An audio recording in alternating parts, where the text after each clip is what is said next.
Oh,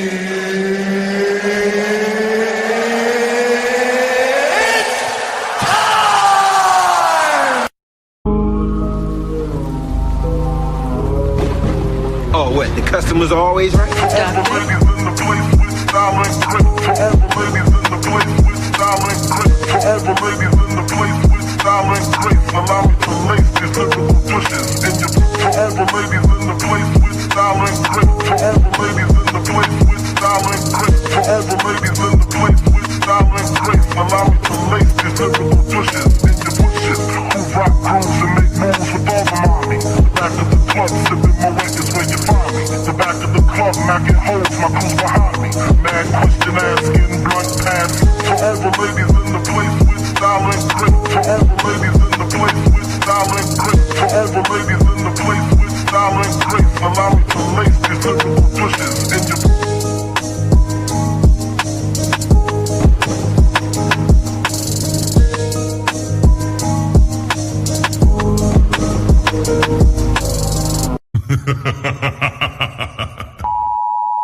The content presented on the following show is intended for satirical and educational purposes only. The views, opinions, and statements expressed by panelists and guests are their own and do not necessarily reflect those of the host, production team, or channel.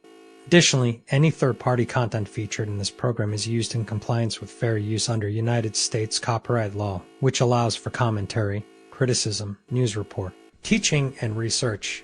Viewer discretion is advised, and we encourage independent thought and discussion.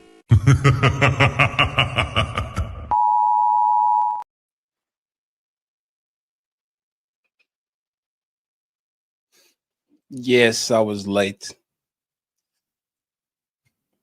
For the first time, it was not Ali, it was me. It was my fault. I blame Fatty. I blame Fatty.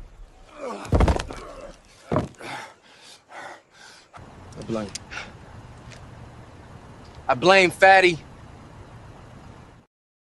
Look at me, a modern man taking accountability. Happy Father's Day. The ladies first show starts now. They say men lead the way, and behind every move, every war, every throne has always been a woman. She nurtures, she shapes, she survives, since she speaks, not just to be heard, but to shift the room. Because when the world gets loud, and 'tis her silence that says the most, this is not about taking over. This is about finally being heard.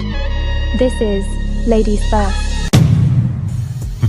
Like, a man is gonna do what a man is gonna do. You can't. I wouldn't want a man to tell me how to be a woman. So the real problem with relationship is women have no trust in men anymore. You want me to be submissive to you. You want me to treat you as the king that you deserve to be. If I am not having the mentality of a queen, if I am not having a mentality of a lifelong partner that needs to consider my man and make sure that I'm able to be here and please my man, and think of it in that manner, if I do not have that mentality, I cannot give you what you want. Women really aren't doing that. Like Ali said, most women are focused on getting their degrees, what they want to do, their personal life, making sure that they don't lose themselves in a man or their kids and things like that. And that is one of the issues with dating today. And the reason why a lot of men are cheating is because men aren't getting what they need in the home. In order to make sure your man doesn't cheat, you have to do a lot. It's a lot of work. Y'all wouldn't believe them anyway. So if you are the ones with the issue of distrust, you are the problem. I'm sorry, you can't say a woman is the problem when you initially don't believe her when she enters the market anyway. If you're on Instagram and your panties and bra, and he comes into your DM, what part of respect do you think he coming in there with? And you're saying because you're a woman, you can be on Instagram in your panties and bra. As a woman who's a couple of decades older than you, and I'm going to tell you that you're going to get what you get.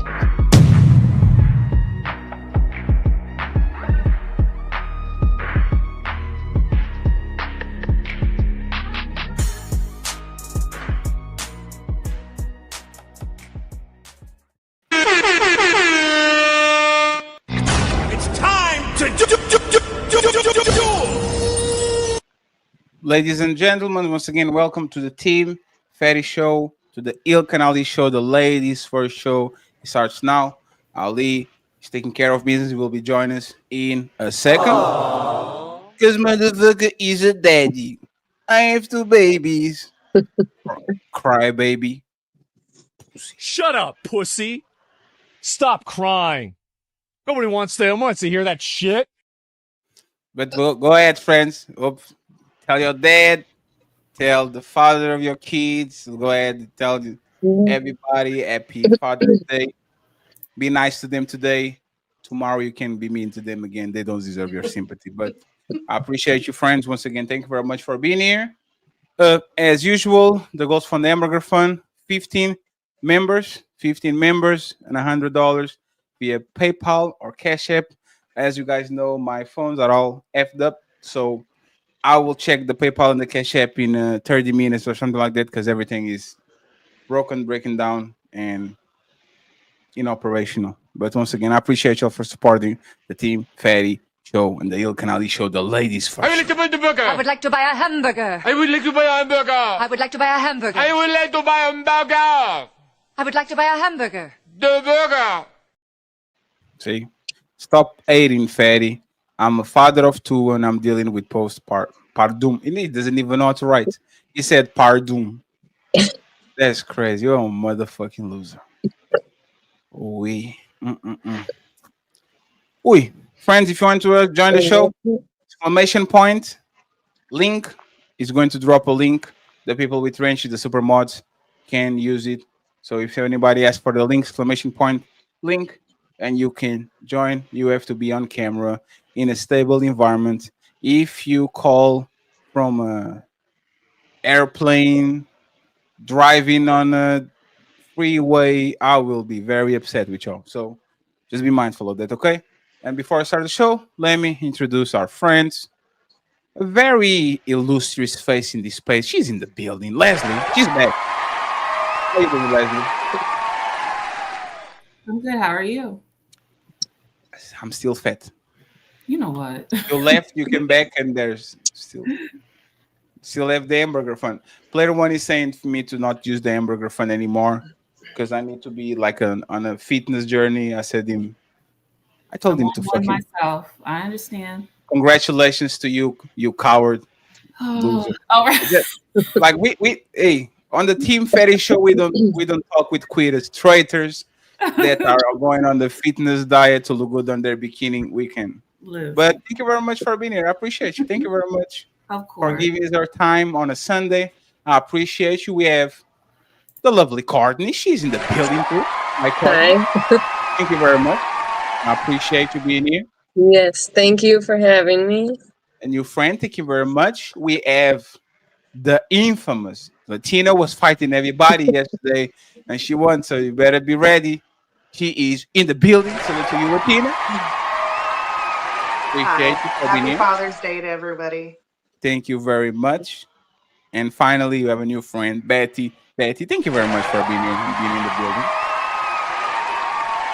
Thank you for having me. Thank you very much. We're going to start this by introducing ourselves, okay? My name is Betty, 35 years old, single. Aww. Been doing this for 3 years. I'm sorry? You said I'm sorry? That's crazy. No, I didn't hear what you said.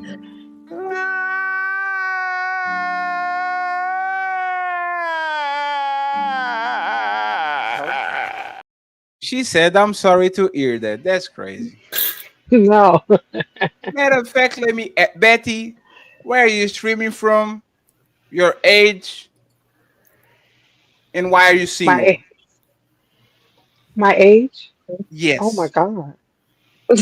You can lie. You can say like 22. Make it up. No, it's all right. I'm 45. Hmm? I'm 45. Why am I single? Because I'm choosing to be that way. There was not no. Where are you streaming from? Don't say Houston or Atlanta. No, I'm in Jersey. Okay, that's bad. We're getting a lot of people from Houston and Atlanta. I'm tired of y'all. No, no, no. I'm from Jersey. 45, and I'm single because I want to be. Thank you for being here. I appreciate You look young. it. When you say Jersey, it's New Jersey, right? That is correct. Do you own some Timberland boots? No, that was 20 years ago. Yes, New Yorkers. If you guys don't have Timberland boots, I don't believe that you're from. That I is don't. Oh correct. Lord. It's crazy. Athena, your age, where you're streaming from, and how many boyfriends and girlfriends do you have? Oh my God. I'm 37 from Texas, the DFW area. I do not have anything official, but I'm talking. Uh-oh. Somebody's scratching her back. Huh? Somebody said Scratching on your the chat. back. It wasn't me. It was the chat. They said somebody scratching your back.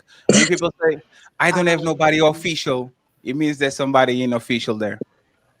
I'm talking to someone. Yeah.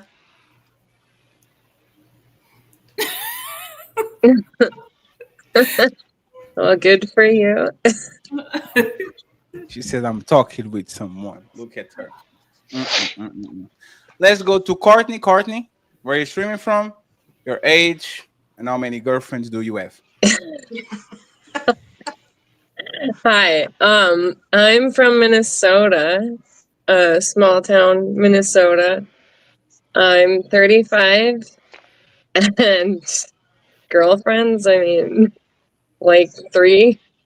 3 girlfriends? Damn, that's crazy. Not, they're But platonic. So. no. I'm talking about romantic relationships. Do you have Yeah, any? no, I'm not a lesbian. Damn, No, I'm How many- single. No boyfriends too? No, yeah, I'm single.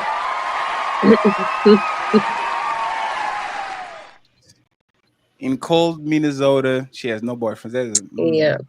You need Yeah, somebody it's to rough. cuddle. You need somebody to cuddle. And finally, Leslie, age, where you're streaming from, and how many husbands do you have? Something's wrong with you. I'm originally from New Jersey. I'm sorry. I always have to represent Jersey. But I am streaming from Maryland. I'm a streamer from Maryland. I'm 45 years old. And I'm out dating. That's it. So we have no one locked in the panel today.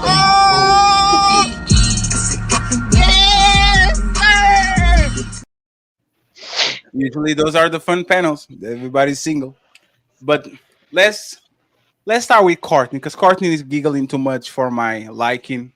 We are going to try to put a front on her for like this.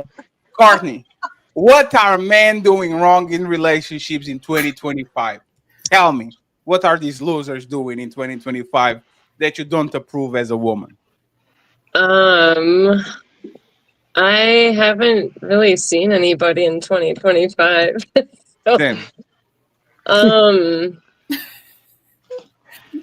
Just things that I you know really don't know. on the dating market, things that you notice on the dating market that don't sit well with you, that you see that men are doing in mass. I think just maybe too much access to options and not really caring to settle down anymore. Should men care about settling down? I mean, I guess that's their choice, but I think so, yes. What will think if they're going to be like mature? What will be the time that you would say that a man, like if you were to point out like a time when men should be settling down, what age would you kind of give for them to have the things that they need, get some things out of their system? Like what will be the age that you'll put it? Of course it's gonna depend, but I would say 30. Damn. To be like completely settled down for a man. Should they date woman their age or woman young? Their age, but I mean younger to an extent. A what? Should they date 30-year-olds or should they go down and date younger or older than them? Either or. I mean, it depends on maturity level. Because the age, the 30 age is interesting because it's actually the average age of marriage in the West now, right? 30. Yeah. And it sounds like he's not 30 because the man decided to. It sounds that he's 30 because the woman is the age that they decided that they want to settle down. You see what I'm saying? Is my golden days are almost gone. I'm done with partying and I don't want something serious. I would say and piggyback to what you say that it will be the age men would say that is the time for a woman to settle down. If you had to say a number. For women? Yes. I feel like it's still kind of, but maybe like 25 to 28. 20. Like upper 20s for sure. No. 20. 20. 20? Yeah. To settle down. I mean, yeah, it should be. I don't feel like that's very normal anymore, though. you know I'll tell you to 20? Because there's not a lot of women that get 10 years in the field and come in with good. Like nobody is getting too old. And come back to the village. Hey, I have good news. I'm an astronaut. Is what I was saying. When it comes to men, a lot of times when men, like the man that you didn't like at 20, when you meet him at 31, 35, he might have good news to bring you home. You see what I'm saying? Oh, remember, I was a nerd and I was this and I didn't have money, but now I have this and I do that. When women go MIA and they come back to the village 10 years later, they come back with our stories for the most part. Oh, yes. Yeah. So that's why I was asking what was the age that you think men would think that women should be settling down. I think, to be honest, first year of college. They might not be marrying, but they should get a long-term boyfriend. Same college. Having fun. Everybody looking at me with the front on the face. That's crazy.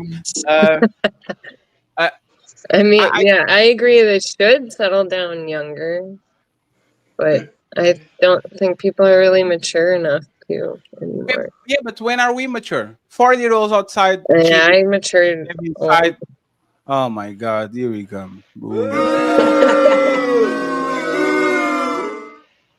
That's crazy. Hi, Ali. Father's Day, Ali. Thank you. I gotta take care of them kids. They're celebrating me today, so I gotta get celebrated. They still in there. I gotta go. Look at him. He can. Y'all know it's the 20th best holiday. Yeah, Mother's Day is the second best holiday. Number one is Christmas. Like we don't even know what the holidays are, but y'all do it so dirty. So at least I can celebrate. Happy Father's Day. So you're just coming in hot. Why is it the 20th holiday? Shut up, pussy. Stop crying. Nobody wants to hear that shit. I love Osman, by the way. Halloween number 6. I mean, we at number 20. Dang. For real? Then y'all asking us why we want to get married? What do you even do on Father's Day? Honestly, grill. Honestly, it's just a barbecue. You do a barbecue. Hey, happy birthday! Right, exactly. I got a big piece of chicken. Hey, let me tell you this, right? And shout out to you ladies because I have to say something. I'm going to vent. Since Ali is crying, I'm going to cry too. It's been a long time that I didn't see a Father's Day where women are not coming in and saying Happy Father's Day to the woman that have to be dad and mom at the same time. Like, the woman that, because the guy is not there, they make the Father's Day about themselves. This is the first Father's Day where I didn't see one post like that. Like, women are kind of it was like a trend, but I didn't saw no woman that is single saying Happy Father's Day to all the mamas that live to be mom and dad. Actually, with our kids, man. Like they don't push that so much. Everybody with their kids. Like everybody with their kids. I don't know no daddy. I'm gonna start doing what women do. I'm gonna do what y'all do. I don't know no woman who doesn't listen. I don't know who y'all talking about. So I don't know these daddies they talk about that's not present in their kids' life. I don't know who y'all talking about. Shame works. You guys shame these men into taking care of their own kids. It did work. So keep going, ladies. Keep going, ladies. Keep I going, think it's ladies. a little low. Is it just me? Is it me? Yeah, if you could, Yeah. I mean, if you could bring it up a little. Yeah, I'm low or he's Kind of low. low. Yeah. Yeah. Me? Yeah. Yeah, y'all need. You gotta hear me. Come on, fatty. Stop hating, man. Come Okay. on, man. No, is it Fatty me does or that on Ali? purpose. He tried to set the hierarchy early. Like you got to make sure y'all hear him over me. You know, he tried to put me in my place. You know what I'm saying? Yeah, you should say darky by coming in time the next time. I'm light skinned. You set the place by coming in time next time. Ali, what should be Fatty? Mike is muffling in and out. Nah, you're good. I Well, can hear you. maybe Yeah. I do hear. Nah, you sound good. I do hear something going, something like that. Oh, but he's the fan. That's crazy. that's the fan. It's the fan. Ali, what should be the age that woman should be settling down, and men too? Give me your opinion. The age women should be settling down, as in for relationship or marriage. For serious relationships to marry. I think, given the context of today's society, probably early 20s, mid 20s. So I was looking up data, and the average 20 to 25-year-old was making $38,000. So if you combine our income, it fit $76,000. We should be good, right? We should be able to take care of kids with $76,000, right? Especially if sisters are struggling by themselves or with their kids. I would think we can do better with each other than you by yourself, right? Don't y'all think so? I feel like I'm being gaslit. Oh shit! Hold shit! I don't even. Dang. What, I feel like I'm not walking into that trap. I'm like, try this thing. Yeah, I'm not walking in the trap. Y'all done watched the reviews and everything, huh? Y'all been watching the show to real. Let's see what these brothers be talking about. Okay. We're not trying to trap y'all. I mean, just think about this though, honestly. Look at what's happening with families and what's happening to the mindset of sisters. I think that I've had enough. Who did that? Oh, you went out. Okay. Is that me? Yeah, the audio. Yeah, it went in and out. Am I good now? Yeah, I think it's like whenever you talk faster, it just go crazy. I think they try to take me out. How about now? Am I good? Yeah. No, I'm saying when we have these discussions with sisters and y'all getting older age, a lot of sisters be talking about themselves now. Yeah, they got PTSD, they traumatized, and they still healing. Brothers don't talk like that. So like our experiences makes us better men for you. Like you like women naturally like older men. We don't want you traumatized. We don't want you to have all these bad experiences. Okay. Because I'm not going to answer because I'm like, oh wow. I mean, don't you think? Because we say we're traumatized. Oh, you want me to open that door and slide right in. No. That's what she said. That's what she said. No, I'm just saying, like, if you're looking at what happened to a lot of sisters, the longer you stay in the game, the harder it's for you to get out. Like, you don't end up getting out the game. Like, you just stay out there in the streets. The earlier you get out, the more likely you'll remain a wife. Go ahead, Betty. What you want to say, Betty? I love Betty. I know. I'm all right. I love some Betty Crocker. You know what I'm saying? You know what I'm saying? Ali, it's not. I mean, it's really not hard for women to get married, or a man for that matter. It's just about finding the right one. So you're not gonna figure out who the right one is until you have all of your experiences and you get to, have a better understanding of who you are. But anybody can get married. Anybody can just jump into a relationship quickly. And just, it's just all about having your experiences and stuff. So I do agree with Fatty. I think that to be in a long-term relationship in your early 20s, I think that will definitely give you some real experience and kind of give you like a little warm up to what it's like to actually be in a marriage. It's not a marriage, but a little warm up, a little preview. Mm-hmm. I don't think anything's wrong with that, to be something long-term after college. So, but Leslie, what I suggest is date to marry. What people usually talk about experience is casual dating. I want to feel young. I want to be on the field and have fun and all that. Mm-hmm. I think you should date to marriage on your early 20s. That doesn't mean that you are going to get married to that person, but at least you have a base of how you're going to treat your future husband because you develop your skills in a relationship. So I think a lot of times when we talk about this, we talk about different things. I would not be able to marry a woman at 24 respectfully. I would cheat on her left and right, up and down, all the time, every time. It's not that I wouldn't do it now, but now at least I know myself to the point where I will tell her up front, this is who I am. So I'm going to do all these things. And this part, I never solved it. So I'm not cheating on you. See what I'm saying?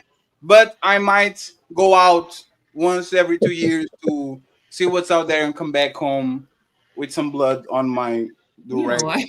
And right, but in my opinion is, how are you dating? Because, and this is why I told when Courtney said that Mark 30 years old, when these women are getting experience, they are not getting better tools to be better wives. They are damaging themselves because they've been on the hands of men they shouldn't be touching them. You see what I'm saying? So now you got trauma. Somebody cheated on you. Somebody put their hands on you. Somebody had a 12-incher. Somebody had a Ferrari. Somebody had a mansion. Somebody was 6'7", and now you meet me, and I'm 6'2" or I'm 6'7". I have a Mercedes and a Ferrari. I have 7 inches. I don't have 12. So everything is a comparison with the things that you had before. I can't take you to Paris. Sorry that Joshua from accounting have more money than me. You dated casually like 3 years ago, right? So I just think it's not about we dating because we dating, we're outside, we're not saving ourselves for marriage. It's just the mentality that we are going to when it comes to relationships. And I would think men will value women that had long-term relationships and now they get to you at 30 and they have tools to actually take care of you because they had 2 boyfriends, they have a lot of experience. Then woman that had 30 experience with 30 people, but they didn't learn nothing, and there was 5 of those guys that fucked them over to the point where now you can see my phone being upside down and you think I have a mistress in Dubai and I'm sending money to the Philippines and all that shit. So it's more, that's what's kind of more what I was saying. Betty. I never know if Betty's froze or she's no, now she's froze. Okay, yeah, I think so. Yes, because she does long pauses, and I thought that she was intensely, right? No, she's not here. But, you're good now, Betty. It's cool. But I wanted to ask Leslie a question though. What's up, Ali? If so many sisters keep having problems with picking the appropriate man for them and the guy they'd actually listen to, who's the right one? Like, if you don't know how to pick the right one, how can you pick the right one? Like, what does the right one look like?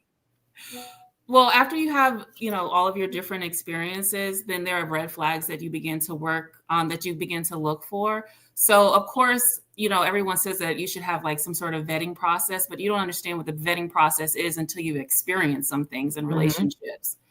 So over time, and then on top of that, you're also growing yourself. You should be growing as well. I think a lot of times we may find people who are kind of stunted or have experienced some sort of trauma in a relationship and they're still stuck there. And then they bring that into the next relationship, and that's not where you want to be. It's a challenge for people to want to properly heal before moving on to something else, or even giving yourself some space and time consciously before moving on to something else. So that's why, kind of like the scenario that Fatty was talking about, you're going to find a lot of women with all of this baggage or things and bringing that into the next relationship. And that's not what you're supposed to do. You should give yourself time to breathe and to heal and be by yourself, before going into the next thing. So, but yeah, no, I understand what you're saying. There are people who, maybe they're not, you have to become a lot more introspective. It's a lot that comes with it. So I'm about to ask you again because you didn't answer my question, right? Oh, I'm sorry. Go ahead. I'm sorry. Go ahead. What does the right one look like? Who is the right one? Matter of fact, who's your perfect guy? Who is my perfect guy? What's the right one? Oh goodness, that is a heavy order. No, because y'all keep talking about y'all got to meet the right guy. You're waiting for this unicorn. He's right around the corner, and we still trying to figure out where that guy is. It's not going to be the one that's the right guy for me. Is not going to be the one that's the right guy for Betty or some of the other women that are on the panel.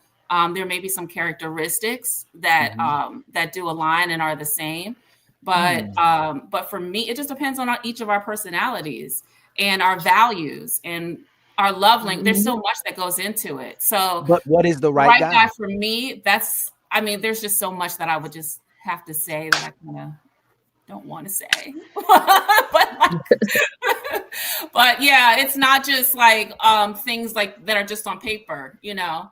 I look underneath, you know. You know what's very interesting about that is that this is why Fatty asked if we should trust y'all, because y'all have a long list of what the perfect guy looks like. Whether he's 6 feet 6 inches, 6-figure, emotionally intelligent, emotionally available, transparent, knows how to take care of you, protect the provider, a comedian, knows how to be funny. But then you can't tell us what the perfect guy is you would know if you walked into him.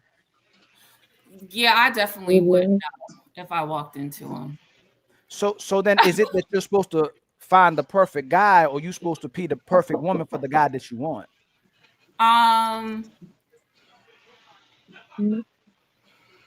little bit of both. I mean, it has to be something mutual if you're in a relationship. And then that depends on the guy. Like there are things that a certain guy is looking for. Like all guys they're not all looking for the same thing. You know what I mean? So do you want a leader or a follower? In a relationship, for a man, I want a leader. Absolutely. Right. But so listen to what you're saying. So then women should serve the man, right? Yes. But are women serving men? Like I hear a lot of women complaining about being traditional women and going back to the patriarchy. So do you see a lot of women actually wanting to serve men? Because a lot of women saying if they engage in relationships with men, a lot of men want maids and they won't honestly serve I think it's 50-50. And just a little bit of insight. I'm not part of the sisterhood, so I I'm not one of those. So yeah, I think it's 50-50. I think that the men should. I think that women today, a lot of them are not willing to be submissive and to serve, and I would have to agree with that. So how could it be 50? So let me put it this way. 50-50, meaning 50% are open to serving, and then 50% are not. But let me say this: if I'm not ready to protect you and provide for you as a man, I'm already the problem, right? If women if I arrived not unwilling to or not prepared to protect and provide for you, and I'm the leader, and I'm not, and I don't know what direction to take you, I'm already arriving ill prepared, right? Yes. So if a woman is giving her body to a man and giving her time and energy to a man she won't listen to, aren't you automatically the problem? Aren't you a bad follower? Well, the connection would never happen. You would never arrive. No, listen to what I'm saying. There's women who would rather have sex with a guy than cook for men. There's so many women that would rather do everything but serve a man, cook him a dish, show him wife characteristics, but they'll have sex with him or will sleep in bed with them. What I'm asking is, if you're saying you're looking for leaders, most women, not you in general, and you're already giving the best part of yourself and don't even acknowledge it's the best part of yourself, isn't the woman wrong for giving the man and rewarding the man with her body, but she won't listen to him? I would have to agree. I mean, I don't give it up quick, so I may not be the person for this conversation, but I would have to agree 110%. But are we having more marriages or more sex and babies out of wedlock? What would you think?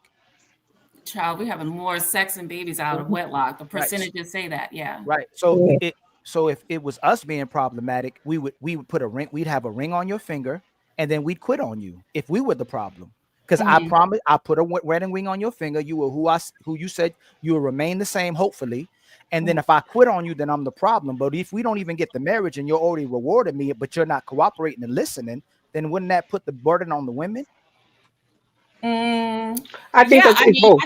I think trying to standard. How can it be both, Betty? Betty, how could it be both, Betty? If you're sleeping with me, but I'm not the man that you would. I'm not the right guy. Because Leslie's talking about the right guy. So if I'm not the right guy and you're sleeping with me, how could it be both? If I wouldn't even be sleeping with you if I didn't even think you were remotely close to the right guy. I know you wouldn't. But when we have these conversations, all the guys, most of the women sleeping with are the wrong guy. So then if you're talking about you should sleep with the right guy, but can't even identify the right guy, he ends up with the wrong guy, who's doing wrong? Is this a riddle? Maybe I need to ask you a question. You said no.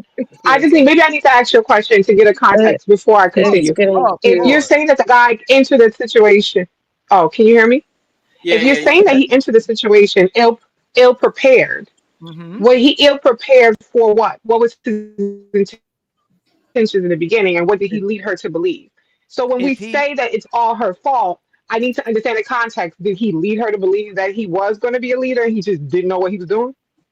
Because then, if that's the case, then she gave her body to someone who lied. So then I would say that it falls on him also. So that's why I'm asking. Most of the time, women are lying to themselves when they like a guy. You know exactly who you're dealing with, and you know exactly who you're talking to, and you know if you really care too, you're gonna know his history. You're gonna find out who his friends are. You're gonna find out where he works. You're gonna find out how much money he makes. You're gonna find out where he lives. Women know exactly who they're dealing with, and they think they can change a man. Typically, they're trying to get men to Same change. thing I could say about it. Yeah. I could say the same thing about men who want a woman to cook and clean, and she's never cooked and cleaned a day in her life. You want her to be a housewife, but you've never seen her be a housewife. Right. So okay. I say this. Me saying it, it's not attack. Hold on. No, hold on. It's not an attack. It's more about. But you got to stop. They're right both. there, though. They both entered it. You're supposed to change for me. If you are a hoe, you're supposed to change for me, right? No, I never said that. No, Betty, that's what you said. I don't believe in that. So should men marry hoes? Who? Some men may need a hoe in their life. I'm being honest. Ali, why you going to the main event already? Goddamn it! She said she talk about the hoes. No. I said some people prefer certain things, but to have an expectation of someone, you just said that she knew that this person wasn't going to be right for her in the beginning, and I'm saying he must have known that she was a hoe when he got with her. So if you hold on, and you want her to be, you know, whole thing, turn the hoe into a housewife. That's the saying, right? Turn the hoe into a housewife. That's the event of the show. Hey, Betty, is a woman supposed to? If Fatty was talking about women getting married at 29, means you getting your whole phase, you in your fun phase. You don't want to get married, and then you'll turn it back around and go, men don't want to get married; they just want to have sex. So if you a hoe, should we promote women being hoes, or should we promote women being wives? I agree. We're supposed to promote the positivity of being a wife, but you're asking me. So how'd you flip it when I don't expect you, Betty or Leslie or Athena, right? Or what's my other sister name on the bottom? Looking Courtney. Looking like old girl off of Roger Rabbit. Not Roger Rabbit. What's the other movie name? But if you're supposed to be the follower, I'm supposed to be the leader. I'm not expecting you to protect and provide. But if you want to be in a relationship, you have to stop being a hoe. I should have an expectation whether I want a wife who already arrives as a wife, or I meet a hoe and she says, "Listen, I'm a hoe and I've been a hoe for a very long time, and I'm tired of being a hoe because I don't have to say they're hoes. Hold on, I don't think you're understanding that I'm agreeing with you. No, you didn't. Then you can't say that, because if I'm the leader, you're supposed to cooperate with me. If I need you to change, I just went. No, I'm going back to the first thing that you said. The guy was ill prepared. So now you're telling me he is a provider and got a hoe, and he wants the hoe to turn into a housewife. I understand what you're saying, but you said to me that maybe I'm confused, because you said something about the person is ill prepared as a provider. What I did was immediately hold men accountable before we went to the hoe or to the wife. I said, if a man is arriving ill prepared, you should not reward him with your body. You should not reward him with your presence. You should not reward him with your energy. I agree. So what I'm saying is that if a man arrives as a husband or arrives as a man, then you should, if you are a hoe, you need to change. I think that people go into the fantasy of thinking that they can. I agree with you. I agree with you. Stick with me, Betty, because we have an intentional conversation, right? We're not going there yet. All I'm saying is that, Betty, if I meet you and you're a wife, then I go, yo, either I'm gonna stay this broke bum or I'm gonna turn into a husband too. It goes both ways. A lot of times sisters will think a man will walk away from a sister when he's ill prepared. There's men that will walk away from you because he's not even prepared to take care of a wonderful woman he just met. So it's the same way. If you a hoe and you still want to be a hoe, then take your healing space, get rid of your whole ways, and then come back to this guy. But if you're going to reward him and if you're going to engage with him, then you have to change your hoish ways, just like me. If I'm going to deal with you and I'm a bum and a brokey and you're rewarding me, you can't get mad at me because you're rewarding me when you already know I'm a bum and a brokey. But a bum and a brokey who wants to treat you like a wife and feels like he should come prepared, I'm gonna walk away from you. I can't take care of Betty. I can't take care of Leslie and their wife. They're a good woman. I have a different question. Why don't you marry these simps? Like they are perfect for y'all. They do what you want. Like why not? See what I'm saying? Like, why not marry the man? Imagine there was what is the version what is the female version of a simp? And I don't say pick me, because pick me is like she will talk the good talk, but when she time to actually do it, she's just like everybody else, right? Like all these men, A simp is like someone who doesn't get anything, but they give they give and they don't get. Yes, it's an So I guess relationship. A man like women who provide and the man's a bum. I've actually seen this before. The woman worked, she got home, she cooked and cleaned. The baby was in the crib all day with the TV on.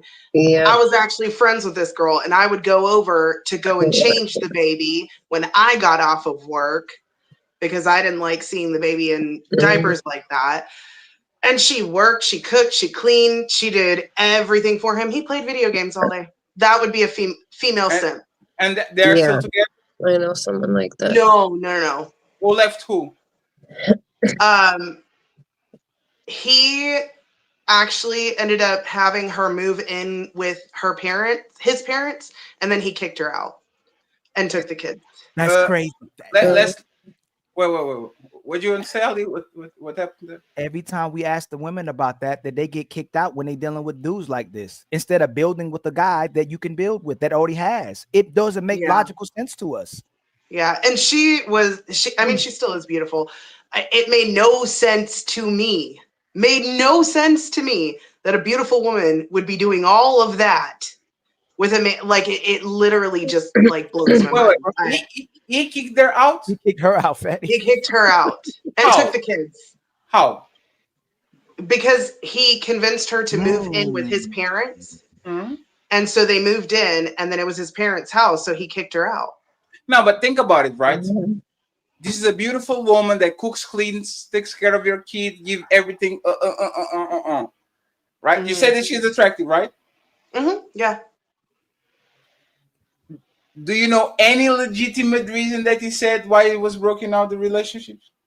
That I don't know. We actually weren't talking at that time, and we only talked for a little bit after, because we used to be friends, and then, I just know the main things that happened, but I'm sure he has his own side of the story. But I got to see when they were together, and it was not good. Is it cultural? Religious and cultural? Possibly cultural. I don't know. They're definitely very vastly different cultures. They're both not from this country. And are they two from the same country? No. And that could be the big reason why that occurred. So I still don't understand, because again, right? If this was a regular story, we wanted to talk with the brother. We'll be the brother to the congregation. We'll say, "Hey, man, what's going on with you?" Yeah, this beautiful woman cooks, cleans, take care of your kid, works, and you don't do nothing, play PlayStation, and you break up with her. Something wrong is not right, right? Yeah. Their roles are switched, it seems. Yeah. So right. Where she's being the masculine. Yeah, but there's the thing. He was the one that broke up the relationship. So we kind of will put the onus, until we know more about the story, we'll put the onus of responsibility on him, right? You have the girl that everybody is asking, and for whatever reason, you kick her out of the house or whatever, right? So flipping it, right? You have this man. He adores the ground that you walk on, gives you money. Grand Rising Queen, how was your day, baby? Spends time with you on the phone. That's a red flag. Happy wife, happy life. He will take you to the tricks that you'll get himself in debt just to help you out. Oh, you have college debt? Don't worry, baby, I got you. I'll work an extra shift. Oh, you want one more, baby? Let's do it. Oh, you don't want to give me sex? Oh, of course, Queen, you got this. Like, why do women repulse this man that is doing everything and anything that you want? Why you guys are so against him? Dude, he's awesome. I think it's based on It's culture too. It's what we consider to be a man. There are certain things that when you talk about that, it feels like it emasculates the man. Like I don't feel like you're manly enough for me when you're saying these things, and it's like something's He wrong with cares you. about you. That's how Isn't I that the take it. responsibility? A man No, that no, will die no. for you, isn't that I'm the coming. ultimate? No, I'm coming with like realistically speaking. I'm saying to you that the way someone is raised and what their ideal of what a man is supposed to be versus what you're telling me this man is doing, just because it sounds good to this particular woman, it could be that this man is not the man that she wants, quote and unquote. So it sounds great, and I get it. The so-called, I hate that word, the scent word. I get it, but some women may take it as this person is not manly enough, and that's a Yeah, but there's the it's thing. a Do you harsh think thing to that say, but I know, but think about it, right? Do you think that men will die for you? Do you think this man will crash out for you if you called him? Fetty was on the work and he pushed me. Do you think he would come on the work, crash out, Fetty, fuck you? Like these people are hyper protective. They will crash out on the panel for you. I will be talking to you funny. Somebody's going to see it. Click the link because it's Fetty. You don't talk like that to a madam. You better shut the fuck up, Fatty. You don't do that to a woman. Like these men exist among us, right? And women usually celebrate, hey, this is the ally. This is like yesterday was doing TikTok, and we're having just a regular conversation, and a dude came in with no shirt off to say, hey, we need to put some order on the room. You can't be talking like this with a woman. And we're just having a regular conversation, and he was just overbearing for no reason, right? The question is, why not cuff these men? Because this sounds on paper is perfect because it does everything for you, right? It can be manly for the world, and then simp when it comes to you. Why not? I think that's a red flag. Like there's some to me, there's a red flag. For me, it's a red flag. What is a red Something's flag? not right. I mean, even outside of a relationship, nobody wants to really. No one likes a pushover. Yes, they do. A pushover. Yes, they do. Can I say my 2 cents? I know. I don't like. I don't want I anyone in my don't. crew to be a pushover. Well, that's what I said to you. Culturally, I was brought up that a man is not supposed to be that type of pushover. There's a certain leadership and a certain masculinity. That's me. What if and Corny and Tina can go next? What if I tell you no all the time? Since you don't like a guy, there's a balance. It's a no. It's a No, balance. There has to be a balance. We're going to the extreme. There has to be a balance. Hey, no. Hey, you know what's crazy? I never will go to my woman and say, "Hey, baby, it's a balance." You presented us with one extreme. No, think about it, right? One extreme to the other extreme. Have you ever? Like there can't be a balance. Have you ever saw a man go to a woman and say, "Baby, you clean too much. It's a balance. Baby, you cook too much. It's a balance. Baby, when you put it on me, oh my God, it's a balance. Like it's not a balance. Do it right. If you do it good, I'm not going to correct you." It's like woman have to ever going through the motherfucking potholes in the roads to acknowledge that we are good drivers. I don't have to stick my car to a wall sometimes for you to feel like I'm a good. Why does that to be a balance? The examples that you use are like apples to oranges. So somebody who's doing a lot of chores around the house compared to someone who's a pushover, those are two categorically different things. So Leslie, tell me. No, think about it, right, Leslie, right? Because we are talking a man that does too much for you. You don't want the man that always say yes. When is the man complaining about woman that always said yes today? Can I have sex, baby?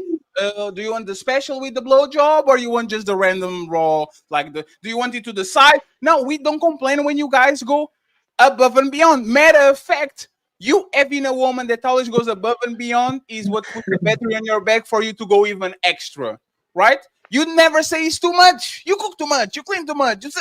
You are somebody that is actually, I want this, and you are doing this for me. Why would a man that is exactly the similar but on the opposite side, that if he says, I want to do kitchen renovations, he says, do you want this displacement or this placement or that? I want to change do you want the white car or the white car? I want to go to international vacations. You want Paris or Rome? like this sounds like a dream man. A man that will comply to what you want, right? Why does this, and let's stop smirking, goddammit. And this is for Courtney and for this is for Courtney and Atina. Why is this man? Why does this man sound like that woman do the? Oh my god! I don't think it sounds that bad. I can explain why I think so. So let me get Courtney and Atina after the balance. What is the balance? Can you explain to me what's the balance, please? I didn't get it. Why? Why do you guys don't like this man? I don't think he sounds bad. I don't know. It just depends. Depends on their personality, I guess. Have you ever? Are they like that with everyone in everyday life? I guess. Courtney, have you ever had a nice guy? Yes. Yeah. And did you ever got the ick when he was doing everything you wanted? You were like, oh my god, he does everything. No, not really. So why do you? What happened? What happened tonight? Why do you left him? He was so nice, Courtney. I mean, why did you leave? I don't think he ever gave me the ick. But I was just younger, and so what made you just say he does everything I want, but nah, I'm good? Well, he didn't do everything I wanted, I guess. So wait, you did it more? He was nice. I didn't need him to do everything I wanted, but I just felt like he wasn't as interested anymore. Like we both were. Okay. Oh, yeah, we're getting somewhere. Are you saying that he was boring? I don't know. We didn't do much together. Was he a boring man? No, I don't know. Maybe. Oh my god! You know what, Courtney? I'm going to let the Tina go because I think we got to the crux of what's going on here. Yeah, good deal. Go ahead, Tina. My opinion on this is when you look at the biblical hierarchy of a relationship, it's God, the man, the woman, the child. Adoration is a lesser version of worship. And just like man worships God, the woman doesn't worship her man, but adoration is a lesser version of it. So the woman has to be the one adoring her partner, and her partner should appreciate the things that she does for him. If he's adoring her, he's giving her too much power. And even though women say they want power, I think that they do the opposite. As soon as they get the power, they get the ick. They're like, you're just not a man. Yeah. Because he's not taking the lead. Yeah. Women, I don't understand the whole the women who say that they want it, and then as soon as they get it, they fight against it. Because that also happens a lot too. But I think that's why they get the ick, is because they know that it's not the natural order of the man leading, and then the woman, and then the children. But what's crazy is they don't want that because they know inherently that is wrong. But then as soon as they get a guy who tells them no, they throw a temper tantrum. So that is a whole other. Yeah, it doesn't make any sense. Yeah. So yeah, it's the good old dragon, the domesticated dragon, the domesticated dog and the dragon thing. They don't like both. They don't like the domesticated dog because he's not a challenge and he's boring and he does everything I want. And every time I get inside of the house, he's thank you. Let's play. Always excited and want to do things. And it's not a challenge because he love you for you and all that. And then you get the dragon, which is the house burner, the untamable, flies at the time that he wants to, and you don't like him either. Because something in the middle.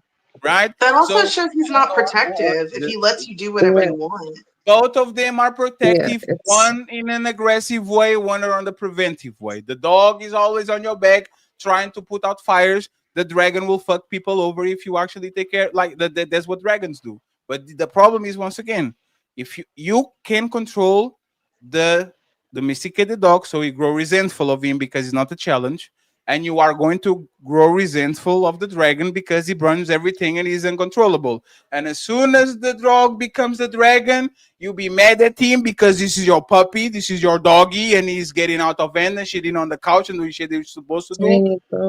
Dragon comes around and he becomes domesticated. You still are going to resent him because you caught him as a dragon. This is not the dragon that you caught. So you resent him because he became a domesticated dog. That's not a challenge. This is why I'll point for the balance thing.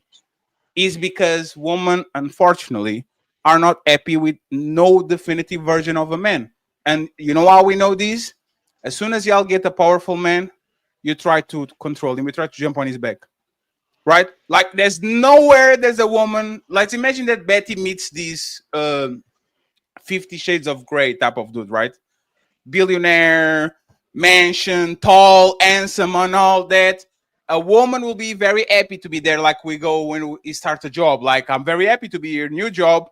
And then as soon as you start to get used to the job, man, why do I have to be always the one to get in coffees? Man, I have to be the one to be on the printer. Man, why do I have to do extra hours? Man, and it becomes to a point where you either are going to try to put your hand on the wheel multiple times because this man is very powerful and you're trying to figure out if he's still the man that you got, who is he talking to, is he cheated on me and all that, so it becomes a problem. Or this man has no spine, he has no say, like he never chooses himself over you, and you are going to start doubting him because a man of respect will never put me first. Why the fuck is this motherfucker listening to me? He says all these things and everybody wants him, and all of a sudden he listens to me all the time. So I think this is the problem a lot of times with dating, woman dating in 2025.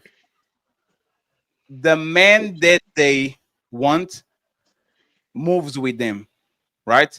And I'm going to say this and then you guys get the microphone. Do you guys know the analogy between the island and the sheep? Like women are sheep and men are islands, right?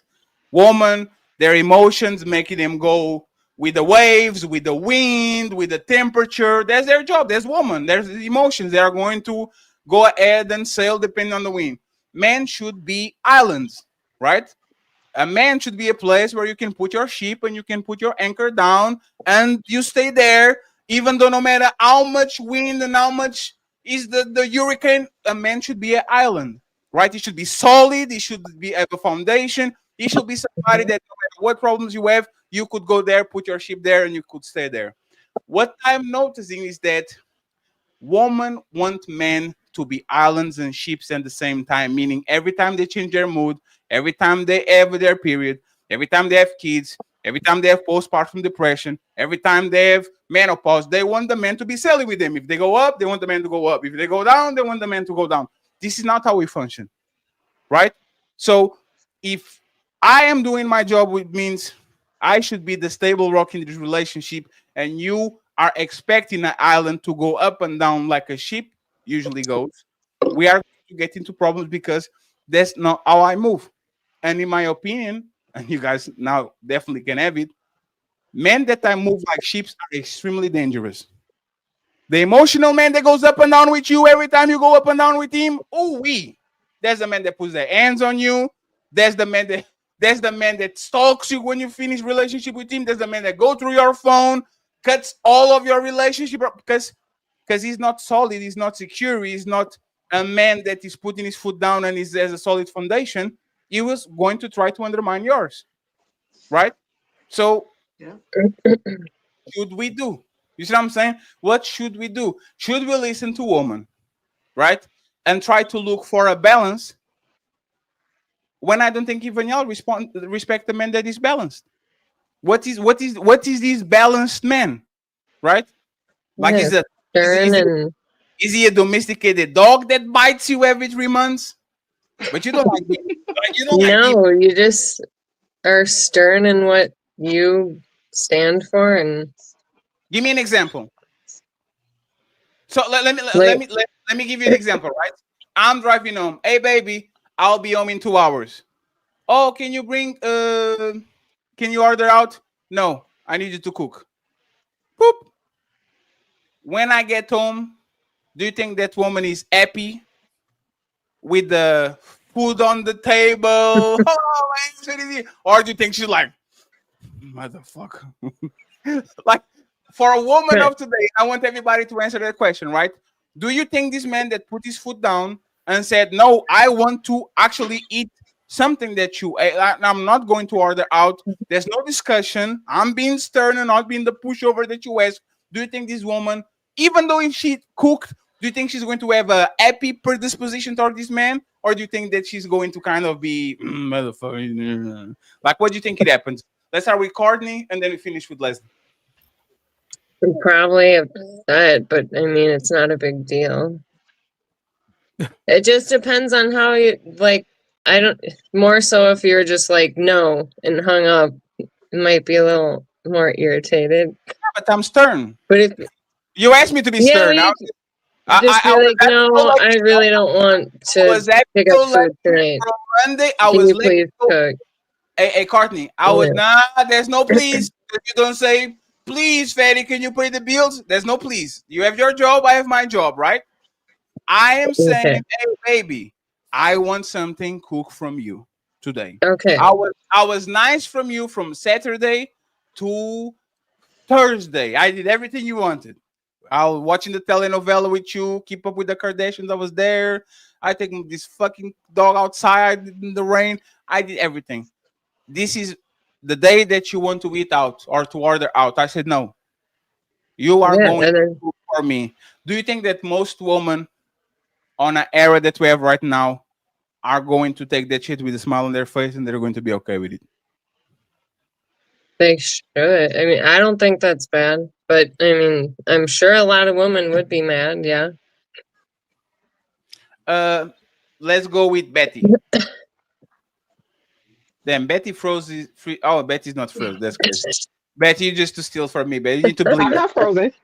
You need to blink, Betty. God damn it. What do you think happens there, Betty? I think that maybe it's the delivery of everything being so direct. I think that the way you're saying it, maybe it's me who's not understanding because it's coming off like the man said, no, you can't eat out today. Okay. I think that the way he delivers that message, the woman probably, if it was me, I probably would just cook. But that's what I'm saying. Like, I think it's just based on delivery. I think also you took what I said about the 50-50 completely out of whack. It's not like 50% of the time, well, exactly 50%. I mean, no, correct. So it's like, Betty, I think you have a little bit of a delay. I'm Hey, 1 second, Betty. When I say 5, say pineapple. When you hear 5, say pineapple. 1, 2, 3, 4, 5. Pineapple.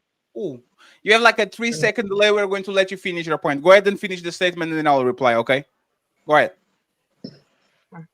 All right. So I was trying to say, if you're asking me, if a man tells me, oh, today you're not going to get the food that you want to order out, but I want you to cook. Damn, I guess Grey Pill won the bet. That's crazy. You're saying, you're asking. Damn, Grey Pill. Right. Pill was right. What happened? Oh. No, you are kind of. Yeah, you kind of. But go ahead. Let's try again. What'd you say? Like you want is I heard the balance wrong. There was something that was wrong. Like, what do you think exactly? Like, what did I miss? It's about delivery and it's about timing and it's about I guess the two people knowing each other and what is acceptable and what's not acceptable. That's what I mean when I talk about balance. Can we do a role play? Can we do role play right now? You are the husband. My delay. With my delay. No. Let's do role play. You are the husband. I'm the wife, right? Okay. You want me to be a man?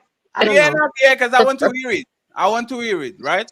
I want to hear it. All right, I'm gonna try. Hey, baby, can you order out? I would love fogo do chão. You know what? I would love for us to order out, but you remember you made that other thing the other day and it was so good. Can you make that for me tonight? Yeah. Of course I can, but I will be too tired. You get no pussy now. I'm too tired. Hey, I work all day. I'll cook for you. Then that's but, hey, I'm not a robot.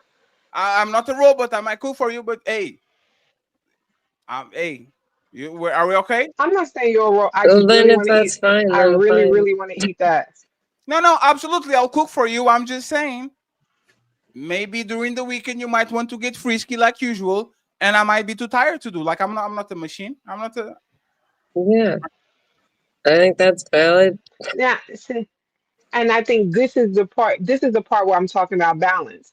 You need to know the back end of this. Maybe the person really is tired. So that's what I'm saying. Like I'm not getting mad about that. So, but then hold on, let me finish. Hold on, let me finish. Yes, miss.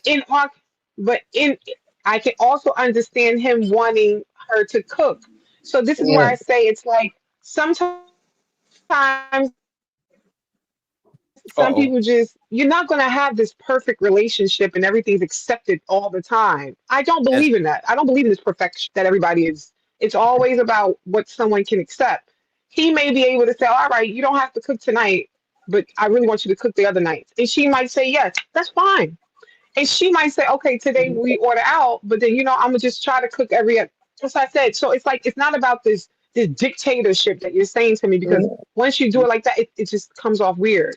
I think that's where I'm talking about where balance is. Because she might really be tired. He might really don't feel good. He might be broke. He could say, yo, I don't really have the money today. Can you really cook? And then this is where she would step in. So Betty, I'll give you this compliment, right? You actually did pretty well. The way you actually talk, he's playing into people's egos, right? You did pretty well. Oh no, because you cooked something delicious the other day, and I want you, you are playing on a person being proud of doing something instead of being a chore, right? But this thing that you did, and is great, only works 3 or 4 times. By the 5th time, you saying to your husband, "Oh my God, you look so manly when you managing and fixing that door." At the 3rd door, your husband is like, "What the fuck?" Every time she wants me to do some housework, she kind of inflates my ego about to do some housework so I can go ahead and do the test, right? I grew up in a culture where my mom did that to my dad. As annoying as it was at times, he just ended up doing it because he just got used to just being like, "Oh, she gonna say these nice things," and he just. And Betty, that's the point. So that's why I said to you, like, all that and Betty, that's the point. Betty, that's the point. Women still do that to us, and we do what we need to do. Why do I have to pamper you? If your mom told your dad, "Hey, I need and a kiss on the forehead," and he do it, why can't I come home, give you a kiss on the forehead, and says, "Where's my plate?" Right? Why do I have to negotiate with you? And this is why I'll ask Leslie, do y'all really want leaders? Because this doesn't sound like a leader. This sounds like I have the responsibility or kind of the figurehead of the household, but everything that happens on this house is negotiated, because as soon as I say no, my time is ticking. How many times can I say no per week? Right? How many times but the thing about it, hey Betty, how many times can you ask me, "Can you change your kid diaper?" Nope. But the way you come, that's why I said no. I think that you're coming off. I take the word relationship as partnership, but the way you're saying it to me is coming off as dictatorship, and that's why I just get disconnected. That's how I'm taking it when you're saying it. Maybe I assume something, right? Do you want somebody that is a leader, or you want a partner that is 50-50? Sometimes you have control of the relationship, and sometimes he controls the relationship. What do you want exactly? But I think that the word leader and dictator is 2 different things. So if your definition of a leader is a dictator, then we disconnected.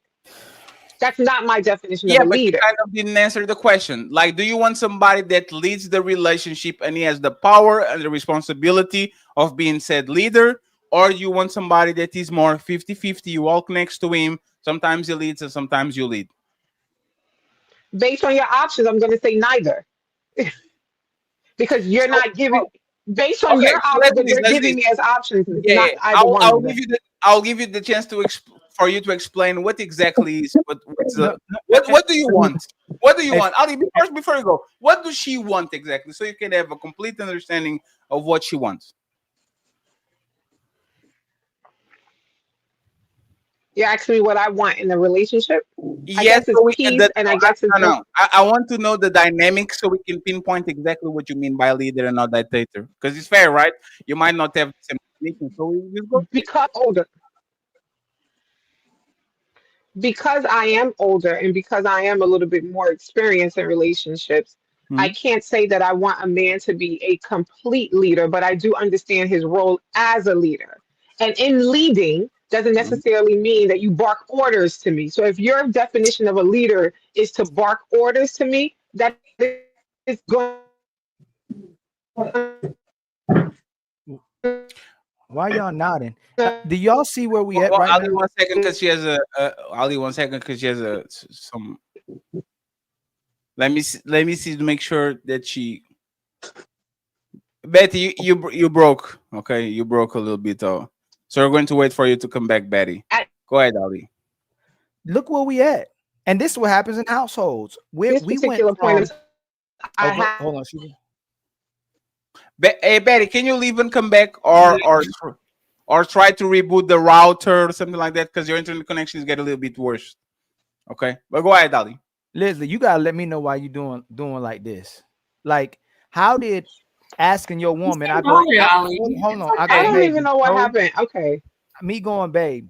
I'd rather you cook than us eat out. Become me being a dictator. Like how did you? No. From what he stated, what he stated right now, when y'all say we're the leaders, you say we should have backbones, and you say man should stand firm on what they believe in when they say it. How did we all of a sudden become dictators when a man asked you, "Hey, babe, we must eat out"? He just didn't feel like eating out today though, because we must be still eating out. He just said, "Hey, babe, I'd rather you cook today." There was a difference in the way that he said it versus you saying it, and that's the point that Betty is making. Even if that your man, so you know what's funny? I wouldn't date a man that speaks the way that Betty. Now you went back to I. You said it's subjective, right? You said your man. No, hold on, Leslie. Let's look. Let me finish. Y'all said what the right guy is subjective. All of y'all don't have what the right guy is to Courtney is different to what it's to Athena, and it's different to Betty, and it's different to you, right? Right? Yes. You said you are you about to say I guess, because you said it, y'all. What a right guy is different to all of you. No, I said yes. I didn't say I guess. So if you're with what Fatty said, a dragon, and a guy who's really an alpha, you should already know who he is, right? You know who you're dealing with, right? And you said I do, right? Yeah. Right. And if you were a dude that is a pushover and a guy who's more quiet, a guy who's more timid, and if you redirect him, he'll probably comply with you. You know when you with him too, right? You know when you with the pizza man. I wouldn't be with a pushover, but go ahead. But do you see how we now remember this? This is what sisters keep doing to us when they respond. I wouldn't do that. Not me. Like if you at me ask us that question, we're not going to respond by I wouldn't do that. I'd answer your question literally. Like you keep saying you. If you said women, then I can turn to women. But you keep saying you. So I just said women. I said all of you. I just said all of you would date a different guy would be a right guy. I'm not talking about you anymore. I said all of you. Oh, okay. Go ahead. Right. So if you're dealing with a guy who would, you should already know your man. Your man probably some days don't want to eat out. That guy probably what Fatty just say. It will probably work the first time, might not work the fifth time, but you know when you have that type of guy, right? I would hate to assume that that's the first time he pulled that on you. Babe, you know what? I'd rather have your spaghetti tonight. I don't want to eat Italian out. I want your spaghetti. That's not the first time he did that. You would assume, correct? Yes.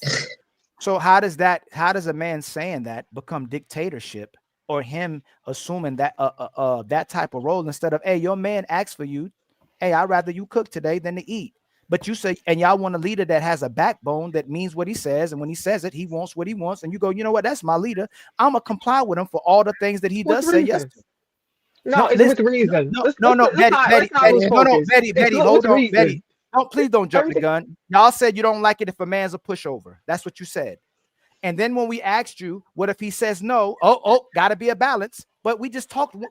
He gave you one time, and we're already here. This is our households. This is one time this has happened. He didn't get to the 5th time. This is First one of all, time. y'all just making up scenarios in which you're not giving me. Betty, I'm gonna.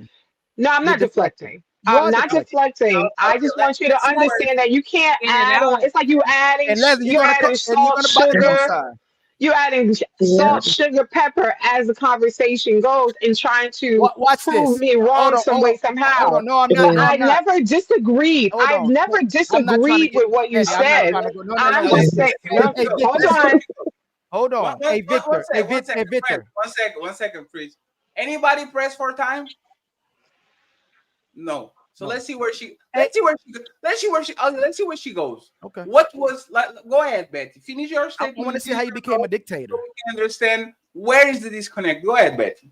So to be very honest, my internet went haywalk. So I don't know what you said, Ali, when I was in the situation where Leslie said that you said something different than he said it. Okay, so I'm gonna go by what you just said to me.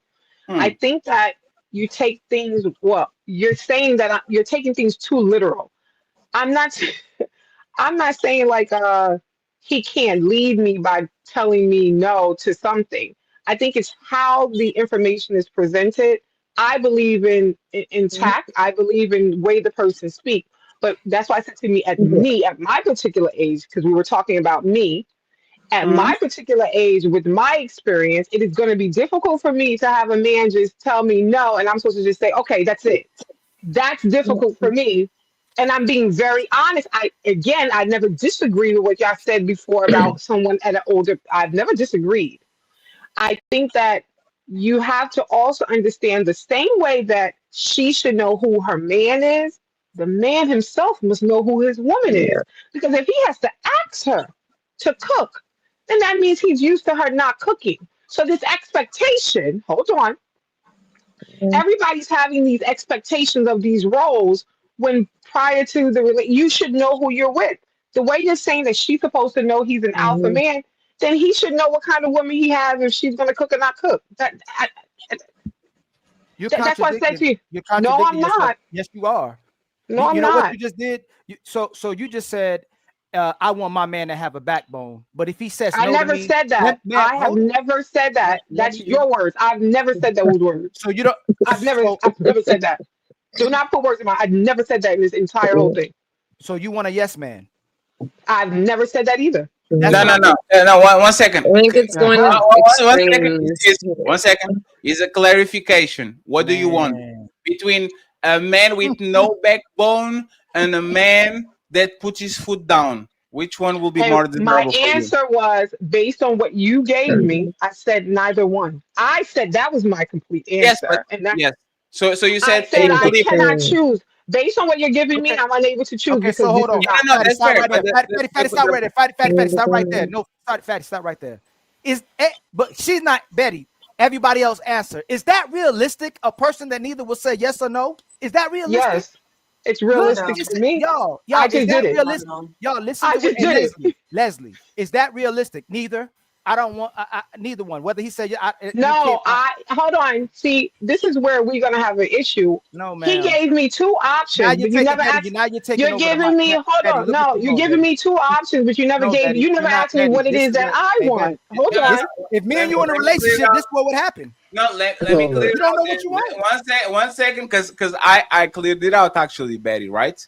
I said between a pushover and somebody that put the foot down. You said neither. Equilibrium, right? What Ali is saying, and this is what I'm hearing. You want the hot cube of ice, right? This is what my brain. Well, might not be what you're saying, but my brain. When you say I don't want neither, is a hot cube of ice. Somebody that will be very hot when it's convenient and very cold when it's convenient. Because we don't want to guess, and because we want to have this conversation. Because I'm learning, I'm trying to get better. What do you want exactly on a man, right? If you add, is your man, it's not a man for everybody, for the people. The perfect man, this is the dream man. What will be his natural predisposition that will make you comply for most of the time? Like, what will be his natural predisposition? Go ahead. So the reality is I know who I am. So I myself is a scattered person. And I myself can be scattered with emotions and stuff. So to say that I want this particular person to be one set way, I know that that's not the type of man for me. So who That you doesn't want? necessarily let me.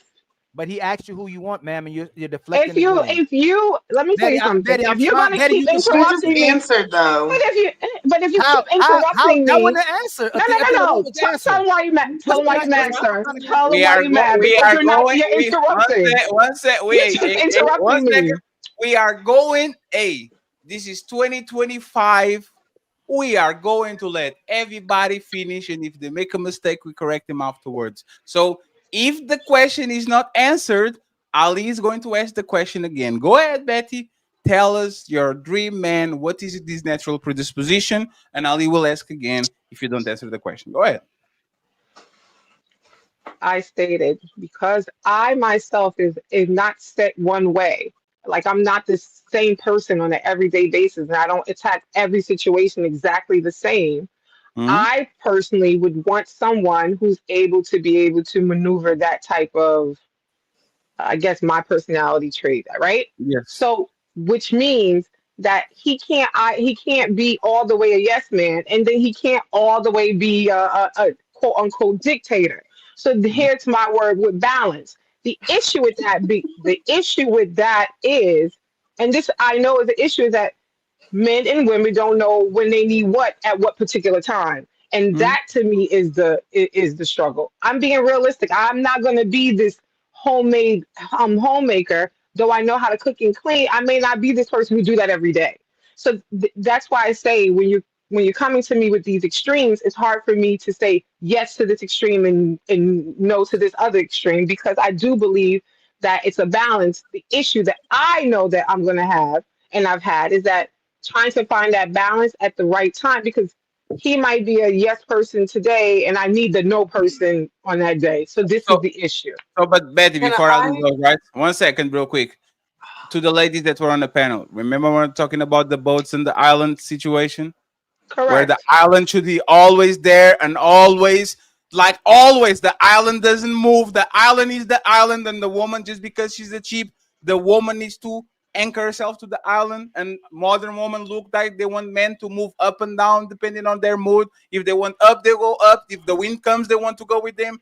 This is what Ali is talking about. No man can be that, Betty. We might be the stern guy that sometimes give you a little bit of leadway so you can feel like the stern dad. And that I might be. I got you. I might be the woman who just doesn't end up with anyone, and I'm okay with that. That's what I'm saying. Like, I understand that. Betty, we're not going to do the die alone and buy a cat. I'm sincerely being honest. I know, but what we're saying is this, right? For example, my parent is a stern parent. My dad is a stern dad.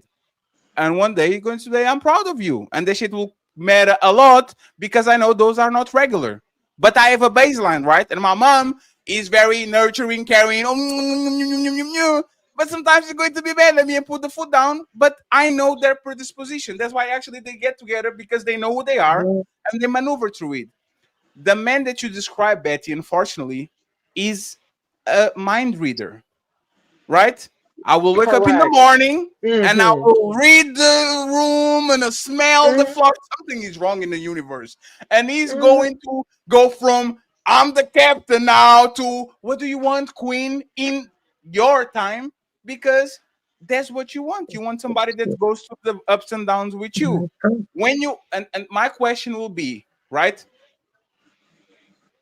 Do you think you wouldn't resent this man too when when he doesn't read your mind right? When he has to guess things and the things go rough? When he was taught to be a man of word and a man of, I mean what I say what I mean. But today is the day for me to do conceptions. Like, how could a man actually navigate these situations with you, knowing that you will never ever fix position? You will always have to go ups and downs depending on where you go. Like, how is this man going to actually fluctuate with you? Like, you see what I'm saying? Like, how is he done it? How can you teach that man to do that? Because you have to teach him.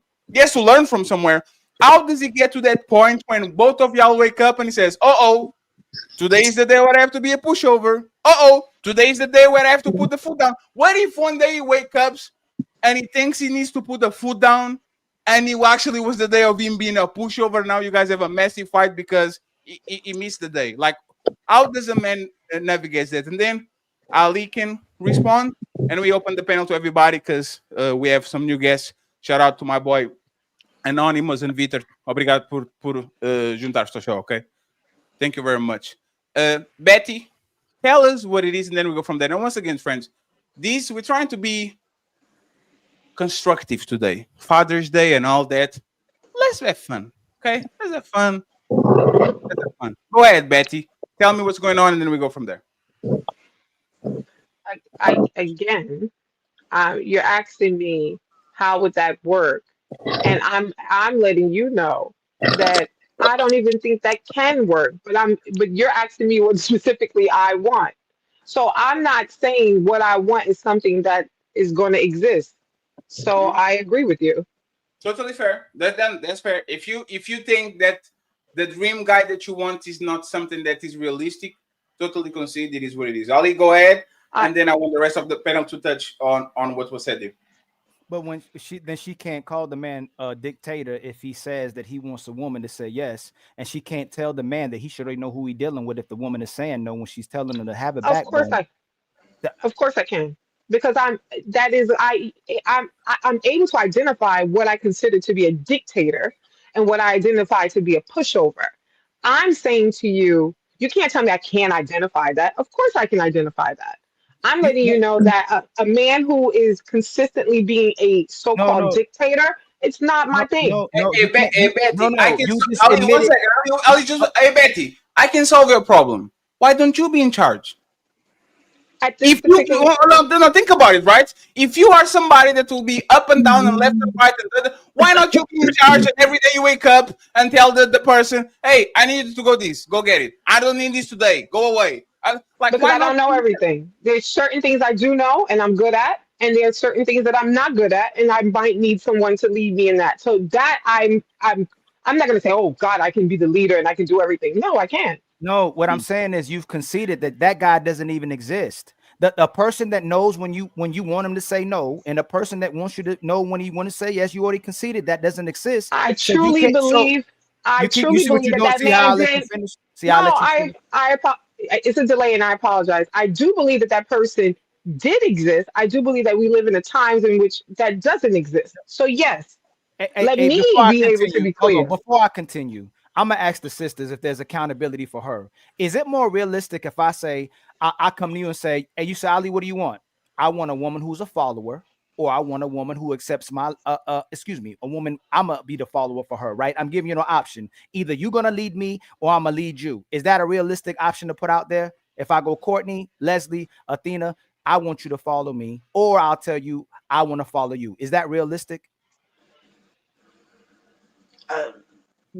Depends I'm on. gonna ask you again. If I present the option, subject, I'm either gonna lead you or you either gonna lead me. Is that a reasonable option that I'm asking you? Like, is that reasonable? Like, there's something that hypothetically, yes. Okay, yes, right. But if I say Courtney, Leslie, and Athena, you better say yes when I need you to say yes, and you better say no when I need you to say no. Who's more extreme? That's extreme. That's unrealistic. But why don't, like, when this happens, why does it look like we're gaslighting instead of sisters saying, "Hey, hold on, brothers. Hey, Betty, that's unrealistic. That doesn't even exist." It is unrealistic. Because it's essentially you want a yes man, and you want him to say, you want a man who says no when you want him to say no, and says yes when you want. So he really is technically still a yes man, because he's still doing what you want. Tina, all the time. You know what it is? And let me explain you this in a way that women can see what we feel, right? And me and Ali talked with this for a while. This is the tyrant king and the court jester. If you don't make me laugh, I'll off with your head. And you have no idea what that man wants. He comes into the court and he does. Sometimes the king needs drama. He needs a play, right? And sometimes he needs just raw jokes and bad jokes. And he might be happy with your performance for 70 days, but the day that he needed to cry and you make him laugh, hey, get rid of the court jester and get another one. This is what men feel in relationships when they are. You are the king. You are this unregulated king that keeps bringing court jesters over and over again, and everybody knows for a fact hey, bro, you are going to make him laugh 50 times, but the day that you don't, you're going to be in big trouble because this king is about his emotions. It's never about what's right or wrong. It's Right. about emotions. So, Betty, for you to understand, this is not like on a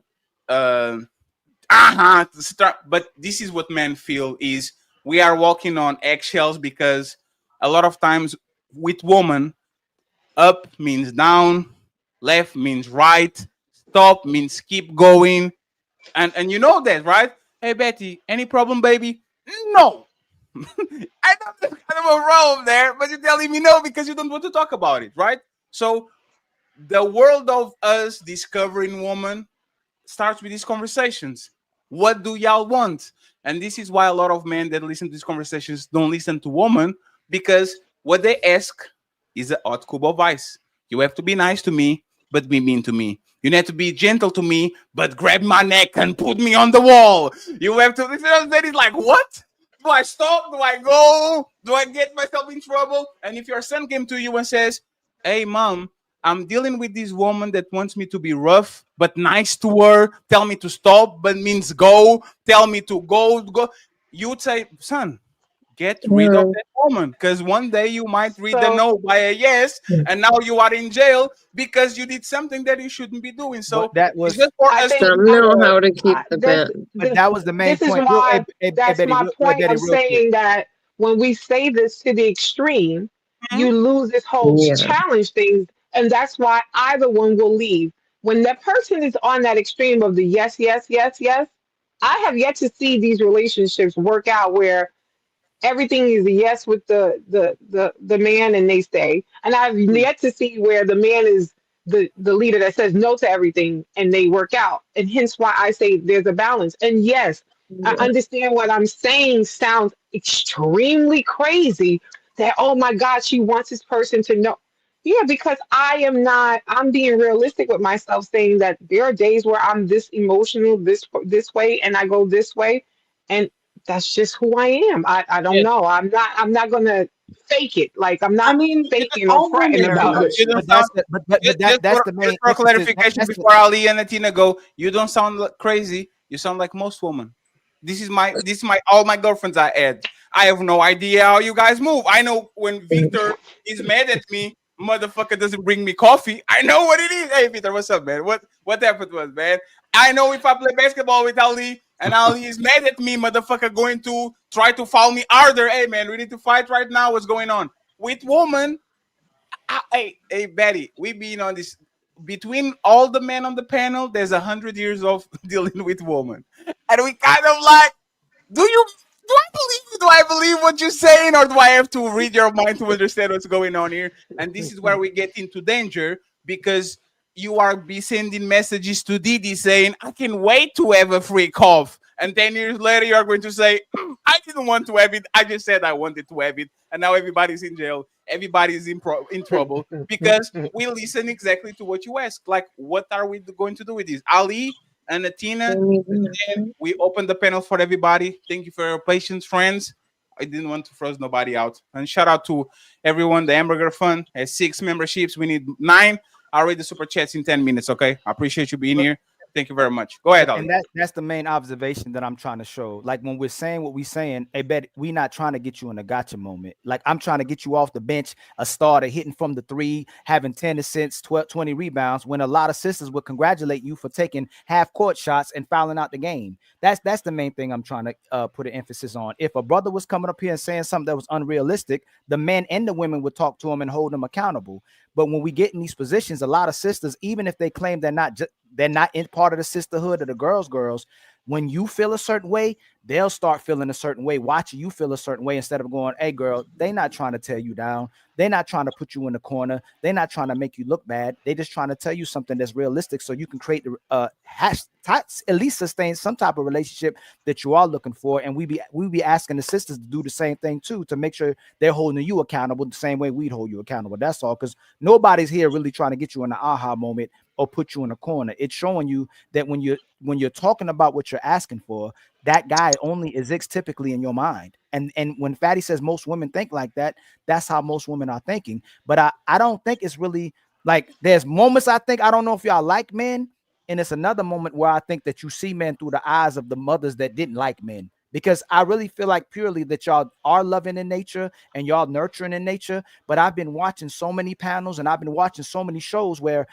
yesterday I did a live on women who are upset at men that want their fathers and they continue to disrespect them, but they weren't even their fathers, but they were projecting onto these men. So if a lot of sisters view men in the eyes of their mother who didn't value and like men, they still hold on to that where no man is never good enough, and they find reasons for why that man never's going to be good enough unless you saw a man in the eyes of a woman who loved men, who valued men and cherished men, and will try to find the reasons to stay with a man and value and love a man.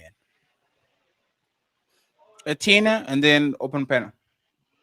Yeah, I think this goes to, because I heard Leslie and Betty, you were saying about your past experiences, and that's how you learn what it is that you like in a guy. And statistically, it's actually the opposite.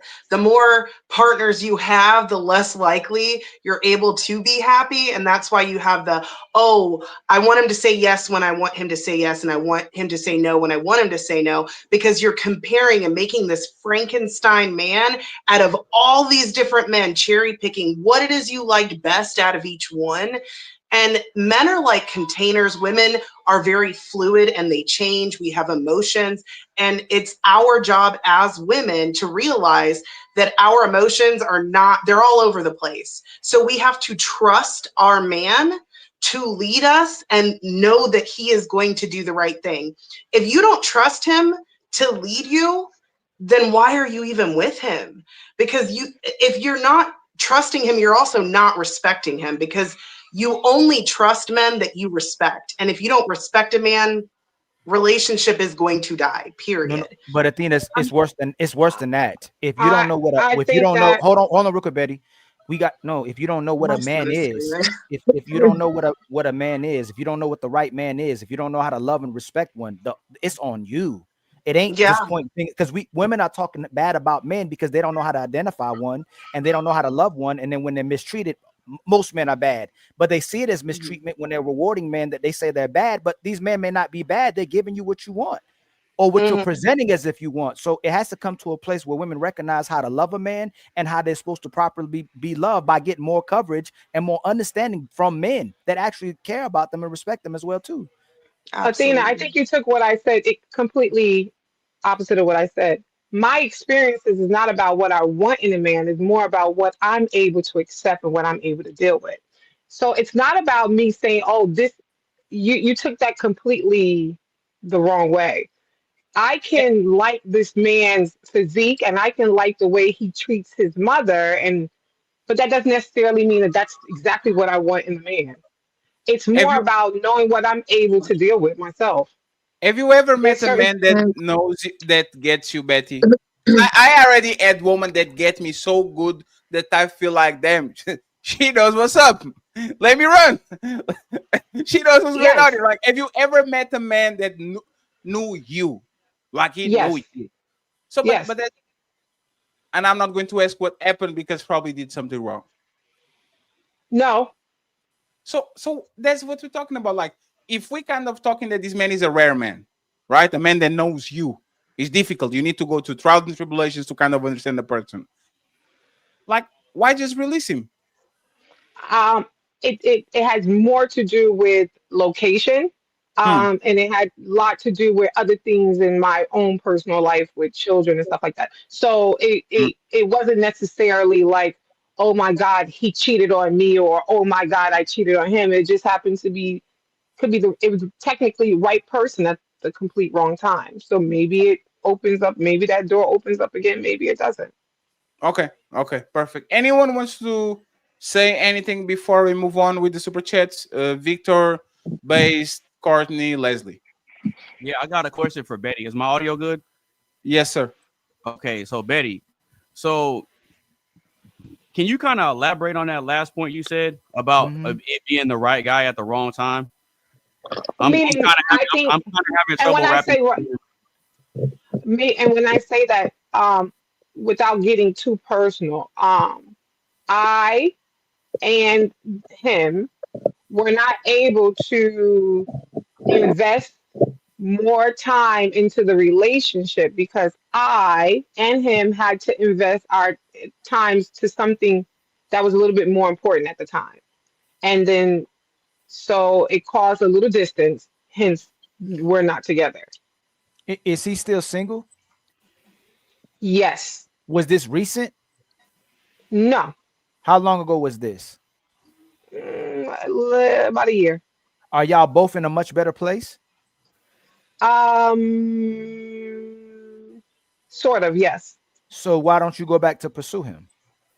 Like I said, until certain things are settled, then it can't be something that we can pursue. But you said so just everybody wants to know. That's why I say the timing of the situation was not the best timing because there were other things that needed to take priority than the relationship. Okay, so if on both ends. Okay, so if it ends up not ever working out with this guy, then what are you going to be expecting out of life moving forward if it doesn't work with that one specific dude?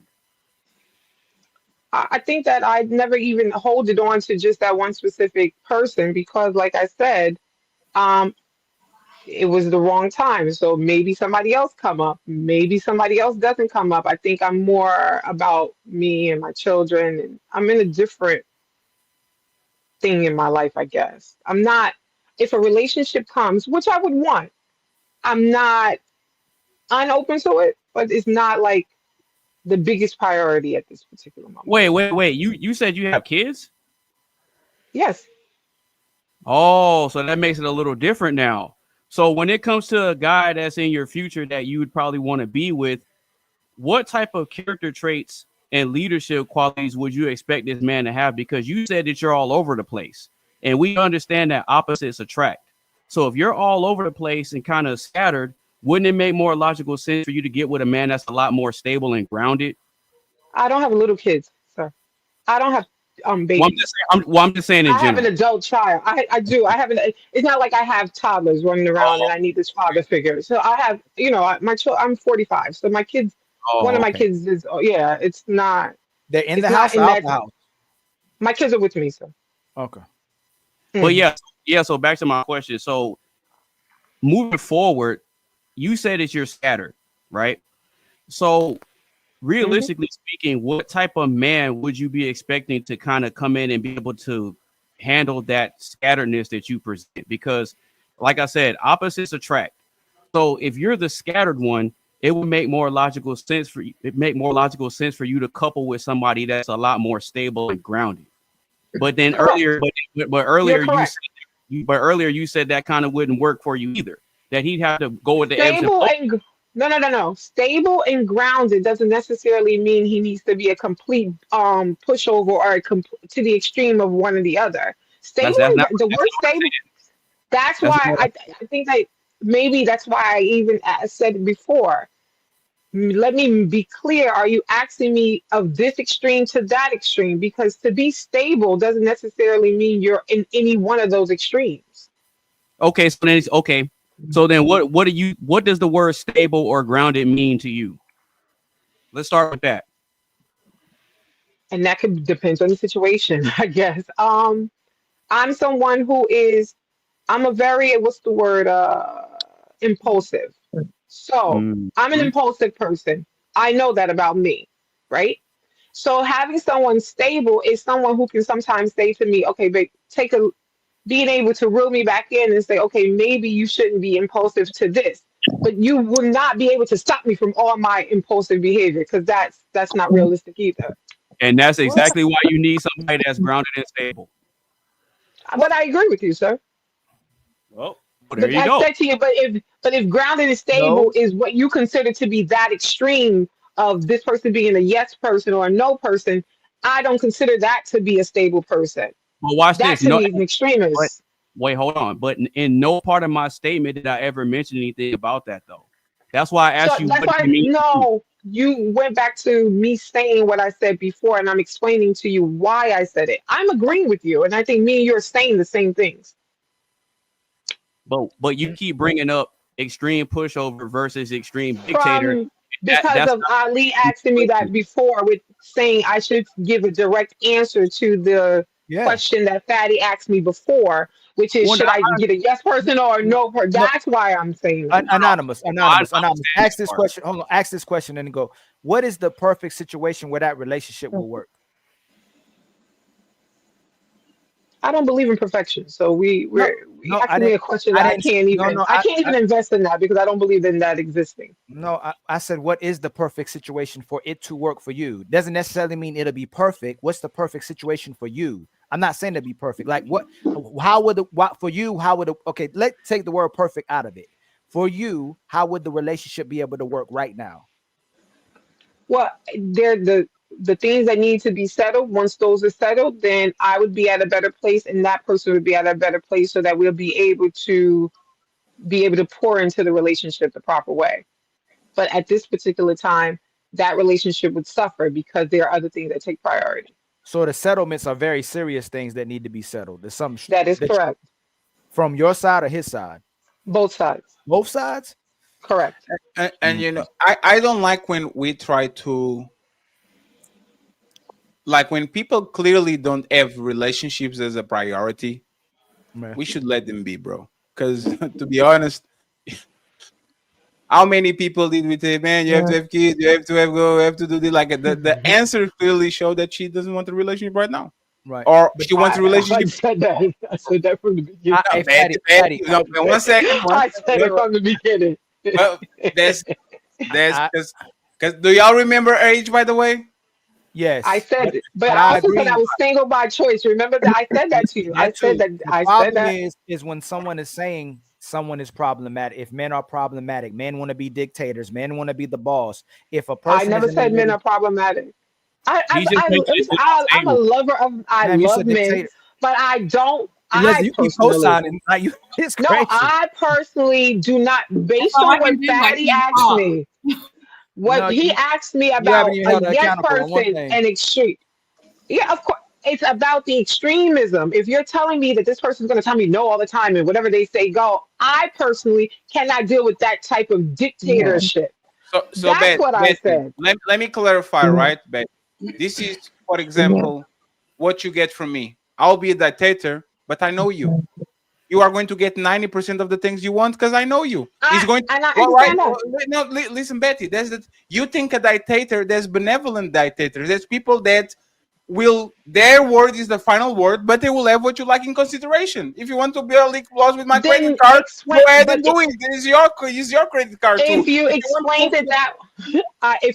it that way, then I would understand. But the way it came off, it was as if it was it came off as it's going to be the complete it was. Hold on, it was inferred. Let me say this: it was inferred that it would be the complete opposite of what I would want.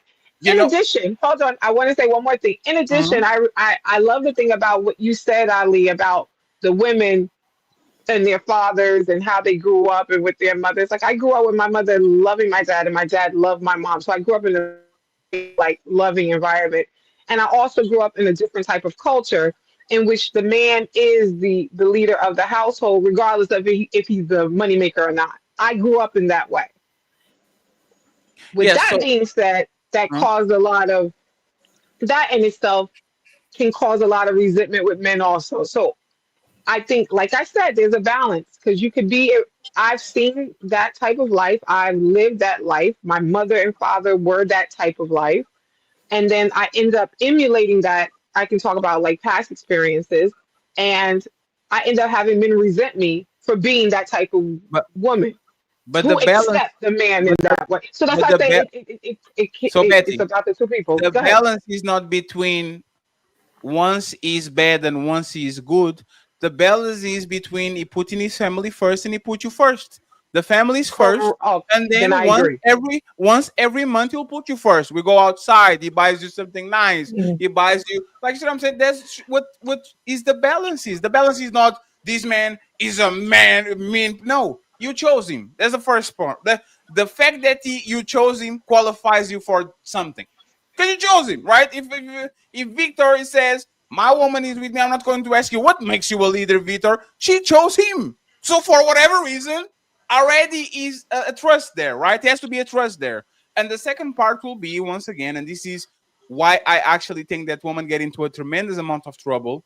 Women focus on no's way more than they focus on yes. So I might tell you yes 9 times. If I tell you no 2 times in a row, now I don't get sex. Now you get into a mood. Now you think I'm not doing my job. Like, I'm not going to mistreat you just because I have the power. And this is what I don't understand a lot of times is, just because this is my show, you think I'm going to treat you any kind of way when I can just click buttons, leave you, clown you, talk shit? No, I have a level of interest in treating you well, right? And I will kind of match the energy if you give me some like nasty energy. But for the most part, I have a level of interest in keeping my friends, my guests, my family, my brothers, my sisters, my kids into a environment where they know you better wait until daddy comes home. But when I come home, I'm not going to destroy everything. I'm going to make sure that everything is in place so we can move on as a family. So I truly don't understand where does this untrust from men comes from. And when I say untrust from men, is not men putting you in danger, because that nobody on the panel will try to push you for you to do it. Is it doesn't become untrustworthy because he doesn't agree with you. It doesn't become untrustworthy when you don't get your way. It doesn't become untrustworthy when you are pushing to go to Paris and he says, let's go to Miami because we need to save a little bit more money. Like, what I think is that women confuse, I don't get my way, so we don't drive this relationship anymore. He's not the driver of the car anymore. And if he don't do it, I will find somebody that will. So once you say dictator and once you say somebody that actually is in charge, I don't understand where a stern man will be bad for you. I actually agree with Baez when he said, for people that are so emotional, so people that are very impulsive up and down, what you need is a straight teacher, a straight coach, a straight pastor, no nonsense, no bullshit, fatty. You going on the fridge again. Look at, like, I think people that have a lack of control on certain types of parts in their life, they need somebody that will be the opposite, that they can anchor them down so they don't move from there. But maybe I'm wrong. Let's get Leslie, Victor, Idealistically, but okay, not realistically. Leslie, Victor, uninterrupted, and then we read the super chats and we go to the main event. You know, I can't speak for all women, but for me, I like a man that is very stern. I like a very firm no. And that is a turn on, actually. But I don't like a whole bunch of it has to be a firm no where I can hear it. You know, I don't like a weak no or anything like that, because if your track record is showing me that you can't be like, give me a firm no, or that there's any kind of hesitation or anything like that, then I start to not trust your decision making, you know. So it's over some time that may begin to happen. But I mean, you know, there definitely has to be a balance, like you guys have discussed. But yeah, a stern no is a turn on for me. Did you ever got a stern no that turned into a massive amount of trouble because you wasn't ready for the stern no? Honestly, because this is what we get, Leslie, right? We get women that say, I want a man to put his foot down. And then I say, hey, you motherfuckers on Discord, shut your fuck up. Not on these servers, but like, hey, there's no motherfucker. No, have to be respectful. That's not a stern no. Messy motherfuckers could do like this. No. This is me joking because I don't talk like that, right? Oh, okay. But if like people will say, I want a strong team leader, I want a strong coach, I want a stern sensei, I want a stern professor, I want a stern supervisor, I want a stern husband. And then when the motherfucker acts stern, now everybody's on lunch break says, see how he talked to me? He told me no, he did it. Like, we get the you need to be stern. But as soon as I put my foot down, you said I like a stern no. Period. All this other stuff, I don't. Leslie, tell us, how does that sound? I like a stern no. Yeah, how does that sound? No explanation, no nothing. Okay, or so let me say this. Let me say this. That's if there is any kind of like pushback or me not being clear or something like that, like a stern no when it is necessary. I totally understand what you're saying. Yes. There is a way to deliver it, of course. But a stern no is still very sexy. Yeah, but how does that sound, right? For example, the same situation. If it's needed. It just depends. No, Leslie, you are missing what I'm saying. How does it actually sound? I'm on the phone with you, and you said you won't take out because you've been working the whole week, and you had the rough week, and all of those things. Let's go case scenario that happens all the time. Woman be cooking breakfast and lunch. Now we get Friday. You want to take out and want to rest, and he asks you, "Hey, I want you to cook X, Y, and Z." How does that sound on the phone when you say no, I won't take out? And how does the stern no sound? Okay, so a stern no without him taking into consideration what I'm going through or what there's, of course, I feel like there should be some level of conversation because we're both humans, right? But let's say the reason why the no is because we're trying to budget or finance. If that makes it makes sense, and then he's the leader, and if he's the one that's supposed to be managing the finances, and he's like, no, we have Leslie, that's the best case scenario. There's no budgeting. He wants you to cook. There's no reason. He knows you're tired. He knows you've been with the kids. I wouldn't be with someone like that. No, Leslie, no. Leslie, but this I just wouldn't. I don't even know. Leslie, let me ask Leslie. This is a massive problem. Now think about it. This is a massive problem. Leslie, some days, hey, you know what's funny? I woke up in the morning. I had a terrible day. Like the Father's Day is like 2 months. So I had to go outside. I woke up so confused. I look at my phone and it was 7 and I thought it was 7 p.m. when it was 7 a.m. and I slept 20 minutes.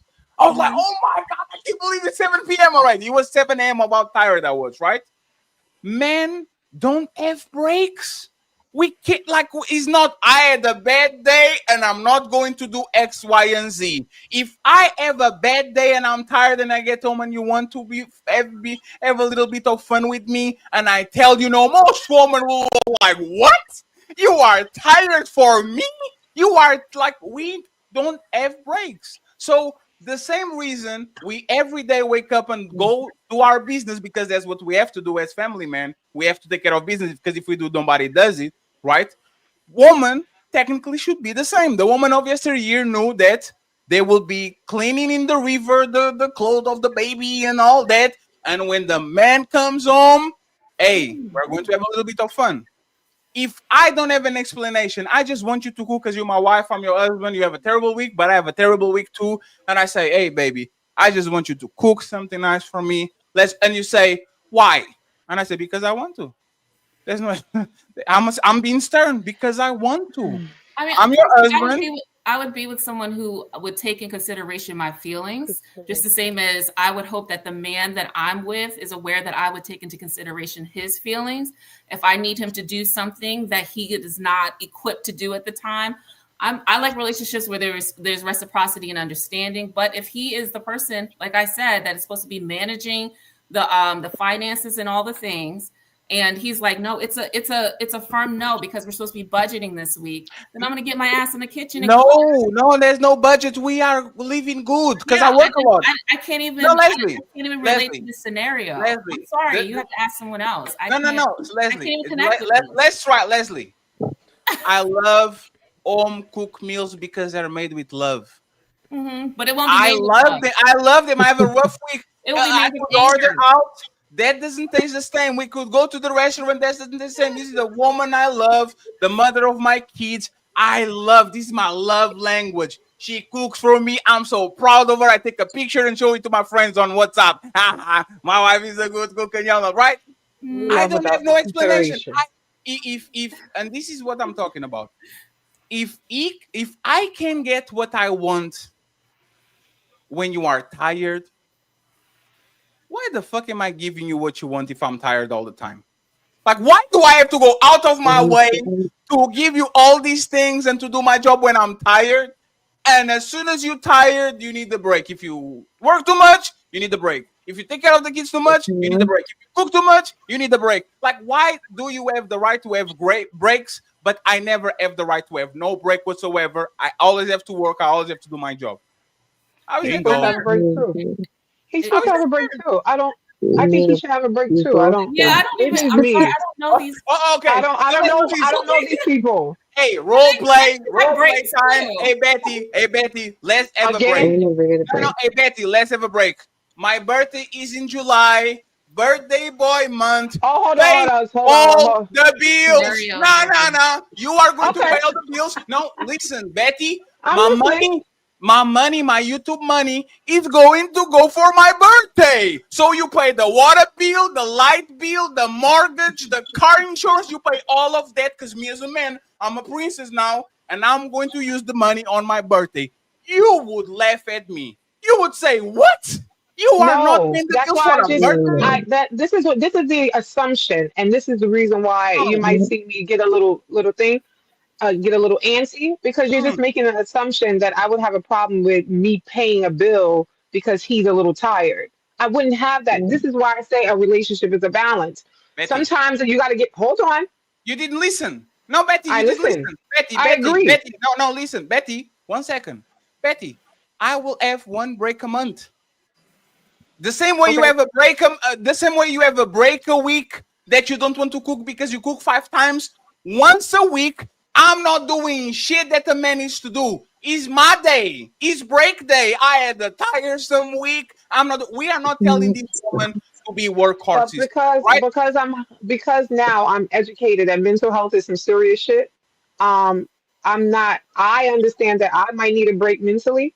So I understand that he may need that break mentally. And that may be like he don't want to spend that and he don't want to I'm agree. Like you want me to not agree. And I'm saying yes.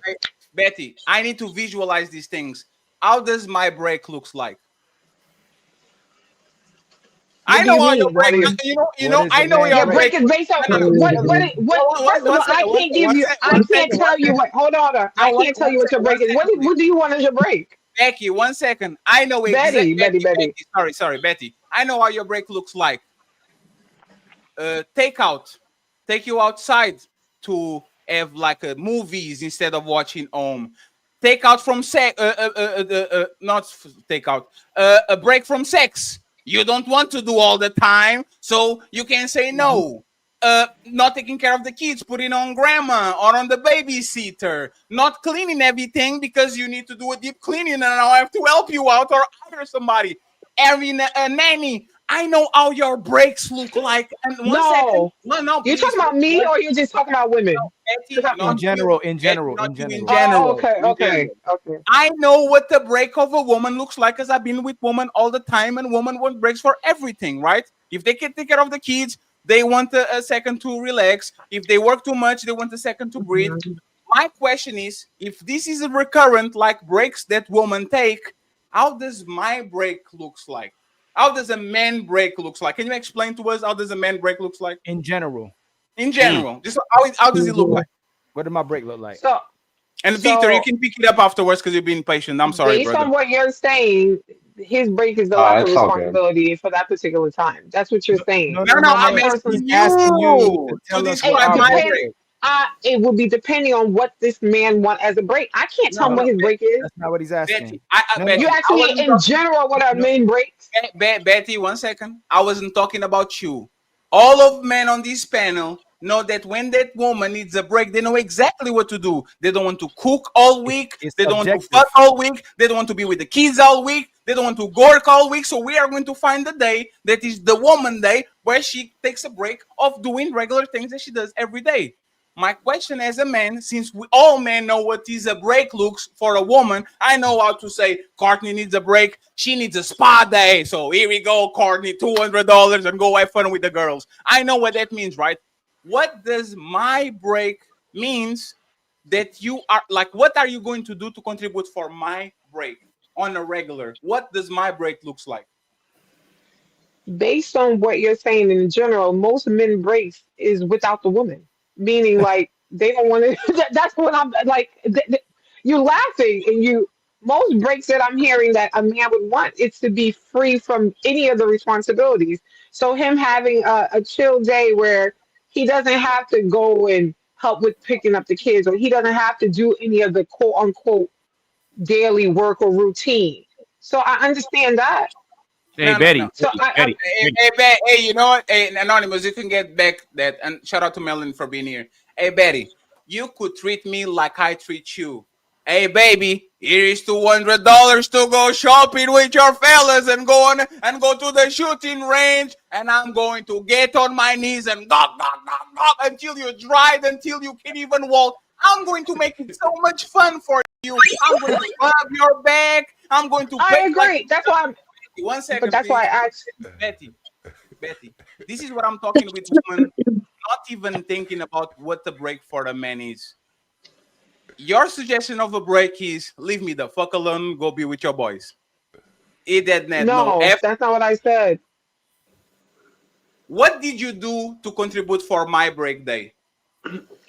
If every time I say something and you interrupt, I agree. You said to me, if I was to pay the bill, I said I don't have a problem with paying the bill. I said that, but nobody heard that. I did say that. I heard you. I heard you. I did. I said I would. No. I said I would pay the bills. And So I also said we are having a asking me. misunderstanding here. You are having a misunderstanding here, and this is why I'm cutting you off, because respectfully, I actually am giving you a lot of time to land. We are moving the conversation so the conversation can be concise. It's not a 1-a-year break. I know my birthday is special. You know, it's my day, right? I never said one. You assumed that. I never said it was a one-time special. That's why I'm closing the question so you can actually answer in a way where is logical for everybody on the conversation. This is something that will be done regularly, right? Every 3 weeks, every 2 weeks. Since you have the woman week, I watch Kardashians with you and get on my knees and try to do whatever on your whatever. Like I try to be special to you. You know what I'm saying? I do roses. I'm romantic. I bring flowers. I take a shower here and there so you don't be. You know what I'm saying? That's what men do. Right? Go to the barber, make you feel special. Take some pictures, brag about my woman. I will make you feel special. What do you do on my break day every 3 weeks? That is going to be conducive to me feeling better, energized, so I can go back on the horse and I can do my job. And this is my answer again. It depends on what this man is wanting. I can want to offer him something that he himself don't want. So the general that you're asking me, I'm unable to give you. If it's him saying that he needs to take a break from paying the bills and I'm able to do that financially, I don't have a problem doing that. If it's me who needs... Fatty, hold on. To be fair, ask Courtney, ask Athena, and ask Leslie. No. But let's think about what I'm saying. I know it's to be fair, and we made it, but it's obvious. But Fatty, it's obvious. But we're not pressing nobody. Hey, Betty, what did you do for your ex guy? That's very concrete. There were times that I paid bills if he was a little bit overwhelmed. So you would stop working, and you would pay the bills. I have done that in the past. No, I'm a very good listener. Overwhelmed meaning I can afford the bills and you are putting your part so we can actually pay that, right? It's not from a place of abundance. It's from a place of survival. So that's not the break. That's you. No. It was a part of he needed a break from doing certain things when it came to work and he stopped working. And it's me who have to pick it up. And that was, I could have just walked away and said, no, I'm not going to do it. Well, that doesn't sound like a break. He would fire himself from the job and say, I don't work anymore. A break wouldn't put us in jeopardy. When he wanted to pursue certain things and needed a financial support, yes, I've done that. That's not a break. That's not a break. Yeah, that's not a break. That's not the break. If he was the one that was always doing it and he didn't do it anymore, and I made him comfortable to not do that. No, a break is this. Everything is okay. Our basic needs are met. Okay, everything is filled. You just need a place to reboot. Women, you do this with the spa day. They call their girls. They go to the shopping. They go to the spa day. They get home. The husband knows what's up. He gets her, he takes her on a date, goes outside, the kids go to the nanny, and now you are energized to do what you need to do. I have to do things for you to feel wanted, to be feel like, see what I'm saying? What will be this day with your ex? since he had, or you can say he did not break this because I didn't know. I wasn't like there's no hours race. There are In my times family, where you buy these certain things. I don't know. I guess I'm confused by the question because that's fair. I don't know me to not do certain things, so I don't That's fair. understand. You know what you sound? You sound like my family describing Christmas because we don't have the tradition to give presents and everybody. Like I'm saying, Christmas for us is not Christmas for everybody else. So when Correct. we say something and we describe it, people are like, but that's not Christmas. I said, that's my Christmas. That's how we kind of do it, right? And it's totally fine. And Ali is right. Let me just get an anonymous, no questions statement. Victor, we ask Leslie, Tina, and Courtney what breaks look like. And then Melanie picks up the microphone on the main event for the first question, okay? Based, Victor, and then we ask the ladies what does a break looks like for a man in a relationship. Oh, so you want to example of what a break looks like for us? No, I want We you to don't. comment because you seem like you wanted to say something, but please don't ask questions because we need to move a little bit faster. Just do statements instead of questions. All right, that's fair. So I think a good break for us would be, women see that you're paying the bills, holding everything down. Anonymous, no, don't give it. Don't give it. No, don't give it. You know what? Better yet, I'll just mute. No, there's no breaks, man. For men, there's no breaks. Yeah, don't give them away what you think is a break is. Go ahead, Peter, and then the lady. I don't know, man. I don't know. I don't think men have breaks, man. We have too much. We have so much on our plates, man. I don't think we have breaks. You might think so, but no, we never have breaks. A man who has a family, provides and protects, we don't have breaks. That's how I look at my family. I don't have breaks. The roof, something happens with the roof, I gotta go after doing a 12-hour shift. I gotta go and fix it. Something happens with the toilet, I gotta be the plumber. I gotta, there's so much. There's no breaks. I gotta protect the family. No matter what we go, even if we're at home, I gotta protect the home. So I don't know, but yeah. Let's go with Courtney. Courtney, how does a break looks like when it comes to your man or a potential man that you will have? Like, how does a break looks like? In the past, sitting in the garage or playing video games and watching TV. Do you contribute anything for his break day? Do you start up the car? Why? No. Like, is there anything? No, I think he had enough break. You hold it when he goes to the bathroom. I mean, god dang, boy. That would be great. That would be great if she could hold it while I go to the bathroom. Yeah, no. I kept doing everything in the house while he did whatever he wanted. So that's pretty fair break. Let me go to Leslie and then Tina and Melanie. I do agree that with being a leader, heavy is the head that wears the crown, right? So I totally agree with that. There are a lot of responsibilities there. And I also feel that it just depends on the man, what a man would consider a break. So there was a man that I was with where a break for him was just, like Courtney said, just sitting in the garage, having his smoke and a drink and just leaving him alone. And that was great. For me, I think all men like their dick sucked. So I'm assuming that would be wonderful for all men. So they can release. I get it.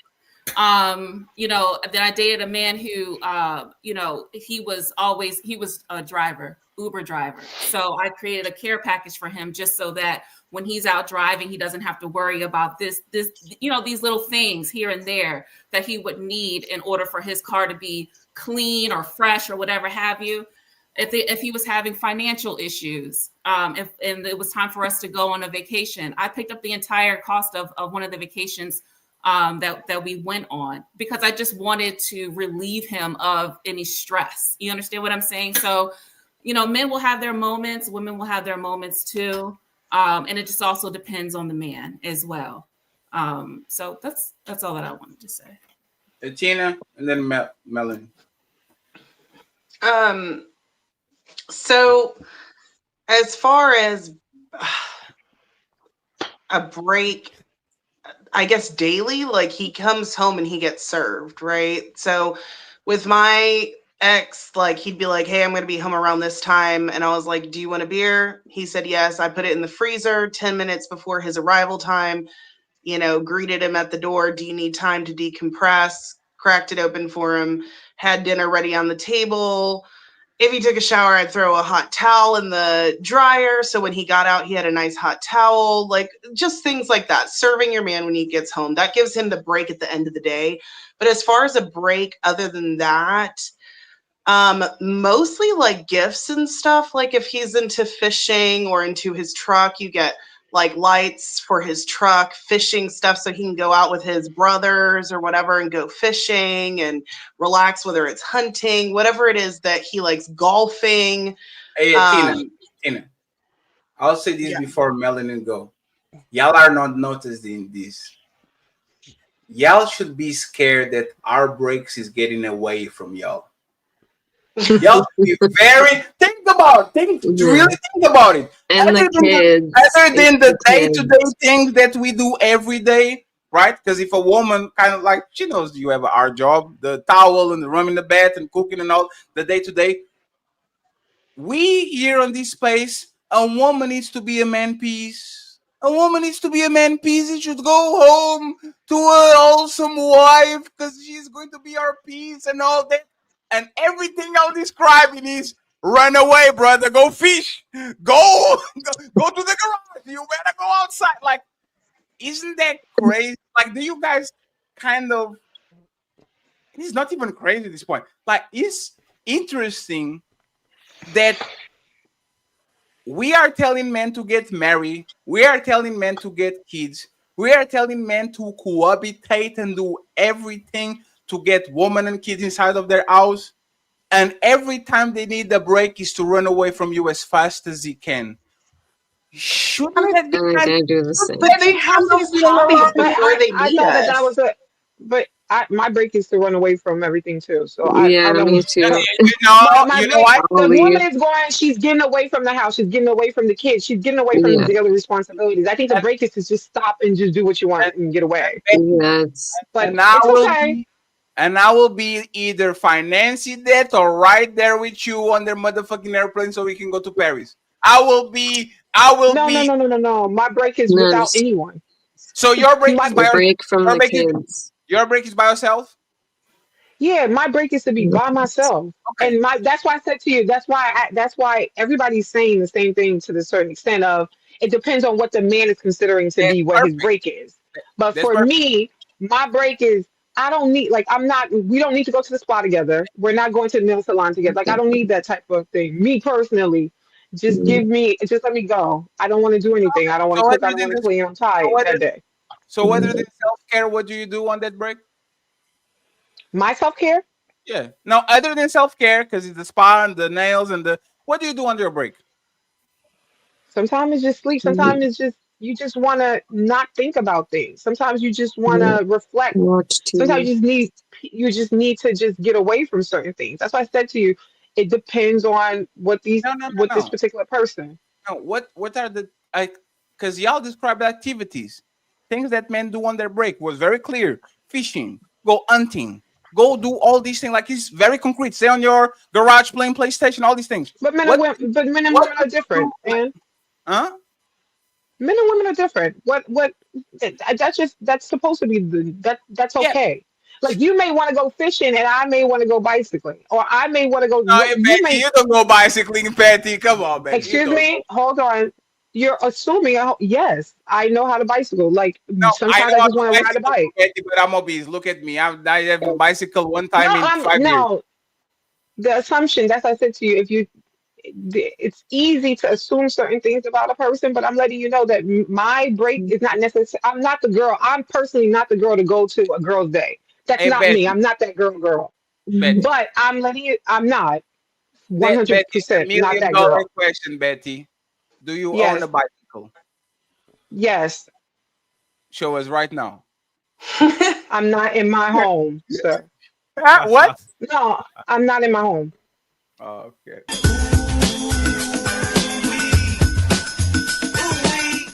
You passed the test with flying colors. Congratulations. Hey, I'm going to be honest. I kind of stereotype because I never met a woman that said, I'll go on the bike rides when I want my me time. You might have some people that are cyclists and all that, but doing physical activity is something that most women 30 and up don't see as something that is enjoyable. They kind of see it as some type of chore. So is it Leslie knows me. No, Leslie knows me, and I'll let you know I'm not a girl who like goes shopping with girls or go to the nail store. I'm not that girl's girl. You just But like to people sleep. would see me and perceive that because that's just perception. I'm not that girl. You just like to sleep in on your breaks. Sleep in, do girly. Oh, I like to go out shopping by my damn self. I love that. I love to go to TJ Maxx and Marshall by myself. I don't need nobody. Just me, my phone, and my music. Okay, I respect that. Melanie, what is a break for you? A day, Jesus Christ, what will be a day where your man is having a break? Like, what will be the things that he will do or the things that you will do for him? Well, first he would wake up to sex. Then he would have breakfast. Okay. Now we're talking, friends. We have liftoff. Houston, we have liftoff. So we start the day well, okay? Yeah. You got us on the first hour of the day. Let's go. Let's keep going. And then he needs to go do a physical activity by himself or with his voice of his choice. When he gets back home, I think I would have a present for him, like a white box present, probably with gold ribbon. But when it opens, it would be a girl. Whoa. Oh, really? Oh, don't threaten me with, hey, you're trying to make the ladies look bad. Don't threaten me with the good time. You are telling me that there will be another woman on the room waiting for me? Yeah.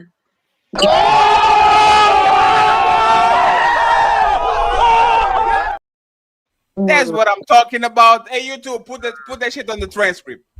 Yes, sir. We are going. This is going to be the instrument for the ladies. Let's go, Melanie. So, two women. What are we doing with these two women in our room? We're cooking. We're cleaning.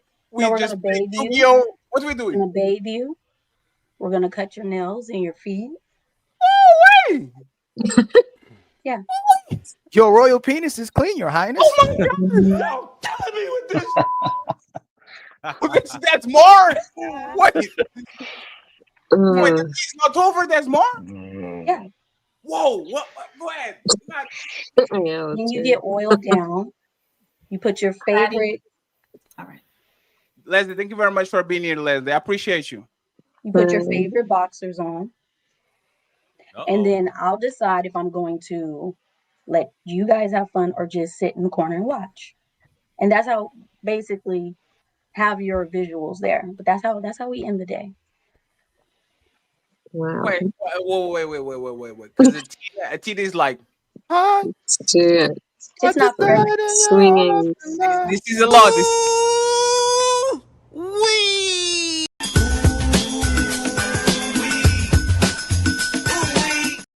Before I read the super chats and we go to the main event, and shout out to Leslie. A link is in the description. Leslie is back, so we're going to have Leslie a little bit more. My question will be to Betty, Courtney, and Atina. You okay with sharing your man? No. No. What about you, Betty? Betty, look at me, Betty. Stop texting Betty. We're trying to get to work, Betty. That bike. And then hurry up. Bring the bike. Betty, are you okay? Betty, I'm not home. I said that before. I'm not at home. Betty, are you okay? Betty, are you okay with sharing your man? No, sir. No.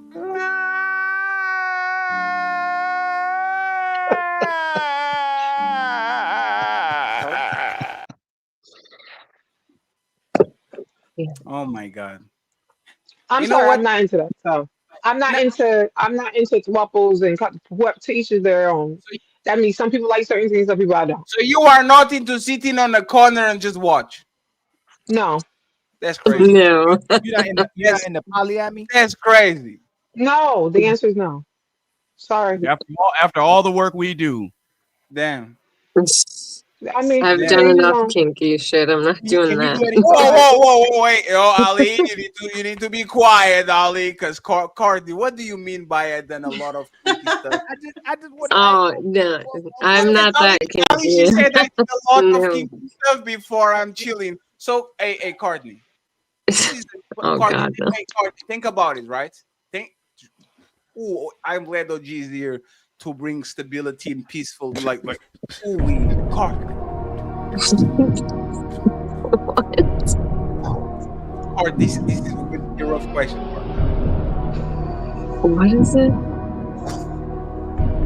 have to prepare myself. Give me just a second. What is this?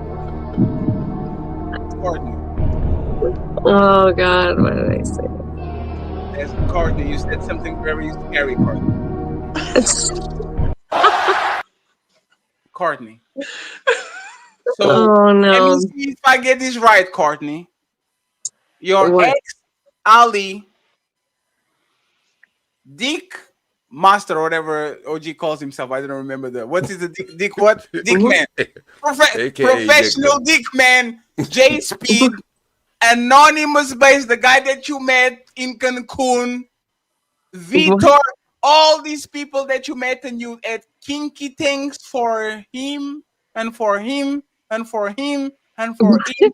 And I am your husband and I'm not getting nothing of that. I'm fucking complaining. Shut up, pussy. Stop crying.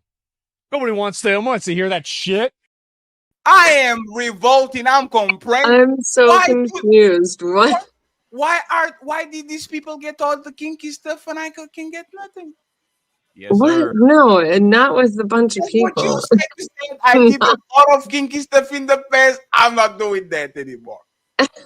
I'm your husband. So all of them have the kinky stuff. I can get nothing. No, only with like guys I've been with, not all these people. Courtney, last question. Don't have to say numbers. When you say kinky things, is like more than one person on the bedroom. What? I'll repeat it again because my English. See, sometimes I say tree and it looks like the tree instead of the number 3, right? Because age is not. Yes. When you say kinky, did that mean that there were several people on that room? More than No. So what do you mean by kinky, Courtney? Just like with me and my partner. Courtney? Like saying I don't need or want other people involved. Courtney? Was he on that couch watching, Courtney? Huh? Courtney? What? No, it's people watching, no.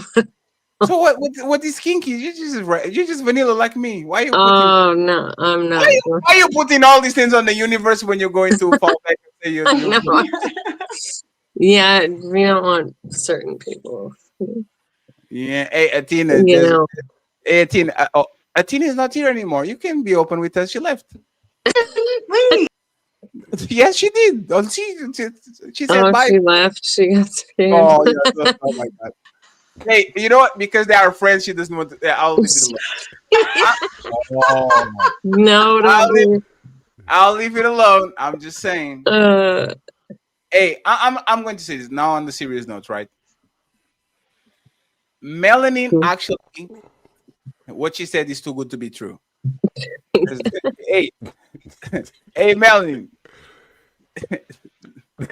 I don't know, but hey, Melanin, you need to be studied, lady, because something wrong is not right. Yeah, something wrong, Melanin.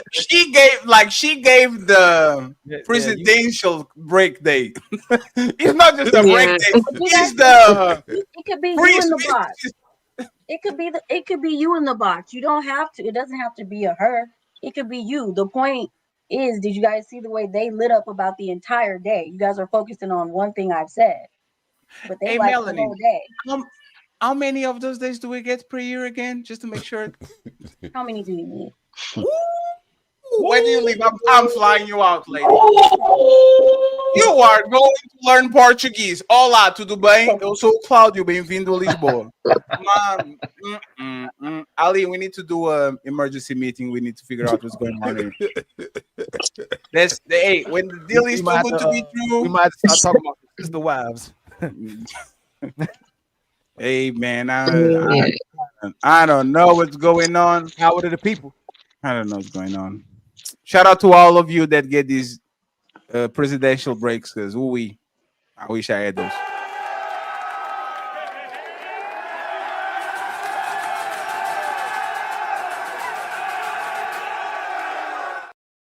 Let me read the super chats and let's go to the main event. So it's Sunday. We can stay here the whole day unless the fellas lead the conversation for a second. Shadow Dragon TV, he became an untouchable member. Shout out to you, sir. I appreciate you. Untouchable Empire, baby. Mao in the building became a YouTube member. Shout out to you. I appreciate you. Untouchable Empire, baby.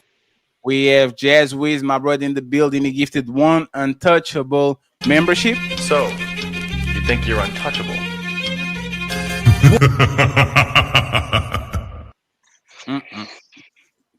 Thank you very much, Jazz Wiz. Melanie, she's in the building. She says untouchable. Thank you very much. I appreciate you. Salute to you. We have Vin in the building saying Happy Father's Day, Ali. Then, shout out to you, Ali, and none of the other fathers. But I appreciate you. Thank you very much, sir. My brother, Carl Anderson, the Black Indiana Jones, $5 black. Ladies first, ladies second, ladies forever. Hey, Carl, did you saw our new intro? Player One is working hard, man. And he gifted us 5 untouchable memberships. He's the sponsor of the show with $30. Salute to you. I appreciate you. I believe that there's multiple so-called black leaders who believe that they are untouchable. Got untouchable Empire, baby. Thank you very much. Sun Kiss in the building saying shalom to you. I appreciate you. Thank you very much. Boogie React Entertainment in the building with a $20 poll. It says Ali is the GOAT. All these women want it all. A good, tall, rich man who let them do whatever they want and turn him into their girlfriend bestie. A wise man once said, most women have met and lost the man of their dreams. Damn. Shout out to you, brother. I appreciate you. We have Paper Trail Shardy, $2 saying, woman will never understand logic. Uh-oh. Thank you very much, sir. P. CZ with a $50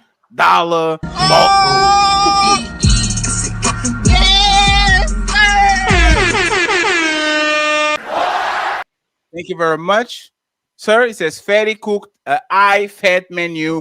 Let him cook. I appreciate you, sir. Thank you very much for all the love and support. Thank you. We have Bookie. Boogie's back again and says, a wise man once said, you can either understand the woman or love them, but you can do both. Ooh-wee. There's some bars. You're going to leave, Betty? Betty, yeah. Have a good one, y'all. Enjoy. Thank you very much for being here, Betty. I hope we didn't scare you away. We kind of did.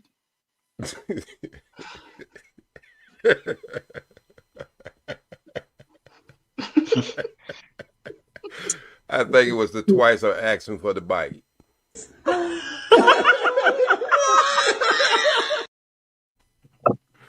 Damn. I think she will be back. Paper Trail says, woo-wee!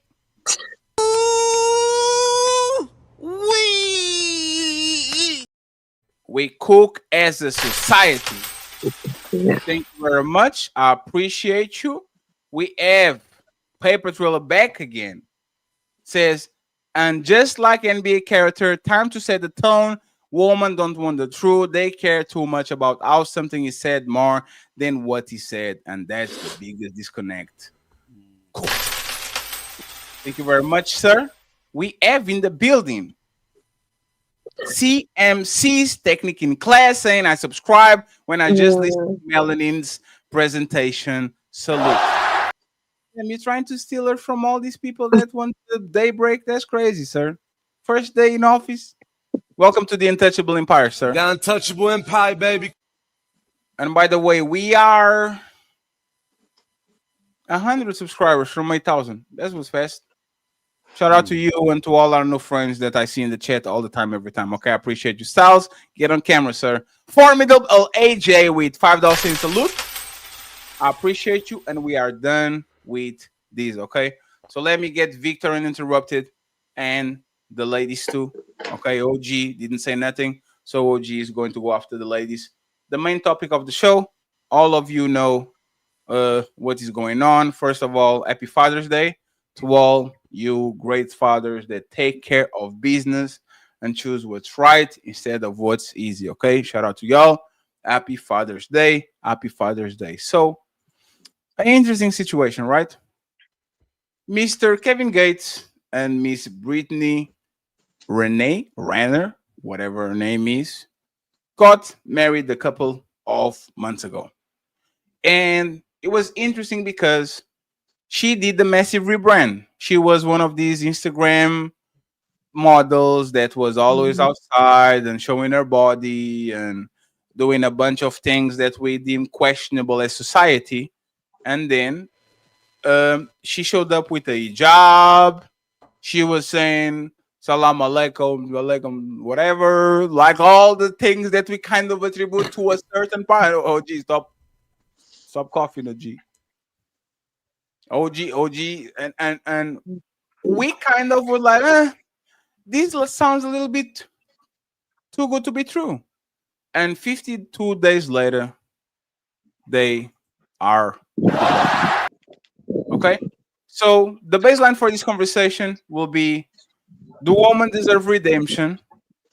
And why these women that shouldn't be redeemed in paper always get an opportunity, a sucker, somebody to come along and to save them, even though when they don't deserve it. Okay, so let me start with Victor.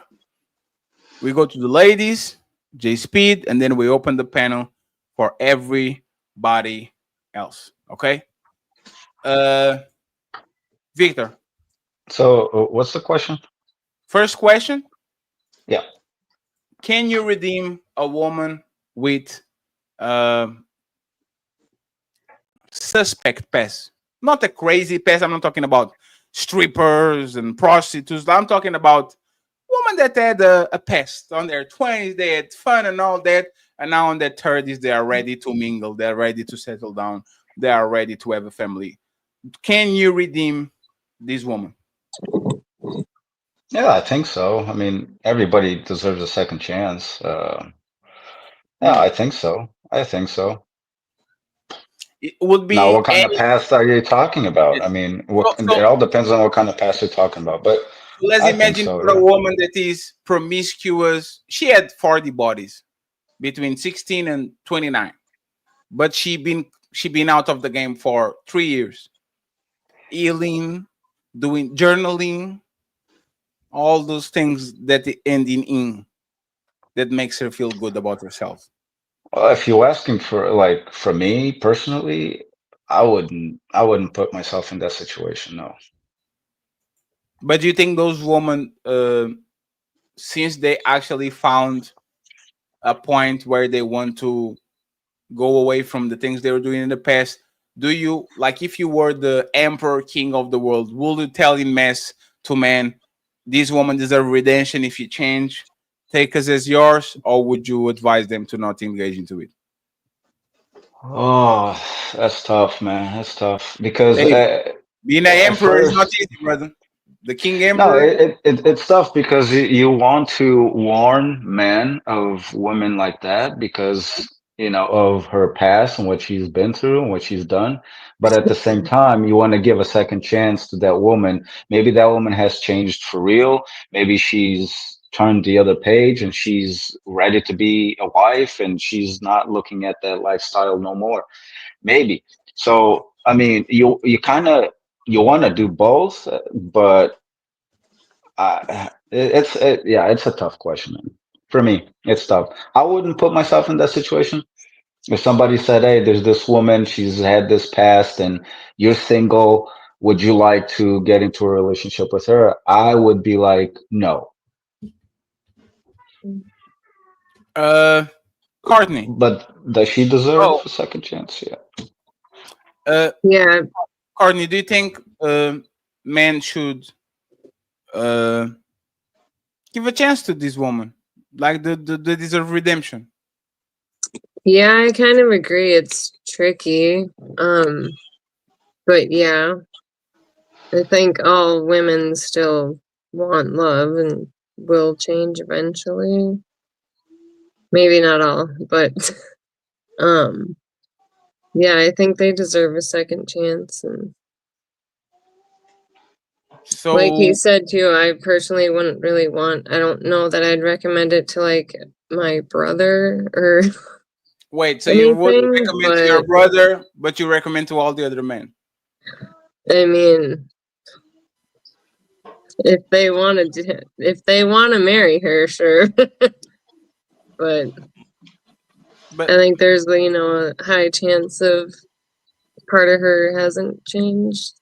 Yeah, but Courtney, right? I wouldn't recommend men in mass to do something. I wouldn't recommend a family member to do it. I wouldn't say, "Hey Ali, you don't go to war in Iran. Don't do it." But if you want to go to war, it depends. Yeah. So just go to war. Just do it. Like I would say, they don't say, "I don't want nobody to kind of go to war because it's not your war. That's not your shit. What the fuck are you doing in Iran? What the fuck are you doing in Iran, sir?" Like I don't like not my family or not my family. I would kind of tell them to do what's right, not what they want to do, right? So I'm actually it's kind of their choice. Yeah, but there was your brother's choice too, wasn't it? I mean, I'd worry about that choice. Yeah. Yeah, if he's your son choice, you're not going to let him just choose that, right? You're going to say, "Hey, son, come on." Yeah. Chill. So why give? But I mean, in the case of what's her name, Brittany, yeah, she seems like she really changed. Oh, so if I okay, 1 second, It's probably case by case. I don't know. I'm 35 years old. I come to you, Courtney. I'm like, Courtney, I think I found the one. Okay. What's her name, fatty? Brittany. Wait, Britney Spears? Nah, not that. That's another crazy woman. This one, right? Yeah, not that one. And I tell you, her name is Brittany Renee or Renner, because I don't know how you tell it how you spell it, right? And you Google that shit, right? You Google it. Or ChatGPT, whatever is Bing it, whatever is your right. And then you Google it, then you come around and you see this. And we go down. Yeah. And you see, and then it's actually pretty clean, actually. She be doing our job. Yeah, on the internet, right? But I'll give you the quotes and the books and the how to get and how she got pregnant by a 20-year-old multimillionaire on the NBA and all the raunchy pictures and the like, right? Yeah. Would you still say it's my choice? Or would you tell me, "Hey son, hey fatty, not son, fatty. Just find another one. Just find somebody that gives you breaks." I mean, yeah, if it were personal, I'd probably tell him to try to find someone else. I don't know. And it depends. Like, was she just a model? Or was she like a OnlyFans? You met me today. What would you tell me to do? I don't know. Damn, you did Are the you song. in love with her? Oh yeah, absolutely. She's. Yes, my woman now. And I'll say this: she loves maybe not marry her. She loves me for me.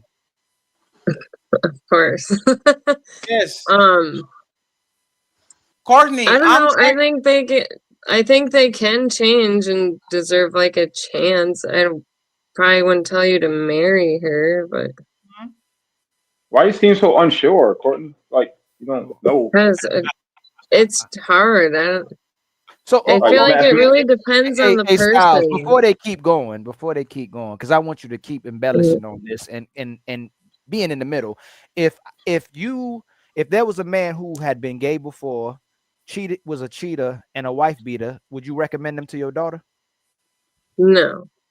Dang, that's really fast. How Oh, about you? no. She need to be insured too. Think about it for a second. Why? This is crazy.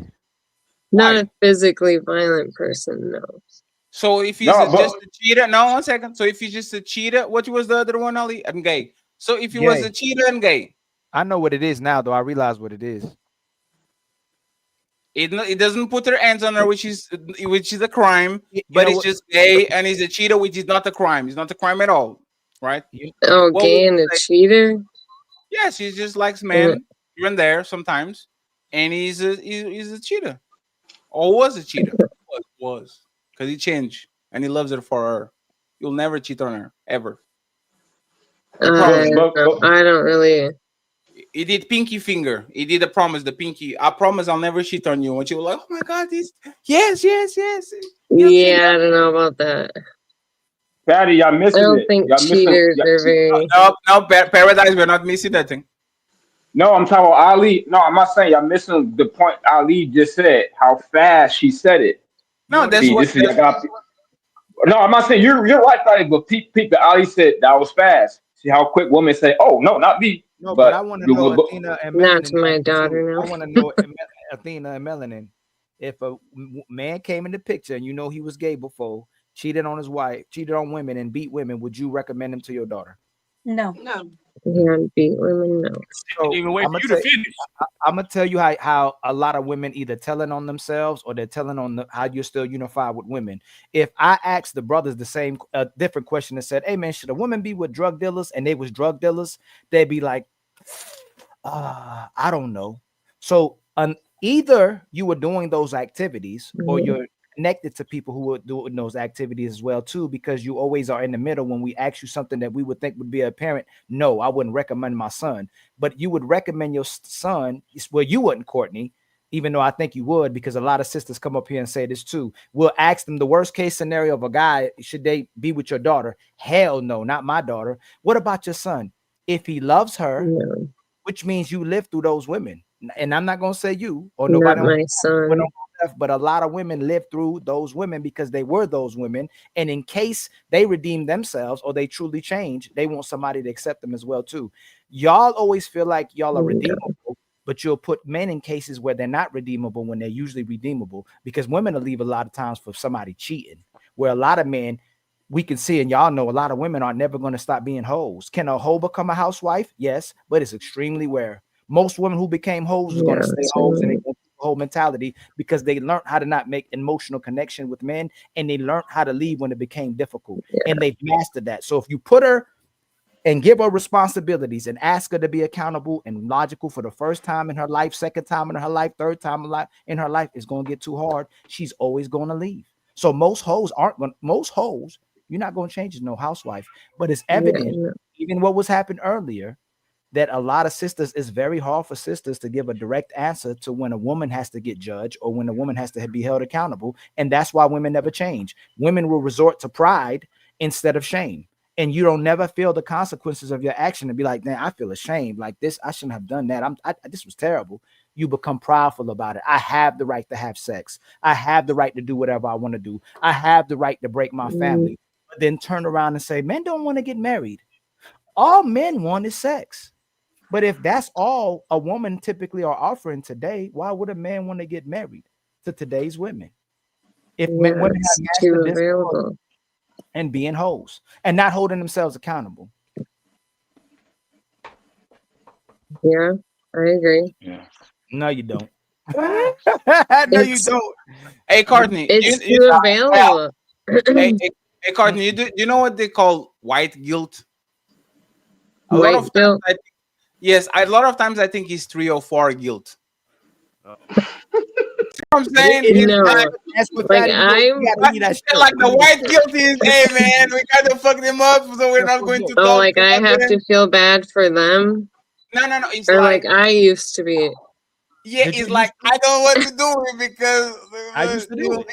You see what I'm saying? So don't you think that a lot of women like Ali said, a lot of women that are so quick to say no when is a woman on the prey position, but as soon as you put Brittany Renner in front of a man, oh, it depends. I think what is a relation? Like, do you think there's kind of like a yeah, because I think she's a rare extreme version. She actually not. She is.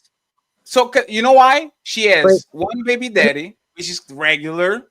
She shows herself on social media, but she doesn't have an OnlyFans. Not like a professional. You see what I'm saying? She's not a prostitute. She's not a OnlyFans model even. Like she had the rough, like the wild 20s, and now she has the I want to be a mom and build a family 30s. She actually, I think, is the regular woman, to be honest.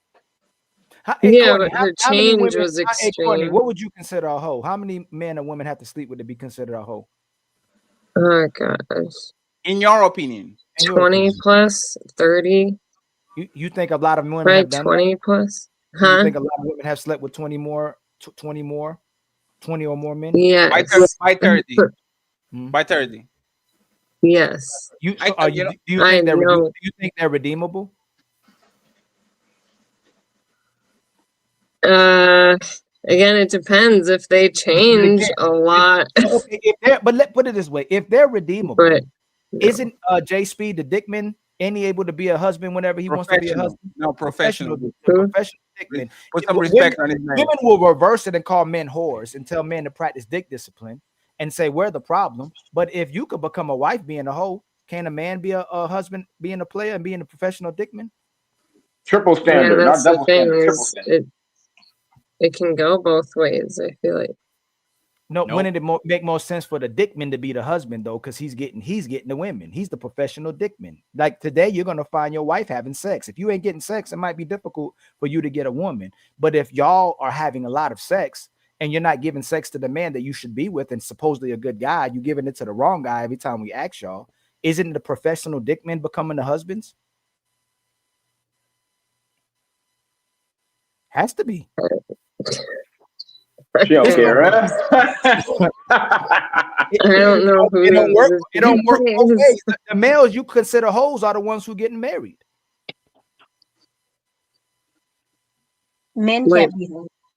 I don't know. There's also like the Playboy ex-playmate. Men can't be hoes. Men can't be hoes. Hoes. They can't be hoes. They can't be hoes. But it's funny. So is a man that's a hoe. Let's say that just for this sake, that a male that's a hoe, is that a good man? No, he's not a male whore isn't a good man. How is he getting so many women? Okay, what level of whore are we talking about? It don't. No. If a man is getting, you just said he can't be a hoe. If a man has sex with the good women and with the whorish women, isn't the women telling him he's a good man? If he's sleeping with whores, so hold on. So okay, how about the man that doesn't get sex that's a good guy? So he's not a good guy. How is he not a good guy? Why is he not getting sex? Because he has standards and he's not just gonna sleep with more. No. They women won't sleep with him. They look over him. Yeah, but look at the women in society today. Is that really an insult? Look at who they're deciding to choose. So if they're not deciding to choose these good men, that's not an insult. No, but if they had sex with him, does he stop being a good man? If a good man has a sex with a whore, hold on, because we got to be consistent. If a good man has sex with a whore or a good woman, does he stop being a good man? No. Athena can't do it. You can't do that. You gotta be able to give a yes and no. Sorry. But Athena, you gotta be able to give a yes and no because when you speak, you're thorough with what you gotta say or how you feel. But when someone corners you with a question, because you feel a certain sometimes I way, need to think about it. No. You know the answer because lovely melanin has set the tone, and it's forcing you ladies to now try to either go her route. Like, look, the fact is the fact. You got to understand the man to keep him. That's just the reality of it. You got to understand the man to keep him. So Ali asked you a simple question: can a good man get bodies? The woman has to give the body, open her legs up to that man. He's doing something right. for a woman to say, "I want that dick." That's We have to be doing something right. Hey, fellas, round 2, because last week Katina kicked Paradise ass on the ladies versus round 2. Let's go. Let's go. What's round 2? Round 2 mean, remember, like when we opened the panel last week, Paradise and Anonymous came in and they kind of question you. If you they give you a little bit of pushback, right? So yeah, I think Athena won that part. So it's time to okay. Well, I'm just saying that secular view, I don't agree with it. Period. I don't think it makes you a good man to sleep around. In no way does it make you a good man to have no sexual discipline. So if a woman doesn't have sexual discipline, can she get a second chance with a good man?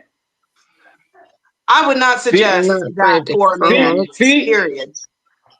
See, you can't say you can't. No, I answered that really quickly. I answered it really quickly. I said no. You said no. You didn't say no. You said you wouldn't suggest it. You didn't. I would not suggest it to any man to give a woman who, because what's going to happen is almost always what happened in the past. Like your past will determine your future almost all the time. So why would I suggest for a man to be with a woman? I understand she changed, and I know, I'm sorry, I'm beating a dead horse. Biblically speaking, you can do bad things and you can be redeemed. That doesn't mean you don't get to get away from the consequences of your actions. But even in the Bible, all of these people who were redeemed, they still had to deal with their consequences. Okay, and it is what it is. The man with the body. My bad, Ali. Go ahead, Ali. My bad. No. So you got to be consistent with your answer. All three of you said that most women are hoes, right? So would you advise most women? So hold on, Courtney. You gonna change your answer? You said most women have 20 or more bodies. That's what you said. Yeah, you did say that. No. One second. No, she said for YouTube. I think she said for me a hoe is somebody that is up. But I asked after that, Fatty, if most women, does she believe most women have 20 or more bodies? She said yes. Okay, that's fair. I think most women who have. Courtney, do most women have more? If they're, do you think most women I'd consider them hoes if they have more than. Just for clarification's sake, do you think most women at 30 have 20 bodies at least? Oh, in their 30s. Yeah, 51% of probably. Most women these days, I guess, yeah, probably. I don't know. Okay, are those women? Are most of those women marriageable? No, I'm thinking personally of people I know. Probably. Would you advise? Would you advise most men when they're dealing with them to wife them up or to have sex with them? Neither, really. So you would tell men to leave. So you would tell men to leave the women. You would tell men to leave the women alone. Yeah. Just be a somewhere. Right. So yeah. We'll tell the man to not have sex instead of telling the women not to have sex. I'd what? No, I don't. We're advising men. I don't think the women should have. But they're already having sex. So why would we advise men not to have sex if the women are having sex? Well, I don't think either side should sleep around. I didn't ask you that. If women aren't controlling their womb and they're having sex and they're not stopping having sex, why would we tell men to stop having sex with the women who are having sex? Oh yeah, I mean they're probably not gonna. Right. So should we tell men to marry these women who are still having sex and unmarriageable? Yeah, probably not. Probably not. So should we? But should we be okay? Should we be okay? Should we be okay with them at least having sex with them since they can't marry them? No, I don't think so. But they don't care. They don't care about the man. It doesn't make sense. As if the man, they don't care about the man's experience. The man benefits from protecting himself, and at least he has access to women and can still have intimacy with women. But it'd be stupid for him to compromise himself by being in a relationship with one. Y'all have a problem with it. But when we talk about women being sexually liberated, when we talk about feminism, when we talk about women doing what's in their best interest, so many women support it and are back it up, and that's why women are having sex with 20 or more men. And they're being destructive to society and themselves. But if they're being destructive to society and themselves, we can't tell men to reduce themselves to not even having intimacy or connection with these women while they're having sex with other men. Hey, don't have sex with them. Just stay to yourself. Let me ask Victor and OG, what do you guys think? What do you guys think men should do? they should have smacks. Sorry, TikTok. Checks with the people that are available in front of them, as long as they be safe and all that. Or y'all think they should abstain from I having don't sex know. with when they take 20 bodies, since that's kind of the average right now? Man, you're asking somebody who got married as a virgin, got married to a virgin. You're asking the wrong person, I think. Hey, my man. I don't, bro. I don't know how to answer that. I wouldn't recommend that.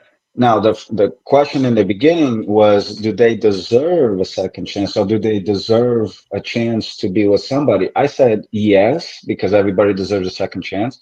Well, but maybe this would be a contradict. Maybe I'm contradicting myself by saying I wouldn't recommend a friend or a family member to be with that person. Maybe that's a contradiction. I don't know, but maybe that's two different questions. I don't know. Makes sense. Makes sense. I wouldn't recommend it. Do they deserve a second chance? I think so. I wouldn't want somebody, I wouldn't want to put them in a corner and be like, no, you are doomed for life. I wouldn't do that.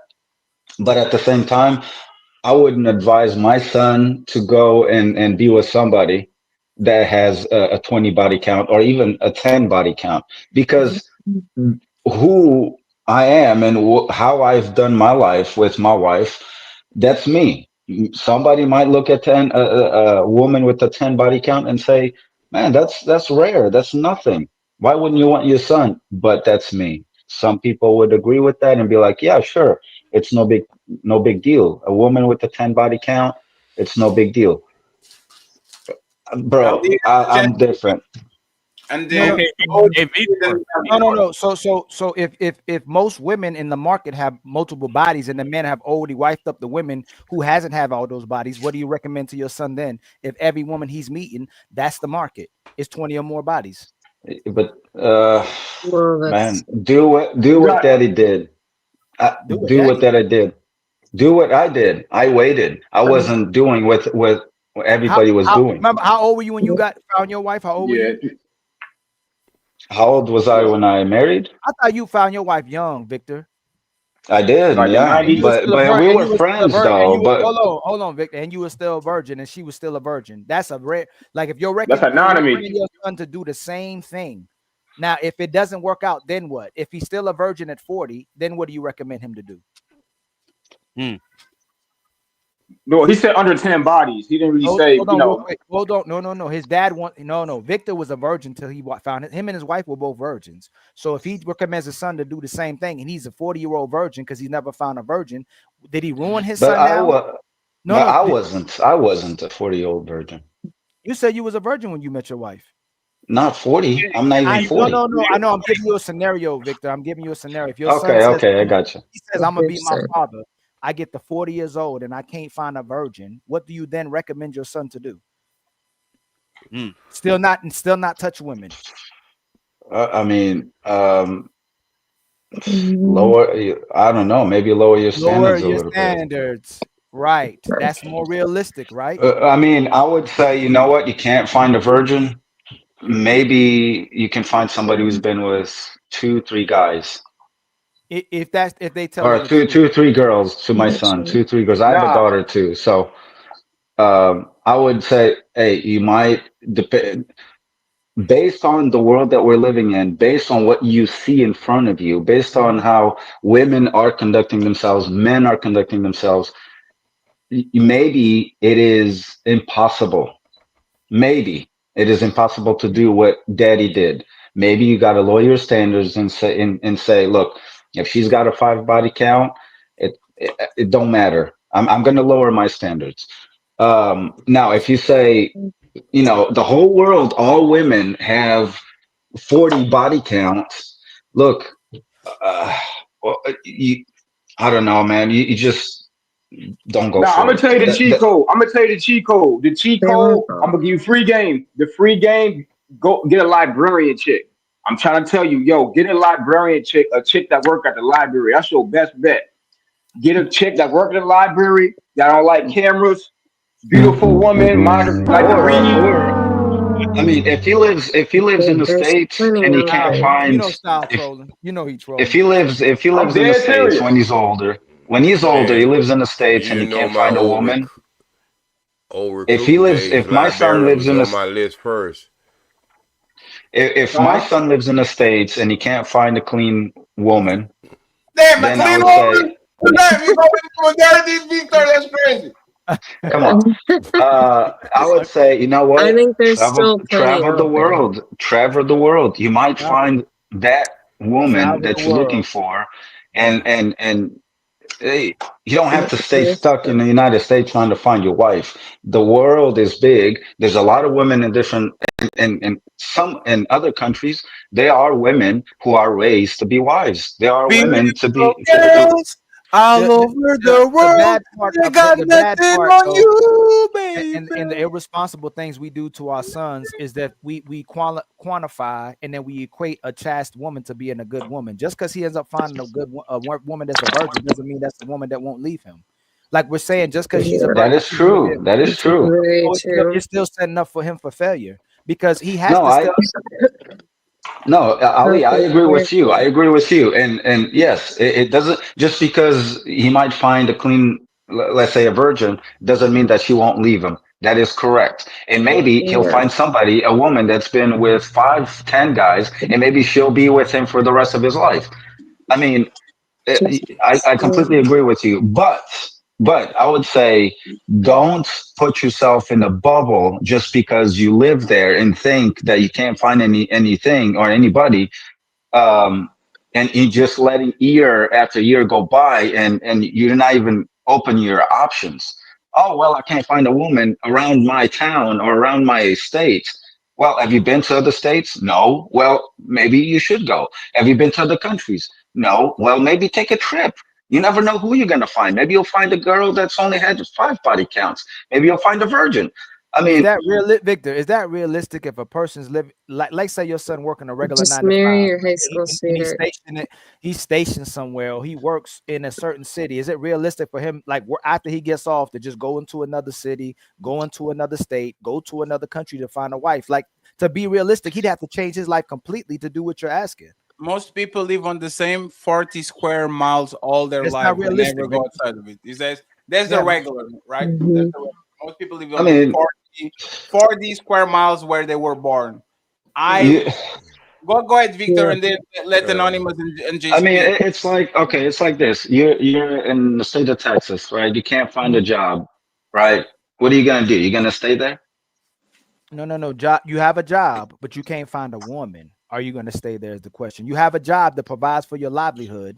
You would have to literally move, pay for the move, find another job to replace that job. There's so many things you would have to go to somewhere to look for a good woman, and a good woman would hope would have to be there. But if she's not there, you have to up and move again to another city, up and move again to another state, up and move into again to another Ali, country. look at my situation. Okay, Okay. look at my situation. I was living in Chicago. I lived in Right. Chicago most of my childhood. Uh-huh. Well, I would say half of my childhood. Okay, I lived there for 12 years. I dated a couple of girls. There was nothing serious. Then I went about 7 years without dating nobody, right? Because I couldn't find a girl that was in the same page as I want, as I was. Of course. What did I do? Did I stay in Chicago? I had a job in Chicago. Did I stay there saying, look, my job is in Chicago. I can't find somebody who's compatible to me. Well, I'm just gonna Hold on. Hey, no. Victor. What I Hey, did Victor. was I went to Right. Hey, Victor. If I recommend men to do what's best for them, have fun, exercise your professional dickman card, and if a woman cooperates, make her a wife. Or if I tell men, hey, don't settle until you meet a virgin, who you think will find more success in finding a wife? The professional dickman that's just having fun and dealing with women sexually, and if he finds a woman, he cooperates, he makes her a wife, or the man who waits for another virgin? Who do you think will find more success? I get it. I get what you're No, saying. I'm asking you who you think would find more success: the professional, Yeah, OG Speed, slaying and laying, or a yeah, man and the virgin. he's who's the person, the man that's going around and getting involved more, he's gonna have a higher success of maybe finding a wife. So then why would we recommend and Victor, I think you're a great guy. I would recommend that in a utopia. I would recommend it in a perfect world, but it's not realistic in today's world, my brother. Most of those men are going to have a lot of resentment towards the world. They're going to have a lot of grief, and they're going to look at the world a certain way, and they may lash out because of what they go through because they couldn't find a virgin. And for the woman that they find that ends up hurting them and they don't know how to deal with a woman, those are the type of guys that I have an extreme horrible discernment with how to make relationships, and they'll look back, they won't even believe in relationships anymore. Yeah, Bitter, as long as he's not chasing a woman, as long as he's not making that his first priority, like prioritizing glorifying women, your son gonna be all right because you're a great father. I can tell you're a great father, and your son look up to you. But as long as you're giving him great information like that, and he's self-building himself, getting his wealth up, getting his credit, them women gonna chase after him, and now he got the power to choose which one that's chasing him. So not only is he chasing them, he's not chasing them. He's choosing the woman that's chasing him. So now he has leverage instead of I want to be in love at a young age. Well, fuck that. Women like men with experience.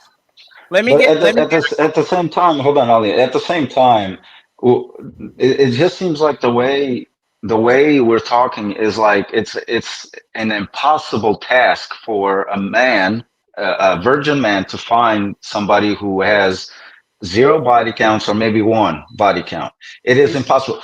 It is not.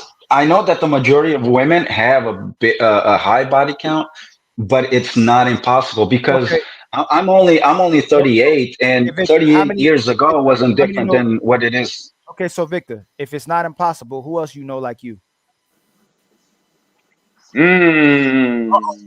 God damn! It's a new day. I know a lot of people like that. Woo! Got him, Ali. Okay, that was a good one, Ali.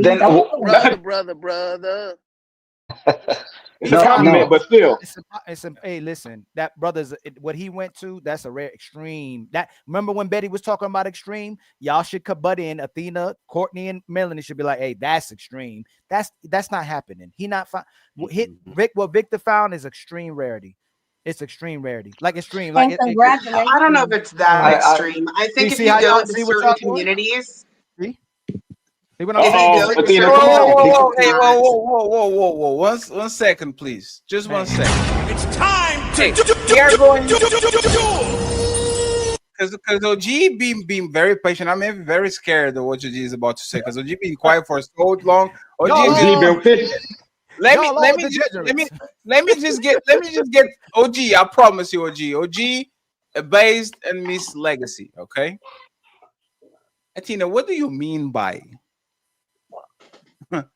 it's not? You don't agree that it's an anomaly? Like average age of marriage is 30 years old. There's an average age of marriage, right? It's her turn. Athena, okay. Who do you know? You gotta. I get what you're doing is averages, and this is why I tell men. Okay, so I'm Orthodox, right? No, if you go to an Orthodox, please don't do me like Betty did. I love you to death too, Athena. We support you 100%. Please don't do me like Betty did. Who do you know that he don't know? He don't know somebody that's like him. Who do you know that's like that? I have several girlfriends and I have several guy friends that are virgins. I have several girlfriends that have been 1 to maybe 5. Both my parents. Athena, I'm sorry. It was me. I'm very childish. Can you go back, Athena? No, can you go back? How many women do you know that are virgins? Virgins? Yes. Well, young girls that are virgins, no. No. Well, 1 second, Athena.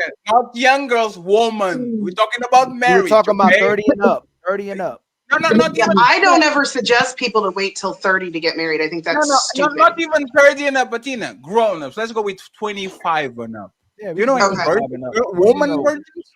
That's still a little. Who do you know? Do you know them? Like, do you actually know 25-year-old? I know people who have been that got married at virgins. My parents. No. We're talking about uncle. 1 second. I have one of my girlfriends has only been with one man. No, Oh, Tina, you are Tina. Please, Tina, think about it, Tina. We like if Victor's story is not rare, you should know these people. Like, how many people are on this panel? 9, right? Like OG's 60 something. I'm 35. Ali's 40. It's like 300 years of people, right? We should know somebody that is a virgin. I have no idea. I know Cheeky, and I know him from the internet. I'm a virgin. I don't even think he's a virgin. And I don't even think Cheeky's virgin, right? I think he at least got the blowjob or something like that, right? So my thing is like, if women don't think this is an anomaly, shouldn't they be easily pointing out? I have these 3 women I know that are virgin as 25. Like, we have this conversation about where do we find good women, and the men that tell you to practice discipline can't pinpoint a place. Styles was saying the library. The librarians are freaks just like everybody else. I was literally listing it off. You want me to count? Just think about. If you want me to think about it, I have to think first and go through. I was like, my aunt and uncle, my parents. No, that are virgins right now. I don't want to. No, all the virgins that I knew, they married young. No, Tina, your microphone. The times have changed, Tina. Okay, when I was a kid, our body count was more than 3. We would look at women with 7 body count. Like, oh my God, he's a slut. Now I think the average is 20 and 30. That's literally what it is. Like, the world changed in the last 15 years, right? I don't know. Statistically, when I look it up, it still says that the average is, I think it said 8. Tina, men lie about their body count. They'll put more weight, make you look good. Woman will never tell you their body count. Like, he's self-reported. Woman will never tell you, yes, my body count is 43. No, women are going to stop at the rate or the number that they deem that is the regular for most women, so they don't get embarrassed by themselves, right? But you yourself, right, Tina?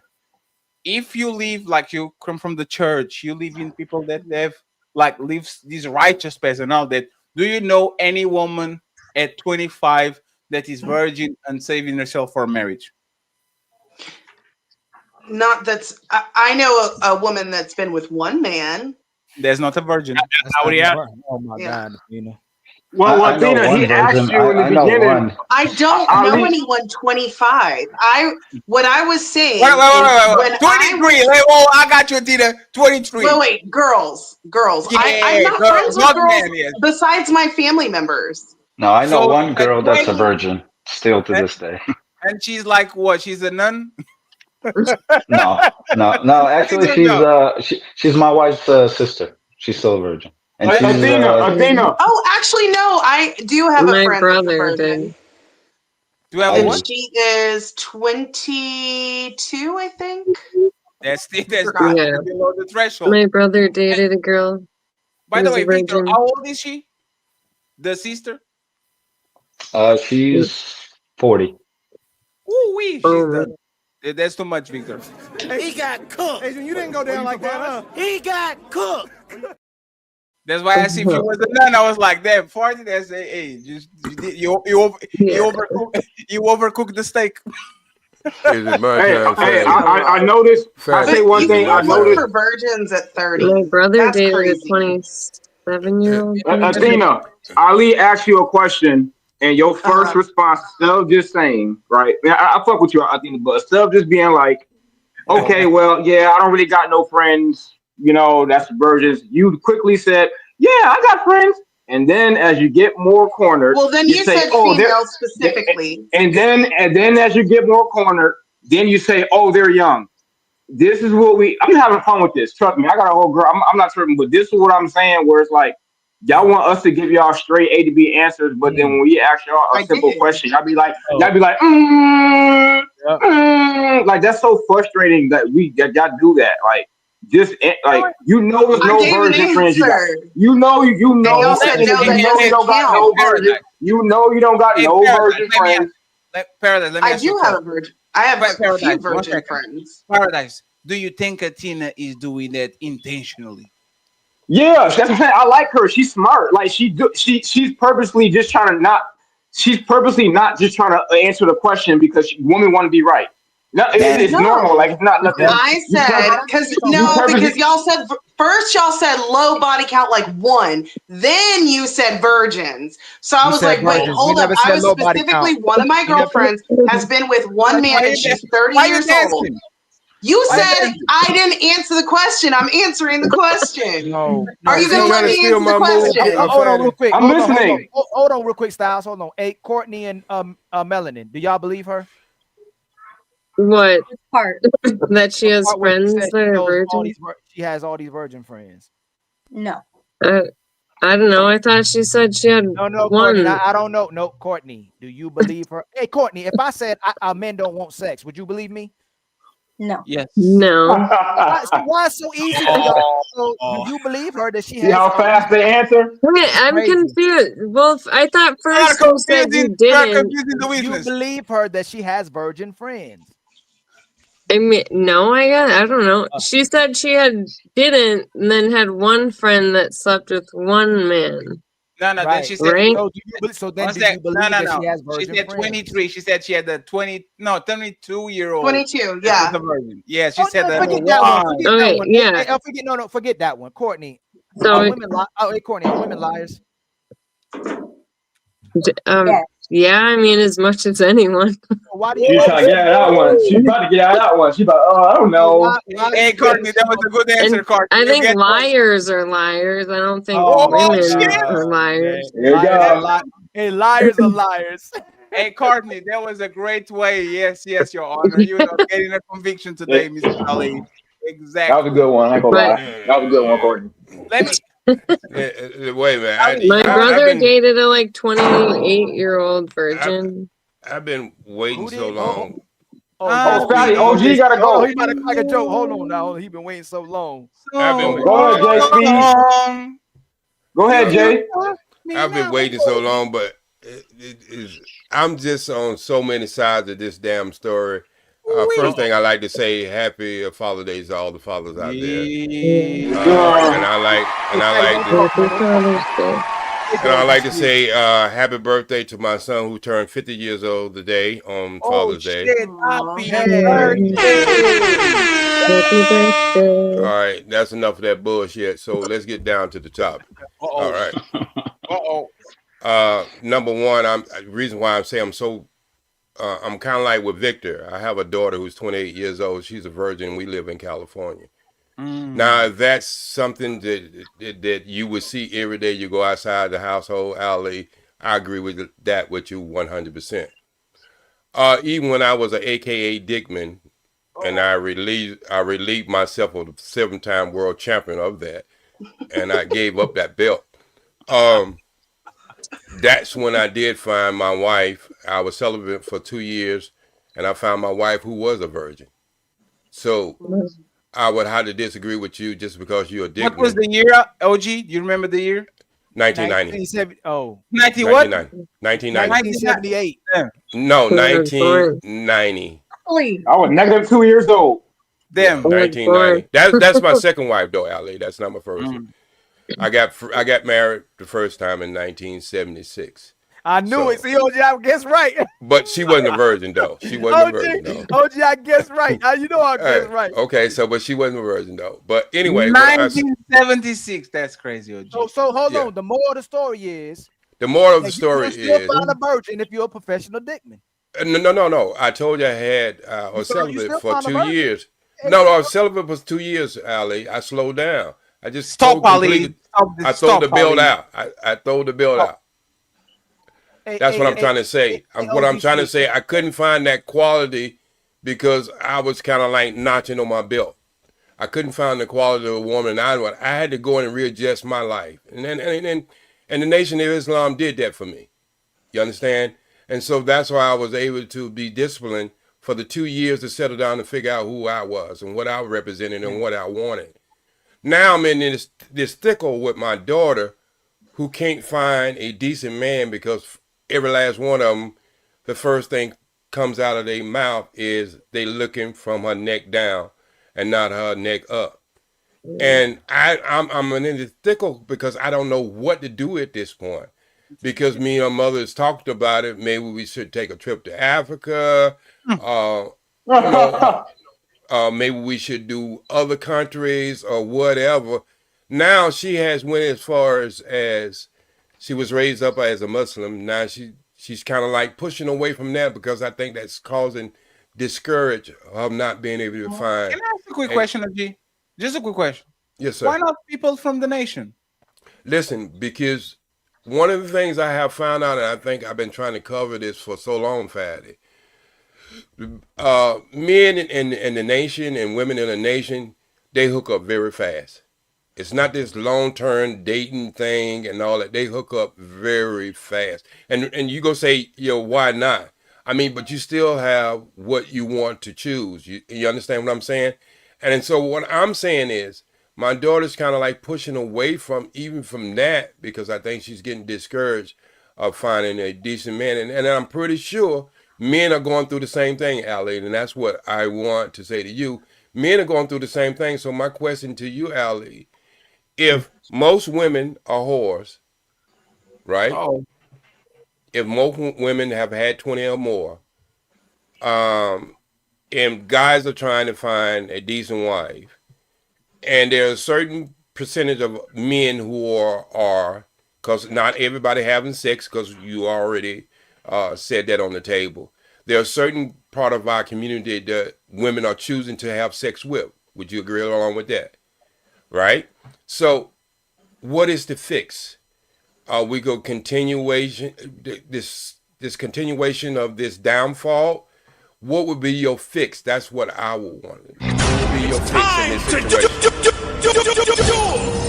It ain't even nothing to fight about. The women gonna have to want to be chaste and virgins and want to be wives. OG Speed. If we can get it for nothing, and if they want to operate like men, they gonna get treated just the way they are. If they want to change, if they want to, there's nothing. Even if we wanted them all to be wives, even if we all became leaders, even if we all became marriageable, even if we all joined the nation of Islam, became Israelites, became righteous brothers, if the sisters don't want to cooperate with those God-fearing men, it's nothing we can do about it.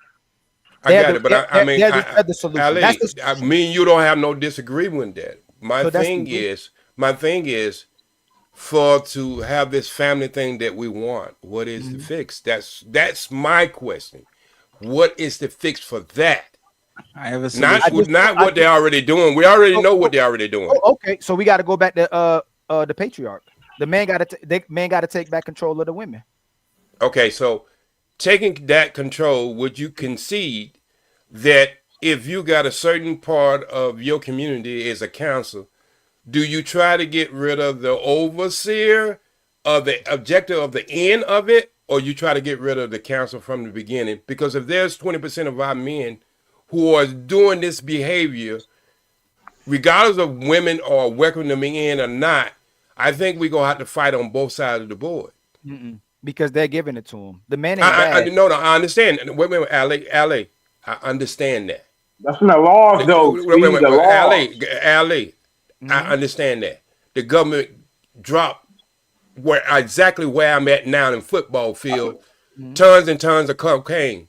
They was giving it to them. All right, that didn't say you had to sell it, but we couldn't just fight the people who was selling it. We had to fight the people who was dropping in it too. And what I'm saying is, you can't never fix a problem on one side. If it's a problem, you have to go to the root of the problem and figure out what's the root of the problem, and you got to fix it on whatever side it is. Now, I'm not blaming women. I'm not blaming men for taking advantage of what women are giving to them. What I'm saying is, if we want a better society and we want a better family life, we're going to have to fight this on both sides, not just one side.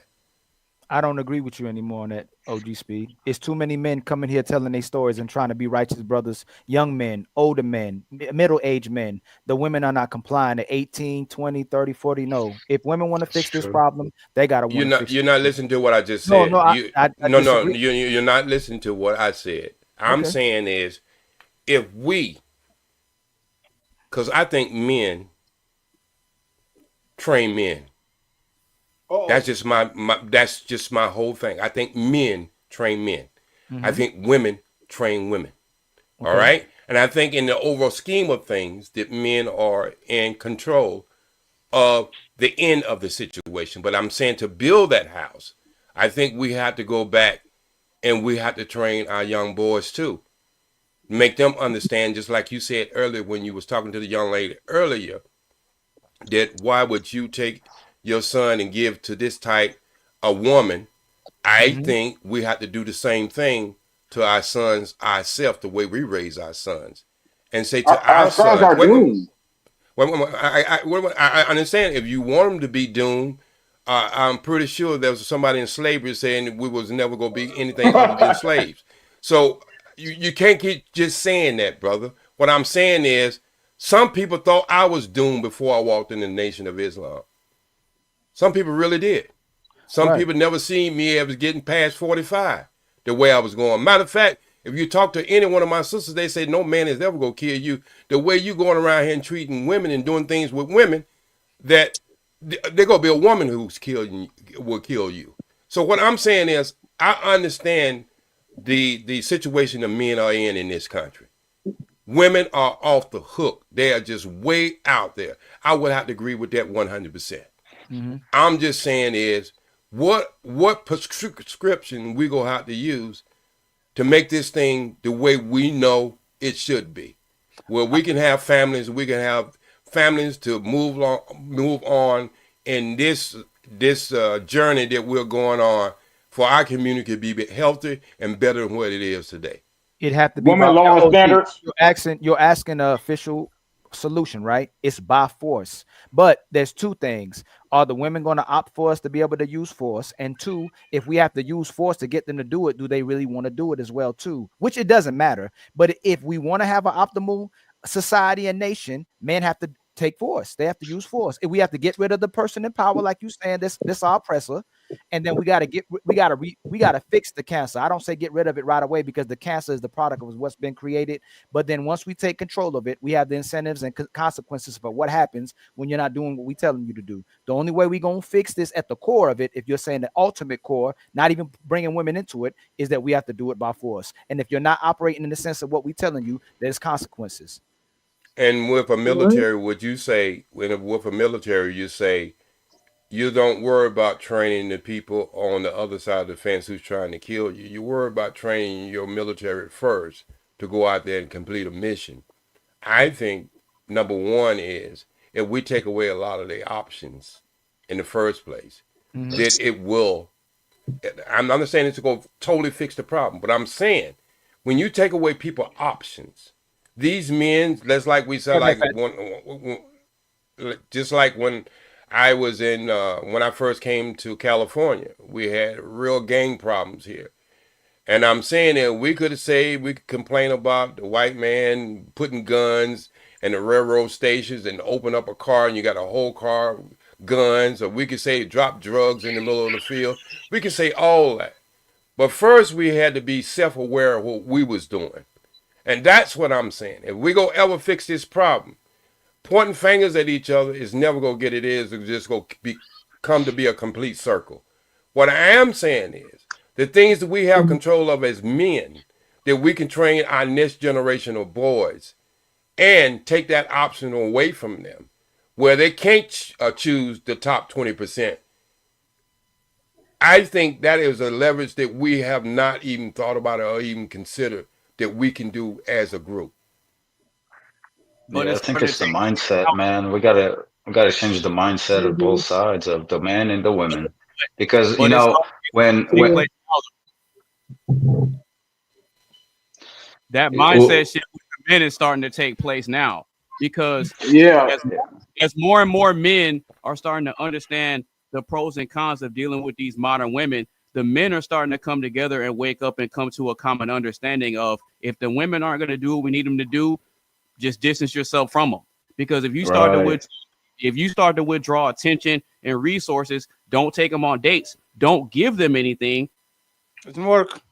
What we're starting to see now is a lot of women are making videos and going on TikTok and crying and complaining about, oh, the men aren't doing this anymore. They talk about the but they talk about the what, but they refuse to acknowledge the why. They are complaining about the guys that they want. They are not complaining about the regular guys not wanting to take them out and take them to dinners. Right. But hey, this is what I learned from this place.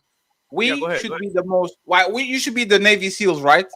We should be prepared and ready. We listen to talking points. Kevin Samuels, Rollo Tomasi, everybody. We should know better.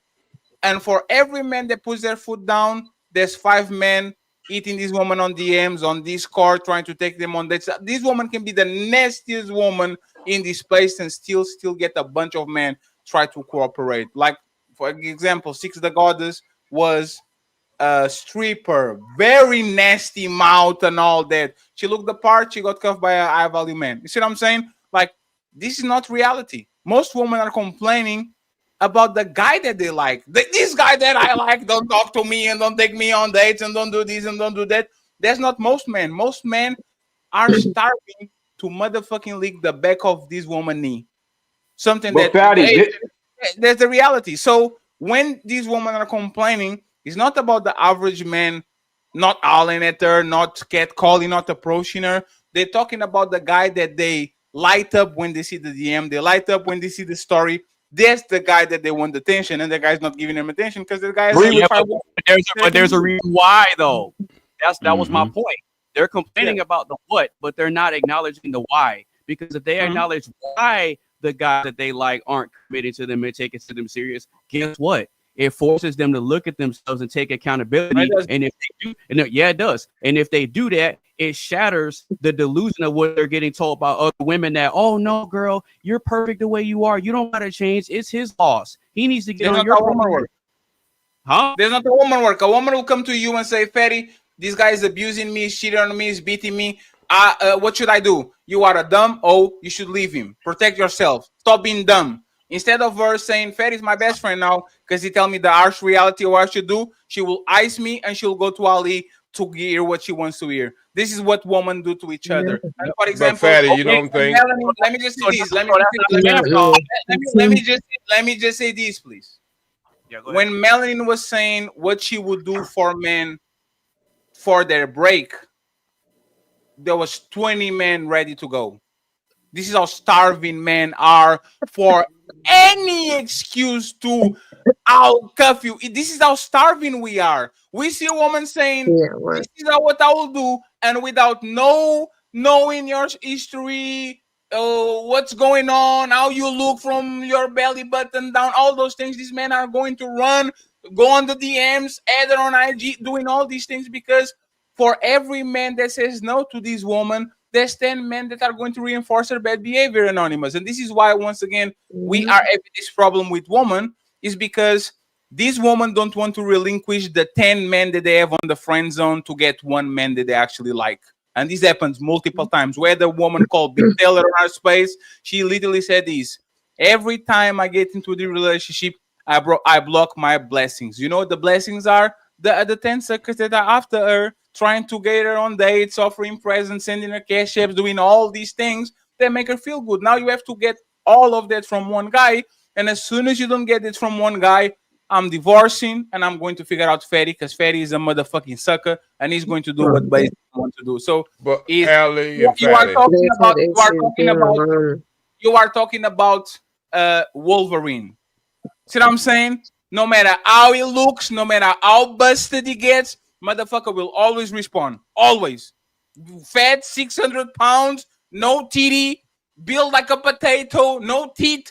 Is always going to be man ready to go no matter what. Because if man actually stood on code, motherfucking Mia Khalifa would be married 2 times. It's impossible, right? And she will marry 2 times and 2 times engaged. So I agree with you in principle. I just don't agree with the containing mechanism when I can be a hoe in Portugal and then go to Spain, can be a hoe in Spain and then go to France, can be a hoe in France and then go to, I can be the most mischievous, dirty bitch, and next day, oh, Kim Kardashian, he didn't understood you. Oh, you are divorced 4 times. It's fine. I'll take care of you. Oh, you have a sex tape. It's fine. I'll take care of you. Like, he's always the next guy. Who is next? Who is next? Who is next? He's always somebody ready to play on that court. You're absolutely right about that. But I just want to say this. And I took everything you said in factor, and there's a hell of a lot of truth in it, Fatty. But my point is, over the 15 years I've been in this space, listen to Ali, listen to you, and listen to Isidio, a lot of other people who's been in this space from the manuscript where we at now, 5.0. Styles. I wouldn't say that men are not, all this stuff that y'all doing are in vain. Men are learning. Men are starting to listen. Men are starting to take, just men in general who are in tune. They're starting to talk about these subjects. Okay, I understand you say no, but somebody told me a long time ago, if you stay in a square long enough, you just figure what's happening in that square is happening. I'm telling you. OG, I don't want to interrupt you. I'm standing right in the middle of the plantation, and I'm seeing men going and leaving every time they get a blowjob. Yeah, I got that. I'm not leaving. I'm going to stay right here. A woman comes in. Oh, oh my God, you're so smart. And they go in immediately. They're not saying.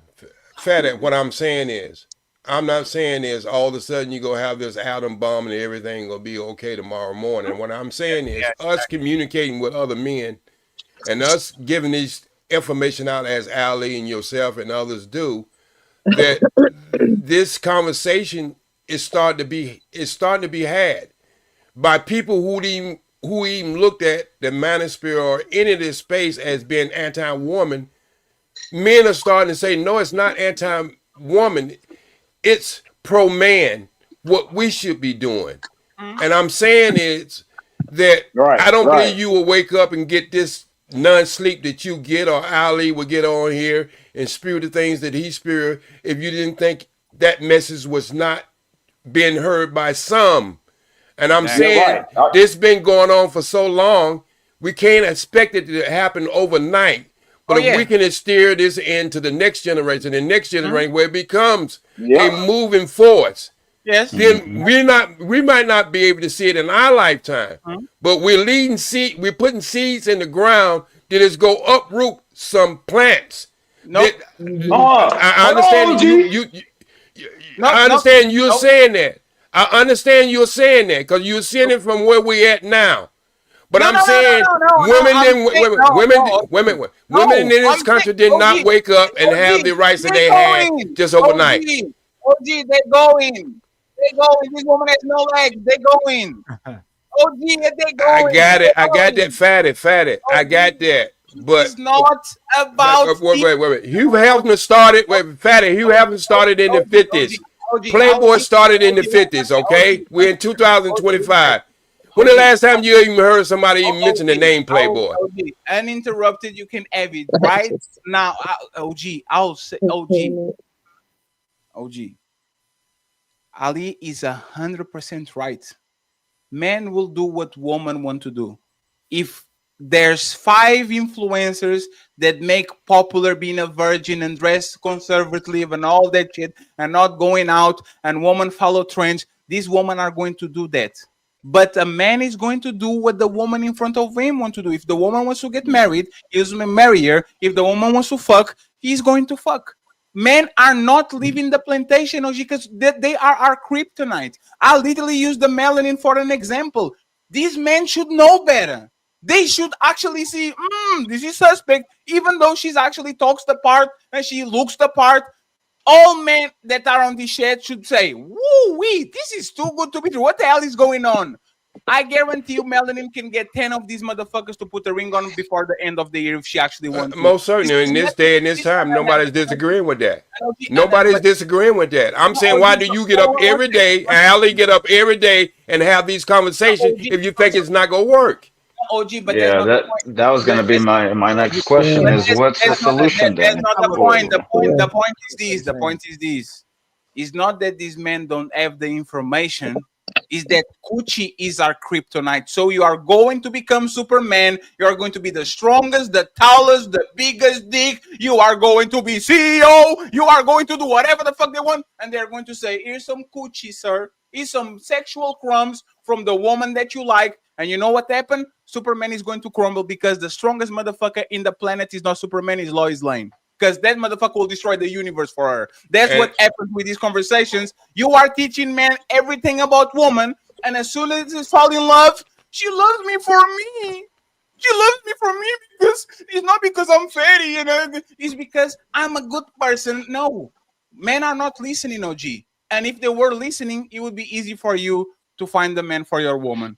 We are So not Freddie, what is the at all. point of Okay. us sitting down together as men and talking about it? What is the point Because if I will tell you what it is, and OG can. OG, I'm not. Don't do let me get this and let me get off because I gotta cook even on Father's Day. Yeah. So, Victor, let me just answer real quick. What's the point is? The point is for you to give the tools to whoever wants to leave the plantation. Miss Tutman could save way more slaves than she actually saved. Some people didn't know they were on the plantation. What we do every day, other than entertainment, because it's technically it's entertainment, is you are giving the information and the tools for these men to actually do better and to choose better. And if these men still decide to go back in the plantation because that's what they feel comfortable with, which is woman, we feel comfortable next to woman. We like their smell, we like their touch, we like to have kids with them, all these. Now these men can go back to the plantation and do whatever the fuck they want. But the response is this, and OG, think about this, right? Blueface was seated on that car with that motherfucker kid DDG. It told him exactly what was going to happen. Hey, bro, this is what women act when they are scorned. This is what is going to happen. Like a kid puts a lot of strain in a relationship. A kid is going to change a relationship. Nah, I'm not going to be a baby daddy. I'm only going to have a baby mama. Nothing is going to happen to me. And now he's saying, I apologize because of this and this and that. This is what the experience of men is. My dad I got that fact, but I think sometimes we use as example too much as example attention whores, and that male and females. I think that's what. No. Let me finish, Ali. Let me finish because I don't believe that you don't believe time is important. I don't believe Fatty think time is not important. So for y'all to get up here every day and say what you got to say, you must be trying to get this message out. And let me just tell you something else that y'all haven't brought into the equation. Let me just put this in and y'all haven't brought it in the equation. Do you know a lot of women? Do you know a lot of these men that y'all keep calling good men are so hooked on corn hub that they're not even be able to perform when they get in the relation? Corn. I said corn. Because I didn't use the P word. Okay? So do you understand this over-sexualized and both that you don't understand there's science behind it too. So a lot of things that men are being driven by sex, it won't even be an issue in the future if they keep going the way they're going. Do you understand that part of the science? Because y'all say a lot, women, y'all say a lot of these things. Women, let me finish. No, but you asked the question. No, but let me finish. It's rhetorical. Okay, I got a little smarter since I've been around y'all. It was rhetorical. Okay. Okay, that we still having the conversation, but I held off a lot. I held off a lot. Now I listened to a lot. You're right. Go ahead. And what I'm saying is, this has been my first time up here probably in 6 months. Probably another 6 months before I get back here again. But what I'm trying to say is, y'all are not putting everything. Just 1 second. Hey, Styles, this is a serious conversation, brother. I appreciate. I know you're trying to do the I have a cute dog, ladies. Look at me. I thought that was a goat at first. That was a goat. Okay, so what I'm saying is, there's a lot of things in science with this.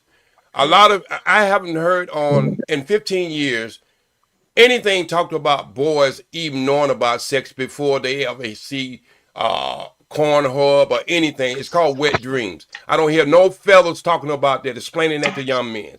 I don't hear young men. I don't hear men talking to young boys about pheromones. Y'all think it's all about looks and her shape. You don't have anything to understand. It's a chemical reaction too. So what I'm saying is, we don't take this subject deep enough to understand the complexity of why we're in the position we are in. And when we do that, we go with what we see with our eyes and not understanding the whole picture of the different steps it takes to get us back right. What I'm saying is, if you're not even discussing with young boys science, you haven't heard wet dreams, pheromones, or none of this. These things have a direct effect how we chase women. But nobody say, you see it done with dogs, but you don't understand. You see it done in the Animal King. You think it's all visual. It's not. Jay, men have a necessity Men have a necessity. Men have a necessity to want to have sex. Right.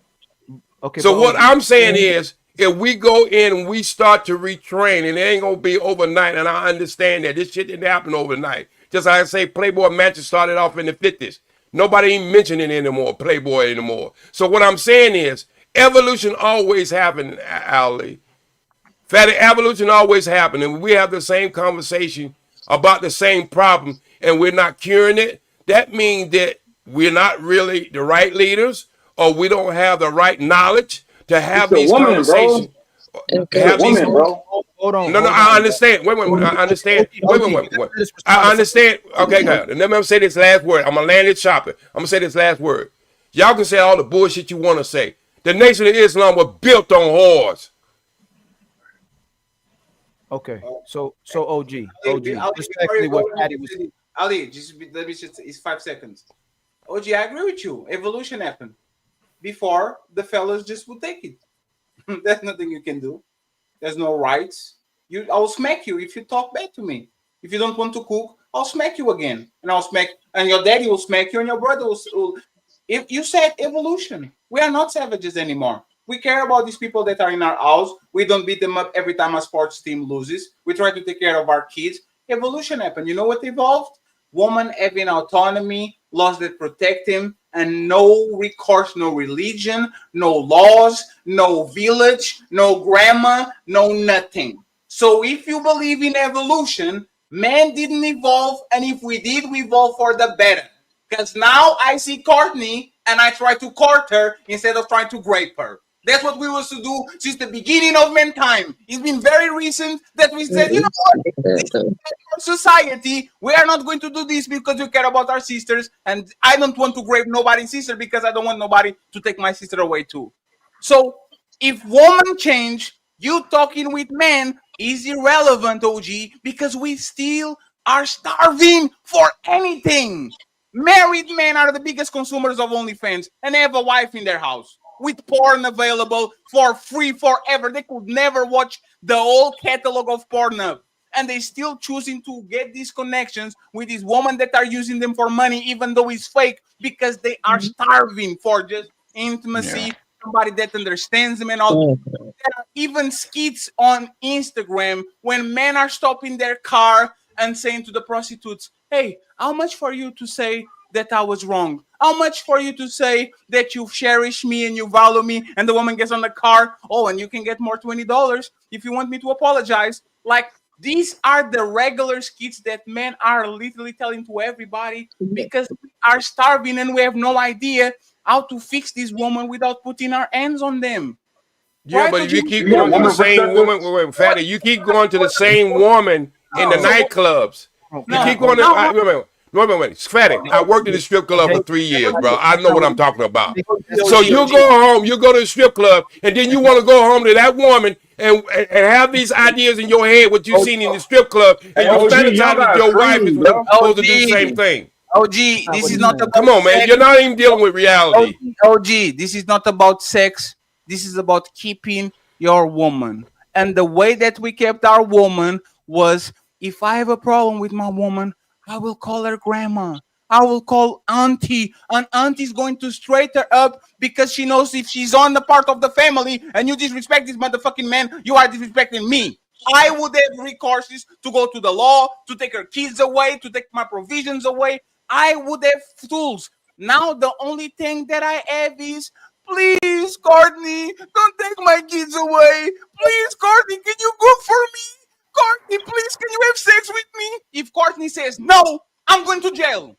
There was no marital rape when you were growing up. There was no denying sex. There was these things in society. If you're unclean and you want somebody to clean up, you're never going to be clean, bro. If you don't have tools on how to keep a woman without you being dependent on her being benevolent towards you, you don't have solutions either. Because you know what I'm saying is, you don't never want to listen to my solution. My solution go way over your head because I can call a woman's captain and have us. Wait a minute. I can call. Wait a minute. Listen what I can do, Fatty. Listen what I can do. I can call a woman's captain. Solution, OG. I have the solution. I'll treat this woman like the people on the Middle East treat them. That's the only solution. Okay. So OG, once OG, I tell you want to listen to my solution. You want to listen to why you can't have a solution. OG, can you stop for a second? I have a question for you. Yes, sir. But I want to give you a solution before you give me a question.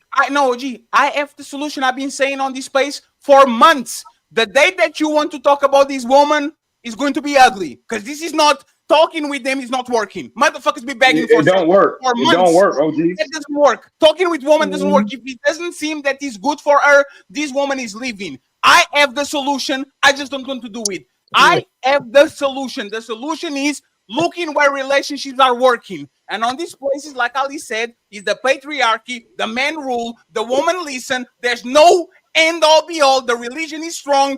If this woman go against the family, is not their daddy, is their husband, is the preacher, is the motherfucking judge. And what I said, see, you want to go on this spew with me. And I tell you that I come from a place I don't want to talk. I want to ask you something. Are you no, okay? well, why you get to explain? Wait. I think it's very unfair. I think it's very unfair. I have a question. I got that. I got that it's his show. But that don't mean I stop being a man because it's his show. Let me ask the question. Let me ask the question. Okay, ask a question. Let me ask the question, please. Are you okay with the future husband of your daughter treating her like the man of yesterday used to do, like this man on the missile list should do? Are you comfortable with that shit? No, I'm not comfortable with it. Now, can I say what I need to say? Now, can I say what I need to say?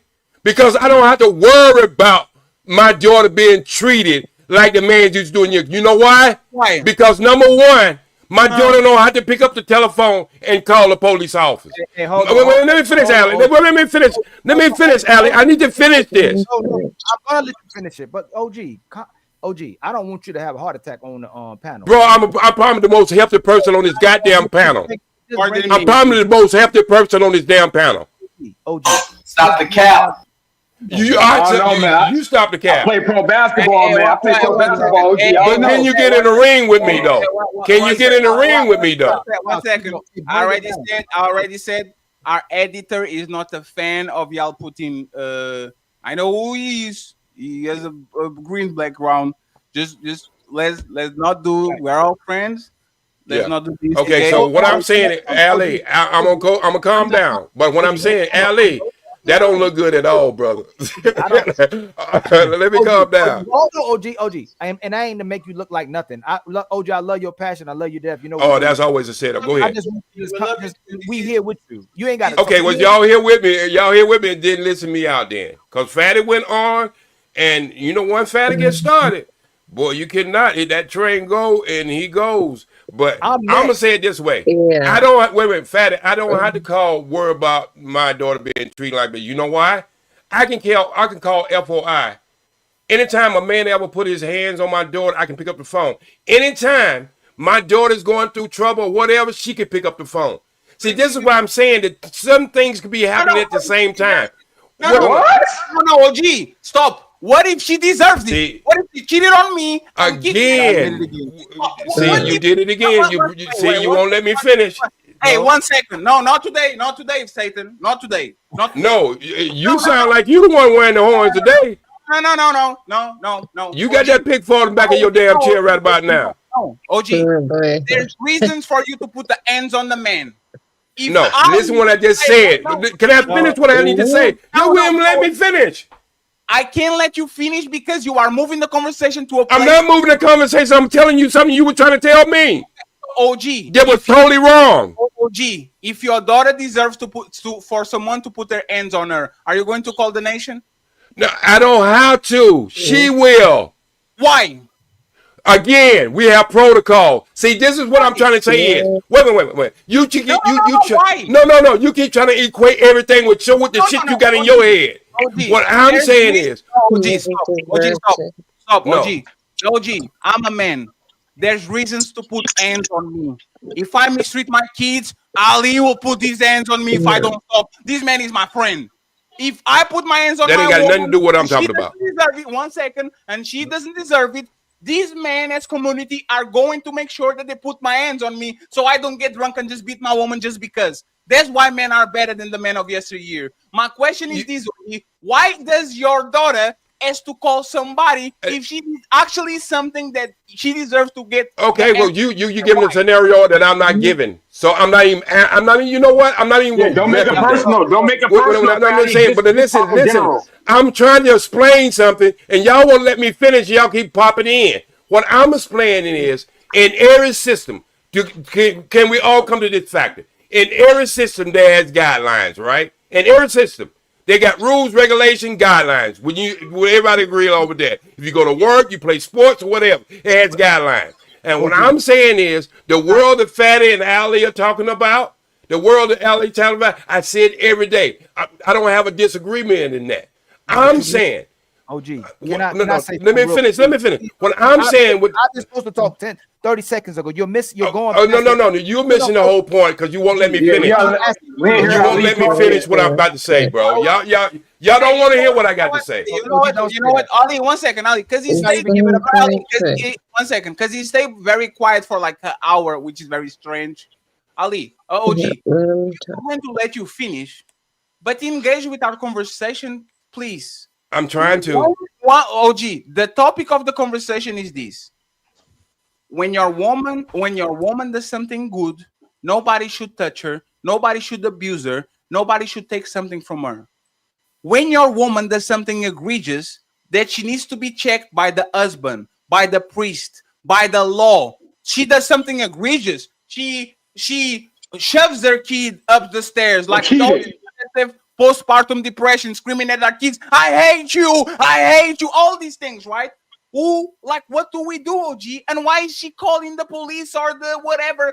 What do we do with these women that are not actually contributing? You're not even trying to hear me because that's why you have all these questions. If you let me finish my damn point, you wouldn't have these questions. Give me the solution. Okay, you wouldn't have these problems. This is why I'd say there's two things going on at one time. You got what we call the world, and then you got things inside of that world that has rules, regulation, government, everything that you're talking about. So when my daughter was married, if she was married and she called the FOI, she'll call a captain first. The same thing for my son. The same thing for my son. If my son was going through with something with his wife or whatever, cheating or whatever you want to call it, he can call the captain. These people are being marched across the stage. I've seen it done many times.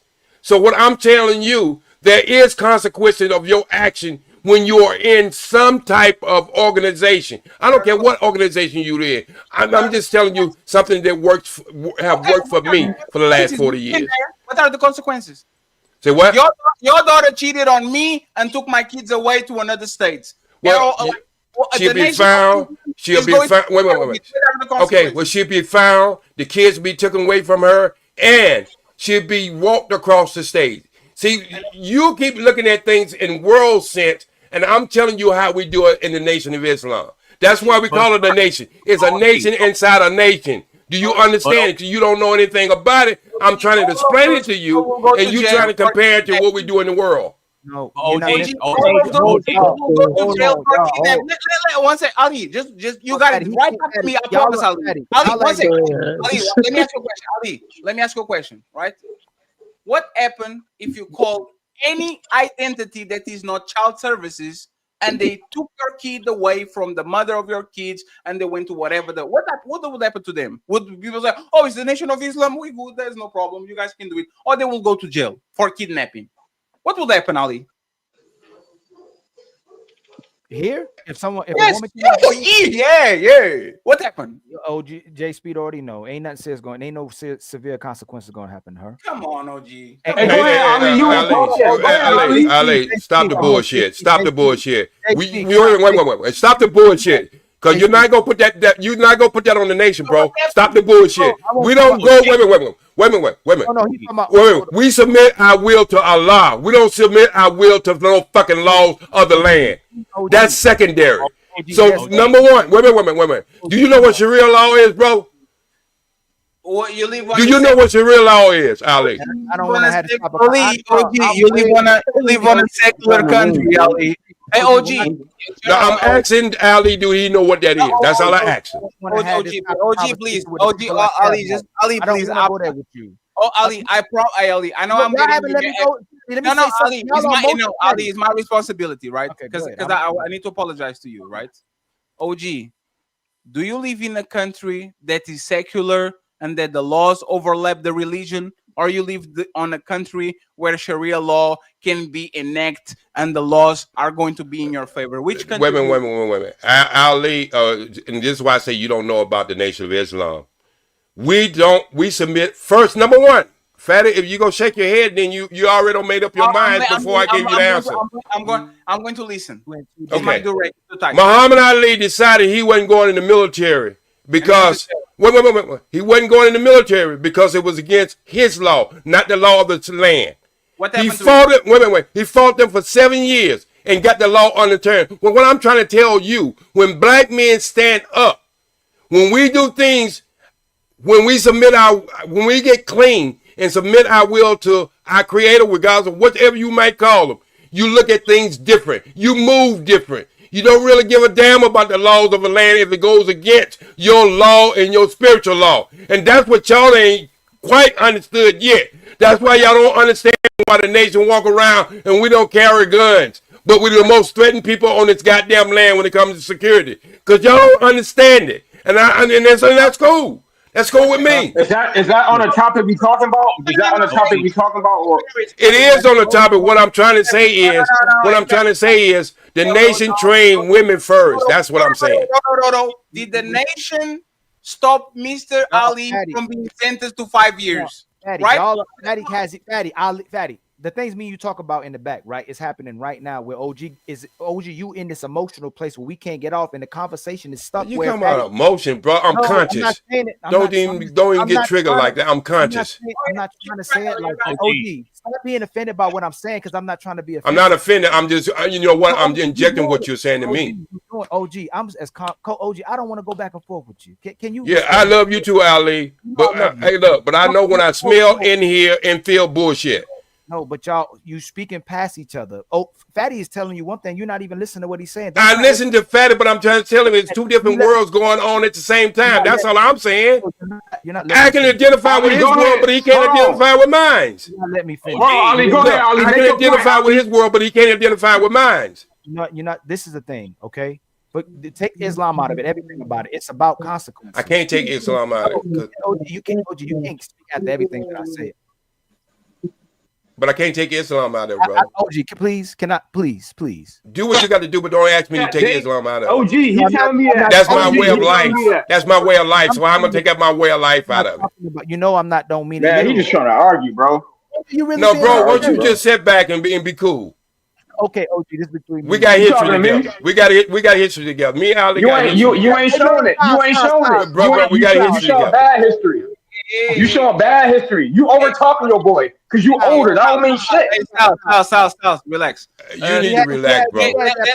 Let the You've been screaming for 2 hours. Let the woman talk. God damn. Okay, now you gonna call me a woman. I can't let the woman. Hey, Styles. Not your show. Relax. Okay. People, we have certain biases. OG, 1 second, please. 1 second, please. OG and Ali, let's have the conversation. But OG, you have to engage with the conversation. You can just be talking. He has to be a back and forth where you acknowledge what he says and acknowledge what you say. You can be on a monologue about things that he didn't say. So I will leave it alone, but please engage in a conversation. Go ahead, Ali. What you're doing right now is weaponizing our respect and value of you against us, like what we talk about the sisters be doing. And I'm not comparing you to no woman. You know that I have a great deal of respect for you, but you know we love you very much, and we're not going to let nobody just come up here and go at you. Only me and you can speak to you because we have a bias towards you and we respect you. The main thing Fatty is just trying to say is that there's not an actual consequence for the woman.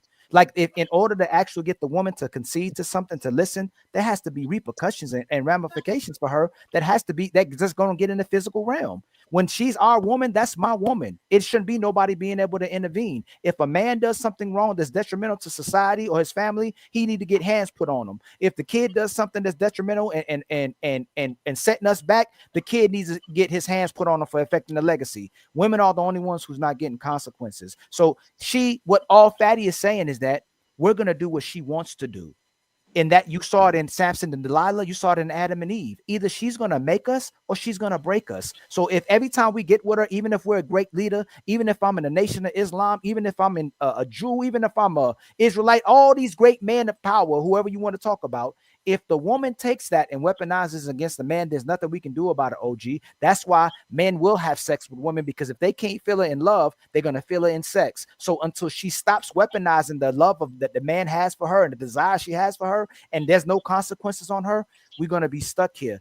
It don't matter how great of a leaders you are. We could profess about all the great men. If all the great men have been destroyed by women, there's been plenty of great men that's been destroyed by women, because she's going to make them or she's going to break them. The only way we're getting out of here is if we're going to do it by force, and I'm going to make that woman who's trying to break me, I'm going to make her do it. Or the second one, she finds the womanhood and the divinity inside herself and go, you know what?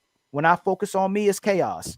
It's my feelings. When I focus on man, it's family and order. I'm going to take the makeup of my womanhood and I'm going to apply it to the man. I'm going to make it about him, not make it about me. And when I make it about me, there's severe consequences that happen to the woman when she makes it about herself. Just like if a man weaponizes his manhood, there's severe consequences for when he does it, just like when our kids do. Until women get repercussions and actual consequences again, even if we have to become physical, OG, there's no changing this, because all she has to do is play victim. All she has to do is go to another man. Man can't just keep going to another woman unless we're having sex to at least feel the essence of a woman. But for us to be completely divine together in an order, she's our other side, and it's in all the books. She's our other half.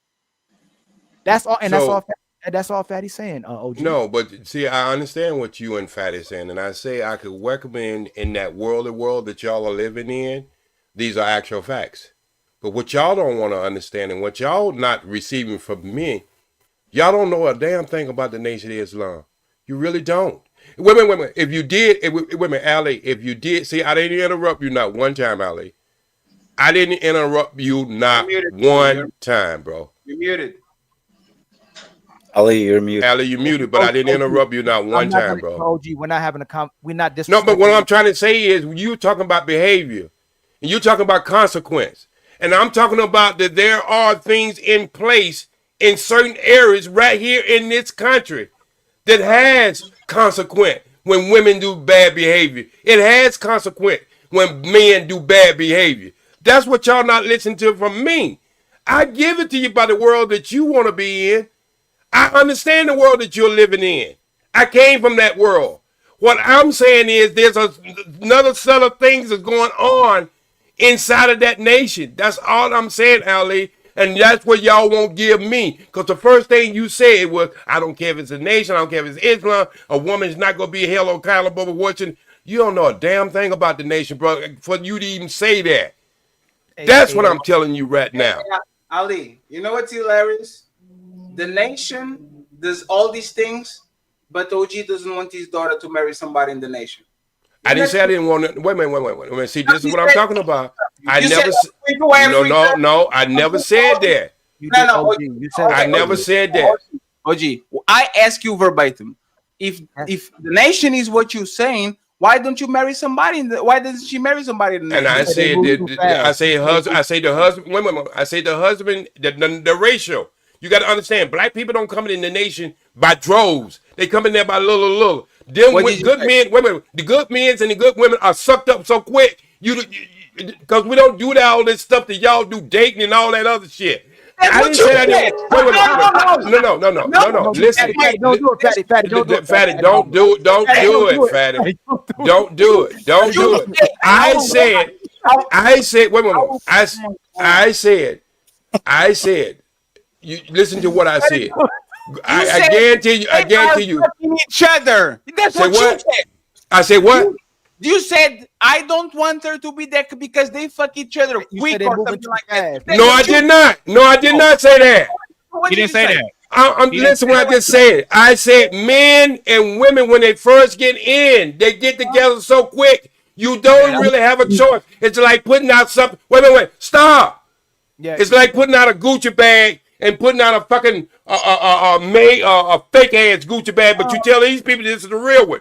The ones that are real is sucked up so fast. What I'm saying, my daughter don't even get a chance These brothers and sisters are coming in there. They're coming in there with mindsets already that they want to get married. They usually be sucked up within the first 2 or 3 weeks. So what I'm trying to tell you, I never said I didn't want my daughter to not marry. I prefer my daughter to marry somebody from the Nation of Islam. You never heard that out of my mouth. Rewind the tape.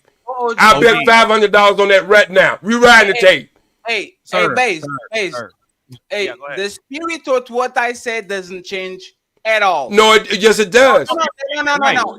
It's called something like you're doing the podcast thing. Let's bet that I said this word for word verbatim. Think about what you said. No, this ain't word for word. I'm talking about the sentiment. If you thought the sentiment of me saying that I didn't want my daughter to marry somebody from the Nation of Islam, it don't have to be word for word. Let's do the $500 right now. I don't have $500. Okay, so now that we got that. So what I'm saying is not the sentiment. The sentiment, I would prefer my daughter to marry somebody. What I'm saying is not enough tooth for her to marry.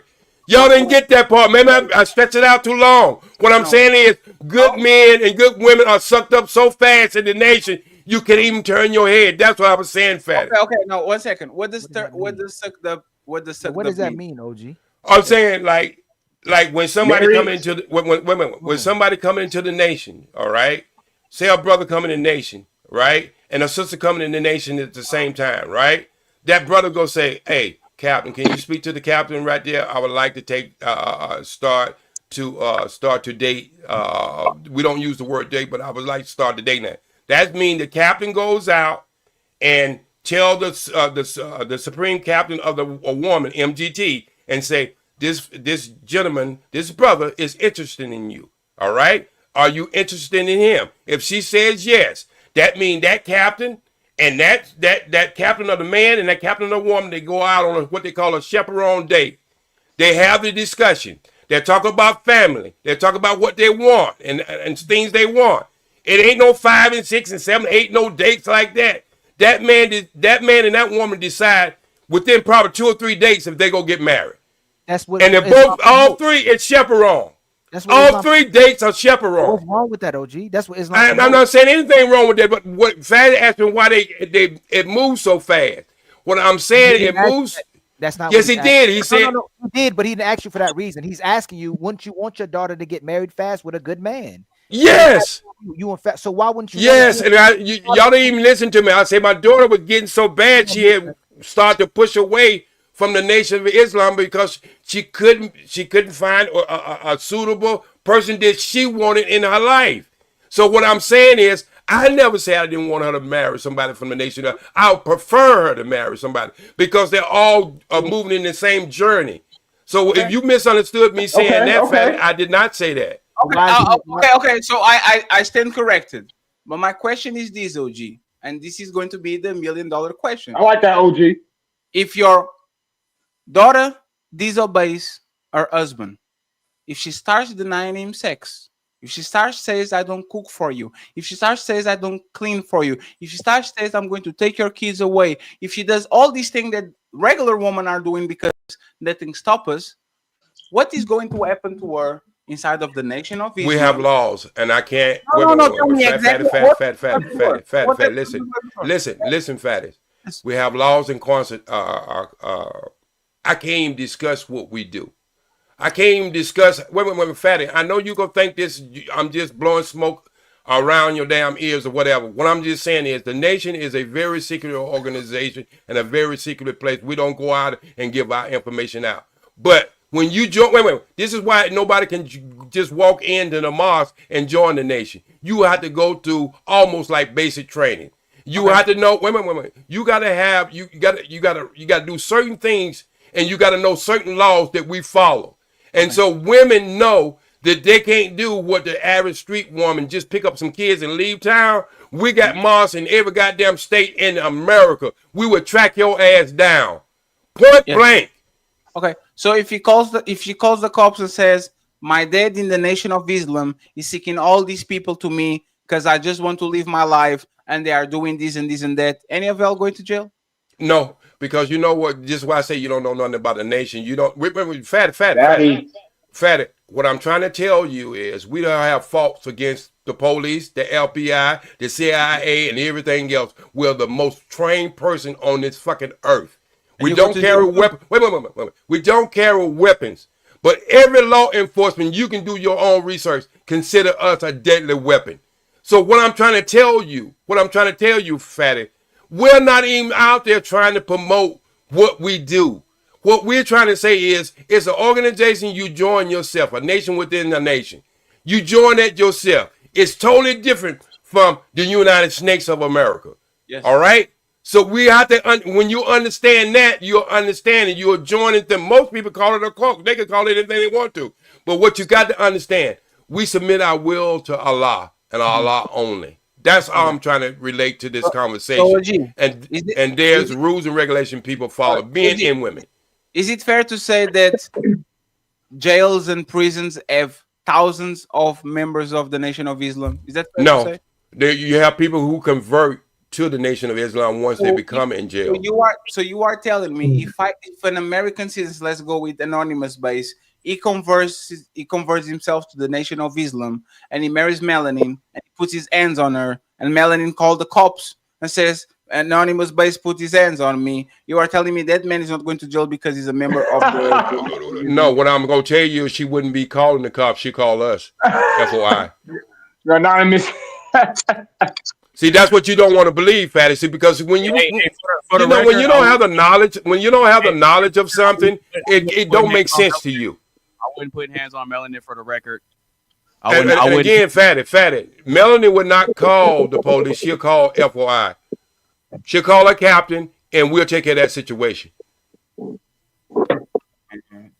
the same thing with diffuse situations. Yeah, but OG, the point that you're missing with Fatty's question is he's highlighting that there would be a consequence on my end if I did something, but his question is, what would be the consequence if she were to violate? And I'm telling you, there's what is you not listening to? I'm telling you, there's consequence on both sides. I just can't get up here and publicize it on this goddamn website. You know why, OG? You know why what you're saying is incorrect? Because Muhammad Ali was member of the NOI. He didn't want to go to Vietnam, and he still got sentenced 5 years, and there was nothing nobody could do. And he changed the wait. Listen. Before Muhammad Ali did it, Elijah Muhammad did it. So again, let's go with what I do know, what you don't know. The Sonny Liston fight, the second fight, that Mafia came to Ali and said, if you don't lose that fight, we'll take your life and your family life. Oh yeah, I remember that. Okay, let me finish this. So Elijah Muhammad, he came back and told Elijah Muhammad sent out a brother details to the Mafia and told them, if you put your hands on him, your family's gonna die too. So I'm telling we don't go by the same rules that you think we go by. You think we some sort of punk organization that had not been around since 1930. You don't know anything about us. You probably need to sit down and study us and understand why we was the most feared. Why one of our members, our spokesman, was voted in Congress. No one else ever been voted in Congress as a hater of the United States. So maybe you need to get a greater understanding of what the Nation of Islam is. The Nation of Islam. Yeah, but OG. But OG. I got you. We're going to take it home because Artifacts $1. Thank you very much, sir. Appreciate you. You see the chats in the building saying I thought you loved him though. Thank you very much. I appreciate you too. We have Zyrex with 1 untouchable membership. Thank you very much. I appreciate you. Umu Laila in the building saying the super sticker. Thank you very much for the support. Round Dog, happy Father's Day to the top big dog. I appreciate you. Thank you very much. And finally, Wrecking Rich saying, I love the nation, but I don't want my daughter to marry someone from the nation. Make that make sense.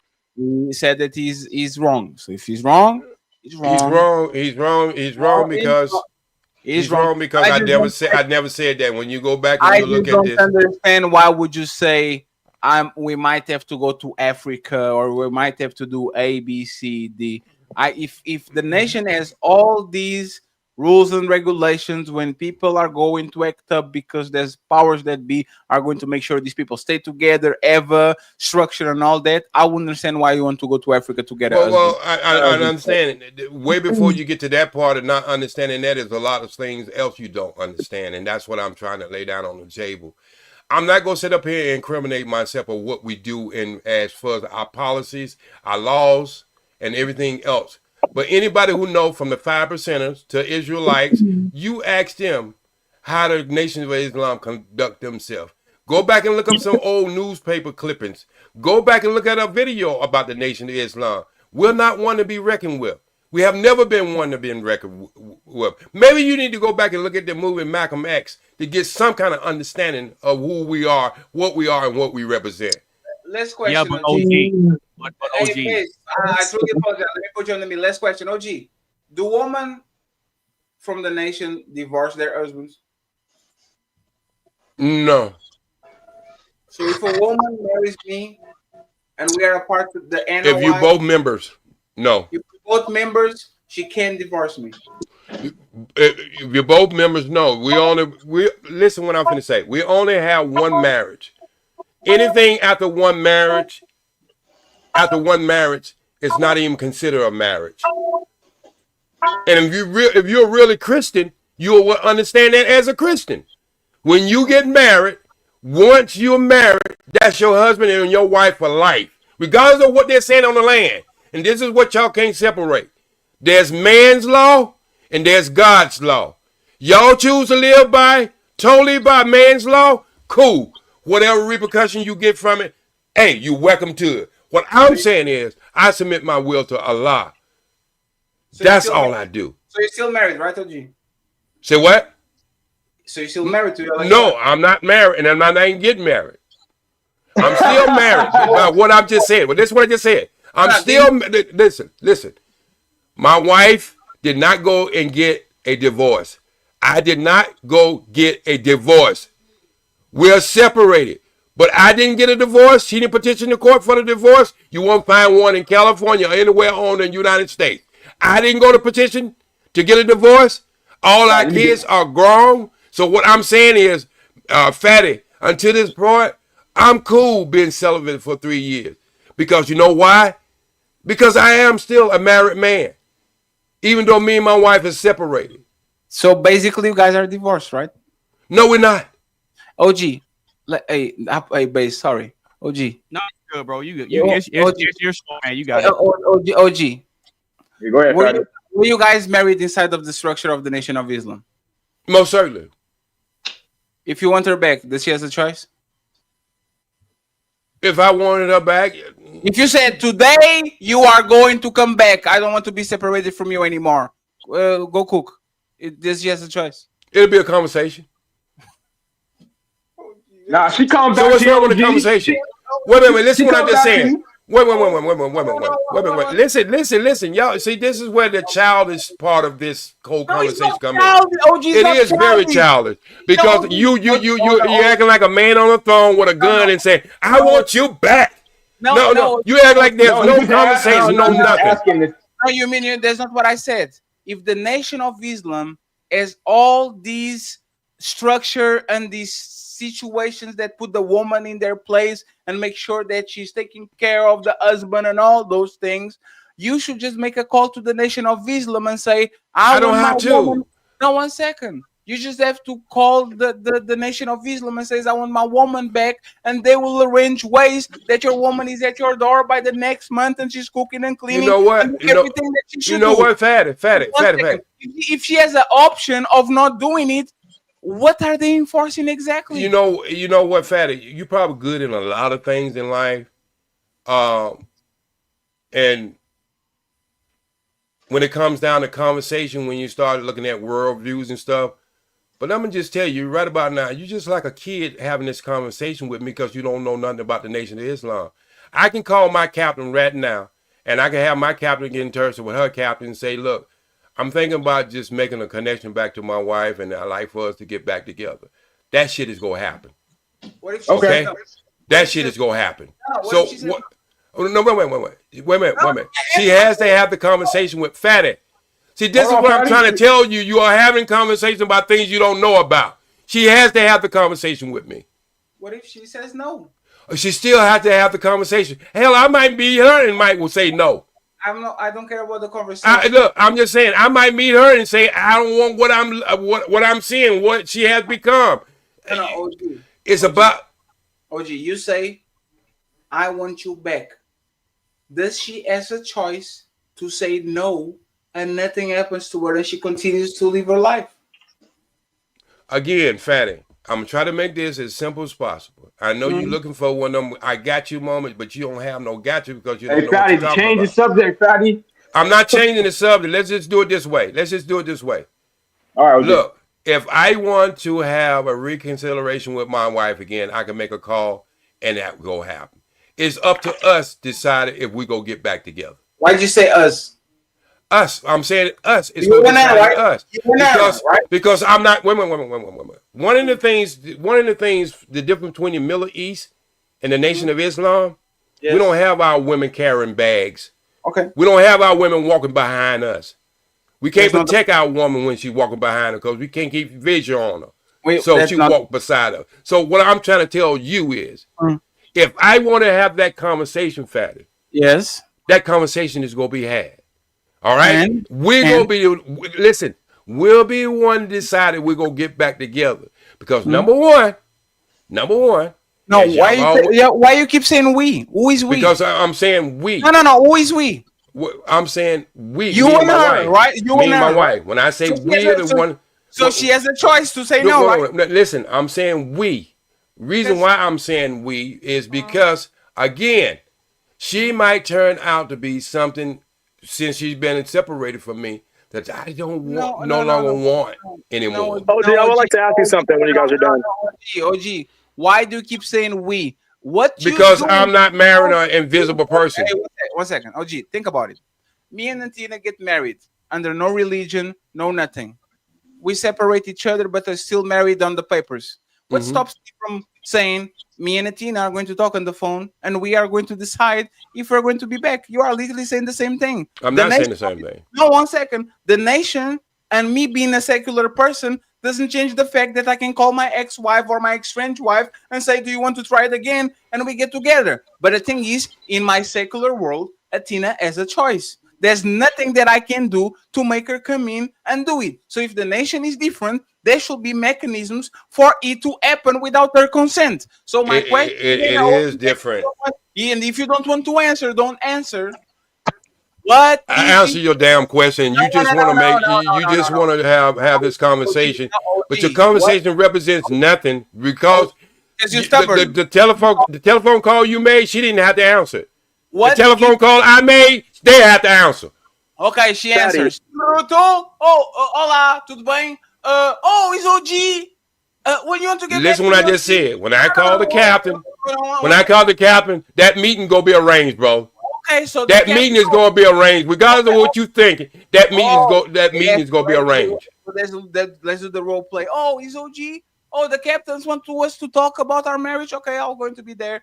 I sit on the table. You have the captain on her side. I have the captain on my side. OG saying that we want y'all to be together again because he wants to try it again and he wants to be married. The woman says no. What happens? She says no. She talked to you. The captain is there. Your captain is there. Everybody sit on the table. She says no. Does she has a choice? You know. I did want to put. Look, I didn't want to put my business out there. Yeah, don't make it personal. Don't do it. Don't do it. No, because he's making it personal because that's what he wants to do. I didn't want to put my business out there, but I can call my wife right now and say I'll get back together. She be on the next goddamn plane. That's not the point. No, it is the fucking point. No, that's not the point. It is the point. Because your point is nothing. It represents nothing. Your point represents nothing.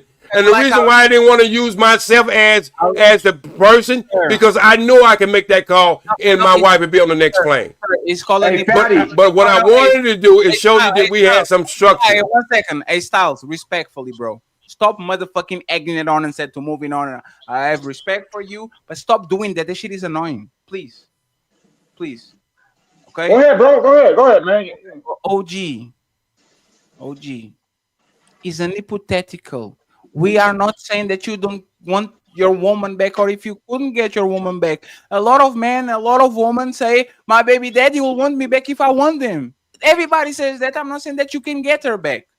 My hypothetical is, since the nation has this structure and the captains, if you sit on the table and an hypothetical, she says no, is she allowed to go free and nothing happened to her? Or she has to stay with you, cook and clean and suck your dick and do all those things that wives do? What happens if she says no? That's well, number one, she ain't gonna be sucking my dick. Whoa. That's number one. Okay, you are very That's serious. number one. She ain't gonna be sucking my dick. Okay, so if she's gonna be sucking my dick would be on my forehead. Okay. I know what to do. I know exactly what to do with my dick, and it ain't putting it in my wife's mouth. Okay. So, all right. So let's get that shit straight. So what? Let's get that shit straight. Okay.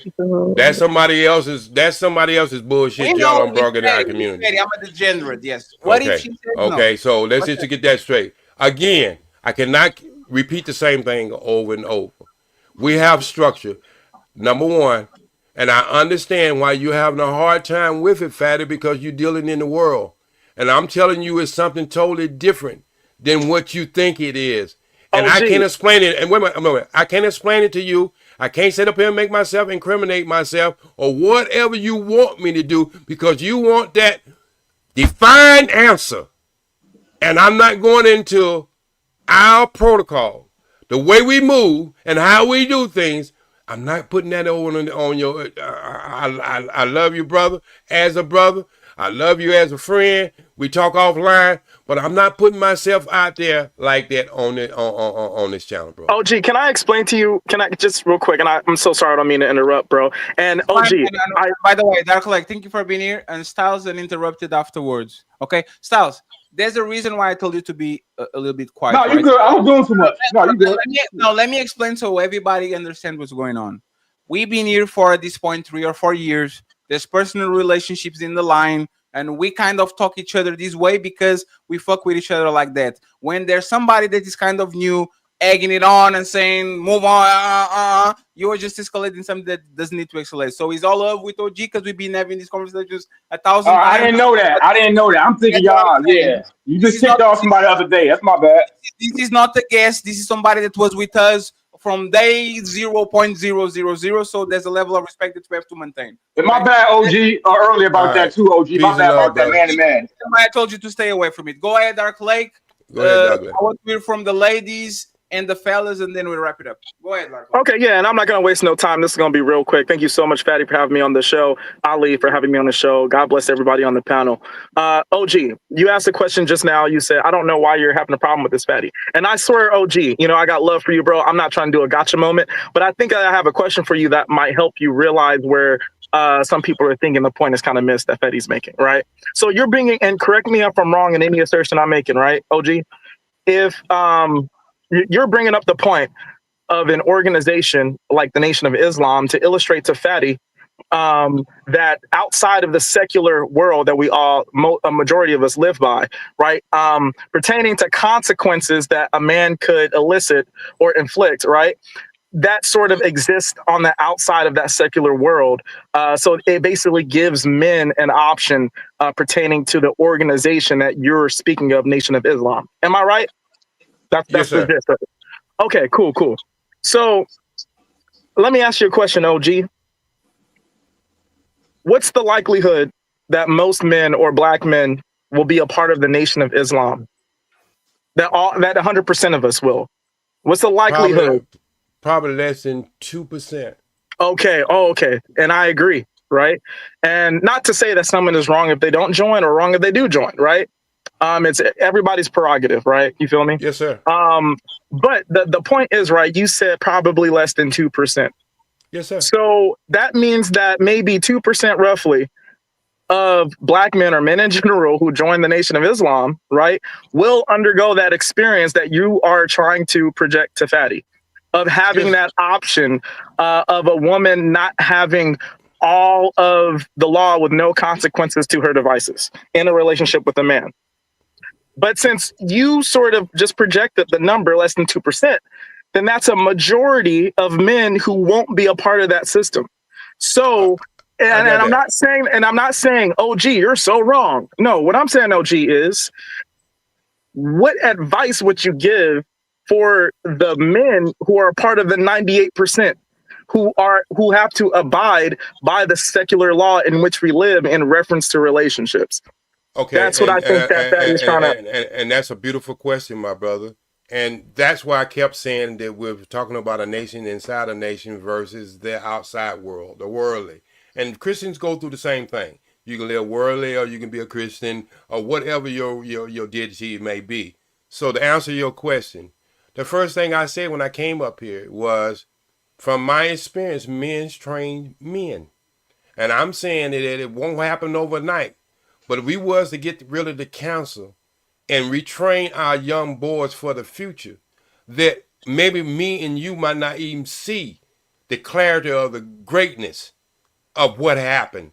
But we'll start plant that seed, where that seed would multiply into other boys and other men and new generations with new thoughts. The same thing the Manosphere has did in this space.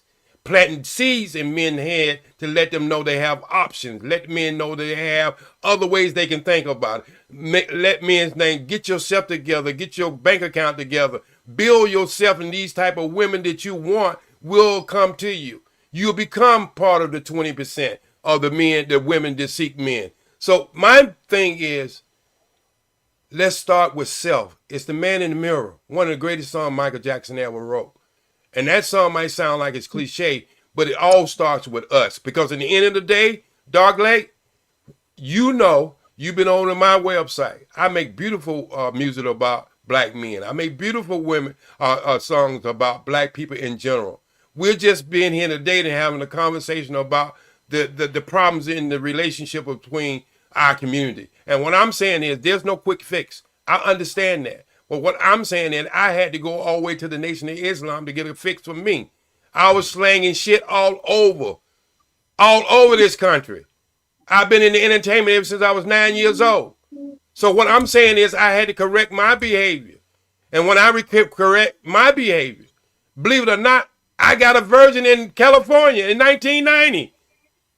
So what I'm trying to say is, Doug Lake, I don't have the answers to all the problems, but I damn sure don't have all the problems to the solutions. And a lot of these people have nothing but problems to all the solutions. Only thing I can say is we can chip away at it. That's all I can say. Let me say something. Let me say something before you're muted, Dark Lake. Let me say something that I shouldn't be saying, but I'll say. I am the one that have no problems. Respectfully. I am actually the one that have no problems. I have a vasectomy. My kids are on a motherfucking lab. I can run through every woman I want, and I have no problems, no nagging. Nobody control me. I am walking my walk. I still have 30 years of life. I am the one. You know why? Because I opt out. If I want to be a fuckboy tomorrow, nobody can stop me, OG. Nobody. I can go ahead and put kids on all these women, and nobody can stop me. I actually finally, I'm on a place financially where, like, OG, doctors in my country make $3,000 per month. Doctors. And they should be the most suited man in society. And they make less money than me. I could just go around. Thank you very much for being here, Dark. Like, I appreciate you. I could just go around, not giving a motherfucking damn, putting kids on this woman and fucking this woman, and just kiki kaka come on YouTube and having fun. That's the reality. Nothing can stop me.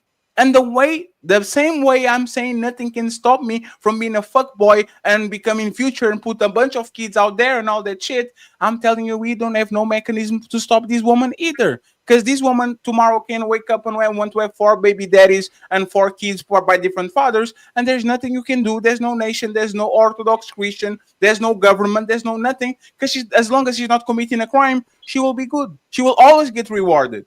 See what I'm saying? So but why can't you find a system for yourself, Fatty? But then when somebody else tell you about a system they are in, my system doesn't work. No, my system doesn't work. No, my sister doesn't work for people that want to play a game. I say this to Ali all the time. I only a winner because I don't commit mistakes to lose. The day that I say, let me go ahead and fall in love with the Tina and build a family with her, and I'm the leader, and you are the follower, and we are going to have a family. This is when I get into trouble, because as soon as I get with her, as soon as I put a kid on her, as soon as I put a ring on her, as soon as I bring her to my house, Now I don't have no leverage. I don't have no nation of Islam. I don't have no Christian church. I don't have no government. I have no power. I am powerless. And even if you actually are trying to solve something, if I am conceding that a motherfucker 6'2", 200, almost 300 pounds, I'm down a little bit, have no power towards a 5'2" woman just because she has my last name and she has the keys to my house and I can do nothing to stop her, the change has to be on her because our relationship is going to go as far as she wants it to be. Because if one day she wakes up and says, hey, big fatty, I'm not happy, there's nothing I can do. She will do exactly what you did with your wife when you said, hey, deuces, I appreciate you. Thank you very much for the kids and all that. But you go your way, I go my way. And there's nothing that can make that woman come back other than we live in a country where men have the rights to their kids. They have the right to their property and women don't have rights like that. So, Fatty, who make the laws? Huh? Who make the laws? We're going to do this, man. No. I'm saying that. I'm saying that because I said that because when you change boys and men mindset, they will make new laws to represent a whole for the better of the community. You act as if these laws just magically came on the books and women put these laws on the book. They did not. Some of these laws are on the book because of bad behavior of men. OG, we decided to be benevolent towards our woman. We decided that we want them in schools. We decided that we want them in working. We decided that kids could be architects and have credit cards and have property and work on banks and all that. We decided to make them first-class citizens. No, you created a monster. And with first-class citizens, you can enact no power over a woman, OG.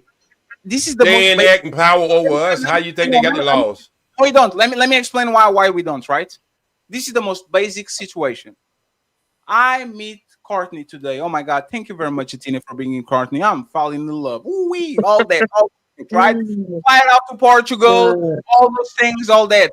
You know, when people meet each other, they'll fucking like rabbits. Every time they see each other, all the time. Oh, this is the woman of my dream. She never refuses sex. OG. Y'all didn't have marital sex, marital grape when you guys were growing up. A woman couldn't say no to a man. Is a property. If you're my wife and I'm your husband, this concept of you saying no is nothing. It doesn't exist. It's very recent, right?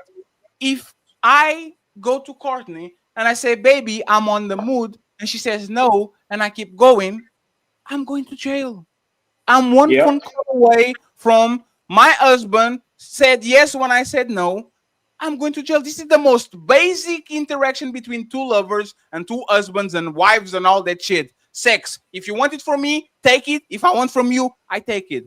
Laws change so much that I can't take it anymore. And this is my wife, right? This is my wife. That I should have all the right to put my motherfucking boxer briefs to the side and to put her panties to the side while she's kind of half asleep and we have fun. The same way she should have all the right to jump on me when I wake up and I'm kind of drowsy to get her fixed and to go on. But we don't do that because there are laws in the system that makes the woman and the man, but the man never complains, say, stop, I don't want that from my husband.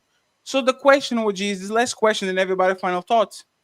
If I can punish or control my wife not wanting to have sex with me for a week, a month, 3 months, 6 months, this woman could never fuck me until the end of mankind, and no judge will say, oh, she has to do it. You are his wife, Courtney. You have to do it. She could legally say, I'm married, I have the keys, I have everything. I will never fuck him ever again. And if I leave the relationship, I will be penalized. If I stay, I don't get no power. How can you, OG, please, don't go on a monologue. Listen to me. How can you you just went on a monologue. No. I want you to go on a monologue about my question. How do I make Courtney to have sex with me with no power, no laws, no nothing? How can I do it other than, please, Courtney, can I get some sexual crumbs today? I work so hard. Please, can you give me some sexual crumbs? Other than begging, right? Other than begging, what can I do to make her do what I want her to do? Both of you join the Nation of Islam, you ain't got that problem. Hey, Fatty, get that application, Fatty. Stop playing. Hey, I just told you your answer to your question, and I don't know if you want to take it or not because it's against Islam for a woman to refuse a man abundant. No, Fatty, you asked me to answer your question, so I need to say what I need to say. Okay. I have already said too many times that we're talking about two different things. We're talking about the world, and then we're talking about a certain structure of a religion or organization. Okay. That's all I have laid out on the table. But what I can say, what I want to say is, look here. I can't force anybody to do anything in a worldly world where it goes by laws and people still break the laws with that sector, with that community. But what I can tell you is, men made all these laws on the books, and some of these laws was made on the book because at one time women used to be thrown out of the house when a man got tired of her. So that's why they made these laws. Some men felt sorry for women who had to end up at their mother's house or even homeless when a man got tired of her and he wanted something younger. These laws was way back in the 40s and 50s when they started making these laws because women didn't have any rights. So have they over pursued it? Yes. Have they over pursued these laws? Yes. And that's why I ask you, who make these laws? Now we're going to have to make some kind of adjustment for these laws that women are taking advantage of and leaving out of marriages and relationship and children and everything else. The same way we made the laws to benefit that time, we got to make these laws again for the community standard this time. And you saying it can't happen. Man, I've been on this earth too long, Fatty, to see things that I say couldn't happen have already happened. Absolutely. So, and so I'm saying when I was coming up, you never thought that we would have a black president. And even to the year that he ran, we didn't think we would have a black president. So I'm just not the one who believe that things can't change. We have to have the will to change them. How much are we willing to fight for it? I'm just saying. That makes sense. Let me ask a rapid fire question to everybody on the panel. Reese from Philly, thank you for being here. Reese, which law supersedes which? The Bible and the Quran and the Nation of Islam and the Christian Church and the Orthodox Church or the Catholic Church? Which law supersedes who? God's law or the written law, the Constitution, the judge law? Like, can I go to a court and say, yes, sir, I know I rape her, but my religion says I didn't do nothing wrong, so you can free me. Which law supersedes who? The law made by man or the law made by God? So written law will override end up in a cage in real life. It overrides that, because in real life you break written law, you go to prison. Now you ask someone who's in a religion. There's a million different religions, so you're going to get a million different answers. That's where the silliness comes in, because all of that stuff is supposed to happen after you die. Then you get punished for. I don't know how that works, but yes. Okay. After I'll give to you God's law afterwards. Hey, Tina, if I stone my woman to death, me and my friends, because the Bible, the Old Testament said so, stone her. They said, hey, I'll write on the book, it's my religion, and I go to court and I said, hey, judge, I stoned her because it says in the Old Testament. My woman I just stoned them to death, right? Am I going to jail or I'm going to get scotch-free? Yeah, brother, I understand that. She was from the same religion as you. She should understand. What happens there? You'll go to jail. Anonymous. What happens there, Anonymous? Am I going to jail? Or God's law gets me out of trouble because somebody You're saying, are you using that particular scenario? Or you want me to answer the question about which law supersedes? I'm talking on the real world that we know that exists, not on the next world. Then you can talk with whoever. Which law is going to be upheld? Which law is going to be overpowering the other one? Is the religious law over the regular law, or is the regular law over the religious law? In the majority of instances, in a general sense, it's going to be the spiritual law. The spiritual law? I can give context later. What does that mean? I know. I'll give you a perfect example. Since the beginning of time, men have been deemed to be the leaders and builders and protectors of society. Right? How are you doing, man? Go ahead. I'm sorry for interrupting you. every religious population, whether you're part of a religion or you're atheist, every single population since the beginning of time understands that the men are supposed to be the leaders, the providers, and the protectors. So, so if that doesn't prove that the spiritual law supersedes everything else, that's the catalyst for everything. And then you build everything else on top of that, and it translates into present day and different laws of the land. You see what I'm saying? Yes. So if I grape my woman, my wife, and I appear in front of the judge, and he says, "Sir, you can take things from your wife. She didn't consent." And I said, "No, but there's no the Bible doesn't talk about marital rape. Is something that doesn't exist. This is my woman. I can do what I want with her. It is what it is. Am I going to jail or I get out of jail free card?" Watch this. Yeah, you are going to go to jail, and I'll give you some additional Why? context. Why? Wait, Patty, I got you. Yes, you are going to go to jail. And me being a Bible believing Christian man, there's nothing in the Bible that even permits you to do that in the first place. Wait, what? There's marital rape concept in the Bible? No. You're not allowed to do that. You can't do that. So it's not, wait. So I can have sex with my wife that's good that we have ChatGPT now. Is married so no, because even in biblical times, the guys had more than one woman. They had a wife and a concubine or a maidservant. And then look at the book of Ezekiel. And their wives and concubines could say no, and the man will be punished. No, that's not necessarily true. Because here's the thing, and watch this. It's interesting that you bring that up because the way you counteract being denied is having more than one woman. That's just like being monogamous as a man is just like building a house and you only have one power outlet. But if you have multiple power outlets, they're interchangeable. You see what I'm saying? So if one power outlet goes out, you have multiple power outlets in your house. It's the same thing when it comes to a man being monogamous to a woman. If you have multiple options, if one outlet doesn't work, or if one outlet has a cover on it and it doesn't give you access, you have more than one outlet. It's simple logic. Yes. So it's simple logic. According to the Bible, yes, a man can have sex with his wife according to the Bible, and sex within marriage is encouraged, not just reproduction. This is why a man leaves his father and mother united to his wife, and they become one in flesh. I'm probably right or wrong. Can a man have sex with his wife? Okay, I have to add something. So if two become one flesh, can you rape yourself? No. Technically, that's a good question because we became one, right? What is mine is yours, and what is yours is mine, right? I mean, is it literal? Yeah, but watch this though. But fatty. You can type this in Chat GPT too. Even in the Bible, it says that that both parties aren't supposed to deny each other their conjugal duties.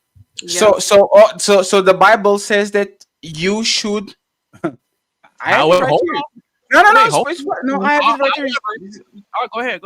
You got it. No, I have it right here. It specifically says not to deny your partner. Yes. It says this, right? So this is what's going to happen, and this is why the question is here, right?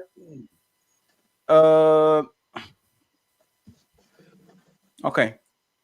The husband should fulfill his marital duty to his wife, and likewise the wife to her husband. Do not deprive each other except by mutual consent. Okay. Exactly. So means mutual. Means both of us have to deny. Both of us have not to want it. If one of us wanted, the other one should fulfill it like that, right? Yes. So now that we got to talk I have a question. But I will look at Corinthians 7:3, okay? And I will go to the court and I'll go to the judge and I'll say, Mr. Judge, I didn't do nothing wrong. The Bible says that this woman can deprive me because there's her duty as a wife to have sex with me. So every time I want it and she doesn't, I take it. What happens to that man? Does he go to jail and serves, I don't know, many years for rape?